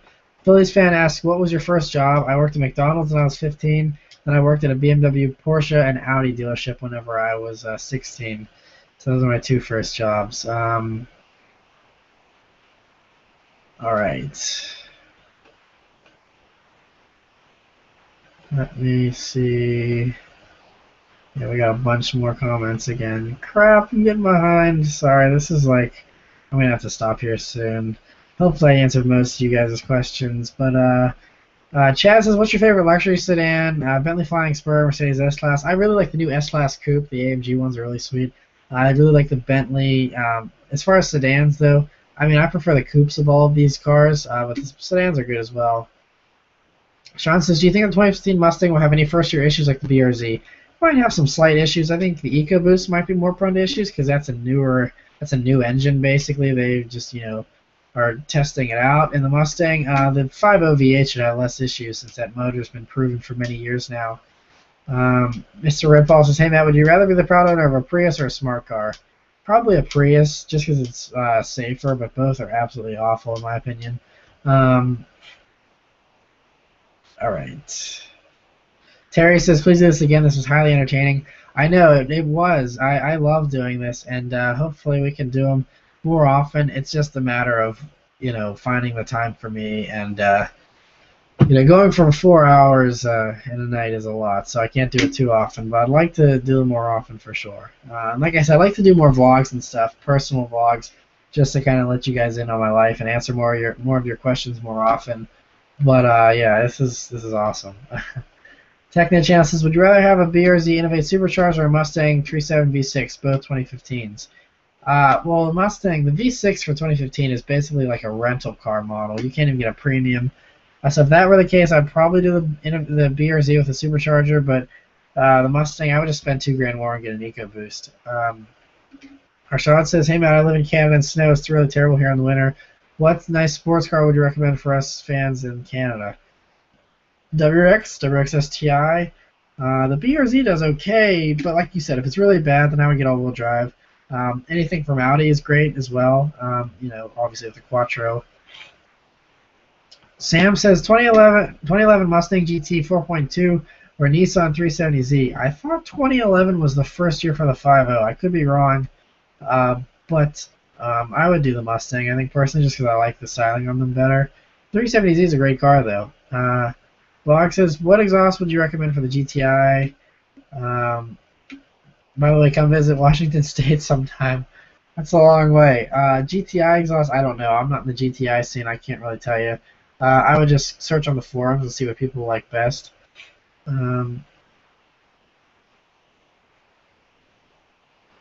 Drew says, you're great at what you do. I love all of your reviews and watch them within the hour. You drop them. Within the hour you drop them. Thanks for everything. Thank you for watching them all and everything. That's amazing. Thank you. Sean says, CVT or bus pass? CVT, I don't know if you mean the transmission or what that is, but I guess CVT, bus pass doesn't sound very fun. Zonda says, just recently started driving stick, slowing down a little, around 5 miles per hour with no brakes and no clutch is fine, right? Yeah, as long as, I mean, if it's not fine, it'll stall, you know, so it's just a little risky, but yeah, I mean, that's fine. Materia Ninja said, I can hook you up with a clean 280Z to drive for a bit if you ever make it to Florida. Okay, thank you. That would be awesome. I'd love to do that. Tim asked, I'm sorry if you already answered this. I just got here. Why didn't you go to the hangar party? Because it was too expensive, and I have a girlfriend now, so paying for 2 tickets instead of 1 makes it doubly expensive. So I just did not, you know, with my financial situation right now, I just could not do it. Super Twin Turbo says, how do you feel about stance cars or the scene in general? I'm not a fan, but, you know, everyone likes something different. I'm not going to knock it. Just, it's not for me. Maker of Awesome says, should we make a secret fund and mail you a new 2015 Mustang GT? Well, I mean, I wouldn't say no, but yeah, I know, you know, on Instagram I talked about a week ago about, you know, possibly doing like a Kickstarter because some of you guys are really bored with the Mini and really want to see me in something else, and so I'll drive anything you guys, if you all want to pitch in a couple bucks and get me a different car, I would gladly drive something else. I love the Mini, but there's lots of great cars out there. So you know, if everyone was all for a Kickstarter and wanted to, you know, all contribute money and we made enough money that you were able to do a Mustang GT, then that would be amazing. I mean, it would be so amazing. But, you know, I seriously doubt a lot of people get turned off by, you know, funding YouTubers and stuff like that. But if everyone's in agreement, you know, then we could definitely try and go forward with something like that. Anyway, all right. Firewing says, my dad's buying a new F-Type coupe. Can't wait. Yeah, well, if he ever wants to have a car review done of it, just let him know. I'd be more than happy to come review his F-Type. As long as you're within a decent drivable distance. I really want to review an F-Type.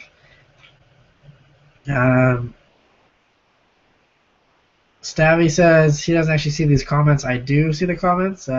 I figured that out, I think, after the first or second live stream. We got it all worked out. So I do see these comments.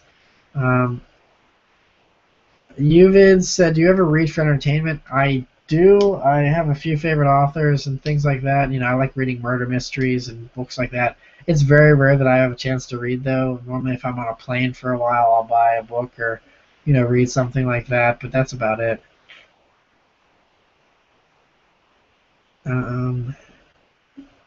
Firewing says, if you ever come make a trip to Toronto, you can review it for sure. Really? Okay, I have a lot of good reasons to come to Toronto now. There's a guy with a turbocharged BRZ in Toronto that mentioned something in one of the weekly updates, I think. I know a guy with a brand new GTR, a Lamborghini, and an Alpha GTR that might let me review that too. So, and now if you have an F-Type in Toronto, okay, we need to like make a trip to Toronto work. I know it probably the winters get pretty bad up there, so I'm running out of time. Probably won't happen this year as much as I want to make it happen, but all right, Toronto. I need to get to Toronto bad. There's all kinds of sweet stuff up there apparently. Thank you for the offer. I'll try and post a video before I end up going to Toronto if I do, and hopefully we can set something up. As Wanda said, also, if you do head to Virginia sometime, I can let you know some great roads from PA to Virginia. Okay, sounds good. Thank you. All right. Nico's Subaruwrxfan has been here the whole time. Thank you again. AMD Gamer says, are you slightly jealous of Dr. M3? That dude Blue got to hang out with Valentina Balboni. No, I got to see him at the Cars and Coffee event as well. I actually met him back at the Eurosport DC 2013 drive last year. It was really cool. He's a really awesome guy, so it was awesome. And yeah, so not jealous at all. Alpha says, no problem, brother. I could have come to you as well if you don't mind, because you have more windy roads up there. Plus, I live in Northern Virginia. All right, well, if you're offering, I will totally accept. You can, as soon as, whenever you're comfortable, bring your 2015 GT Mustang up to Pittsburgh. I would gladly let you come up here and we can review that. That would be amazing. And yeah, so definitely send me a message if you're serious and you want to make this happen.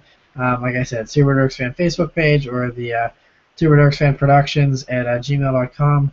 And we can make that happen. That would be phenomenal. So thank you. And yeah, Nike fan says Subaruwrxfan Crosstrek. Maybe you missed it. I answered that probably 2 hours ago. But the Crosstrek's a nice car. It's just a lifted Impreza, though. I don't see why everyone's so excited about them. But I have never driven one, so I can't really say. David Johnson said, where did you learn to drive stick? I actually learned on a work truck when I worked at the dealership when I was 16. That's how I learned. It was an old beat-up Mazda, like RB or whatever. So yeah, an old pickup truck. Sony Franchise says, thanks for streaming. I made it to the last half hour of it and really enjoyed it. Keep up the great reviews. Thank you. I really appreciate that as well.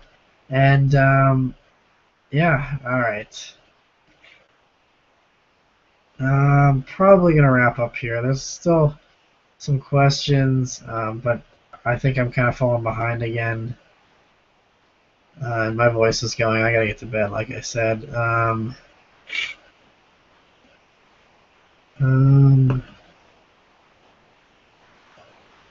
right. Firewing says, my dad is head of DHL Canada, and he likes cars as well.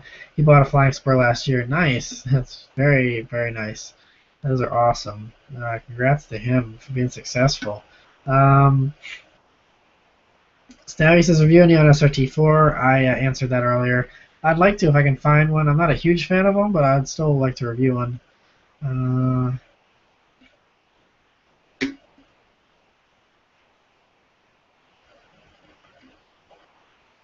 Marco says, would it be a good idea to invest in a Super BRZ right now when I'm 18, or should I buy another cheaper car?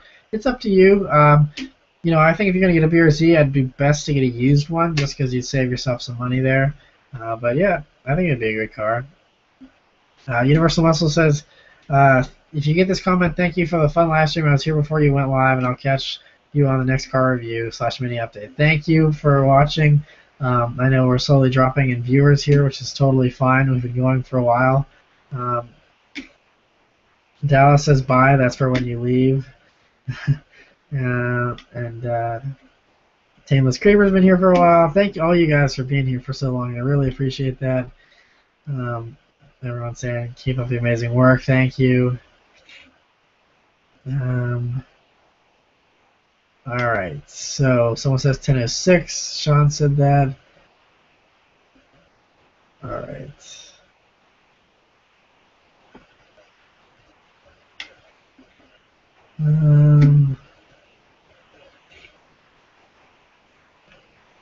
Okay, I think everyone's saying goodnight here from when I mentioned it earlier. Yeah, I think we'll just kind of end it there. I know there's some more comments here, and some of you guys are answering each other's questions, which is really appreciated as well. That helps me out. So yeah, I think we're finishing up here. I think the comments, I actually fully caught up. I mean, I'm not answering them anymore. I just kind of scrolled down to the bottom, but I didn't really get too far behind. So it's amazing. The first live stream that I actually caught up to the comments. I can't believe it. I don't know how that happened, but thank you guys so much for watching, and I guess we'll leave on that bombshell. So yeah, thanks again, and I'll see you at the next live stream, and I'll be posting a mini update, like I said, on Friday, like I always do, and I'll be posting up a new car review tomorrow, and I got lots more great stuff coming. So thanks again, guys, and I'll see you next time. Take care.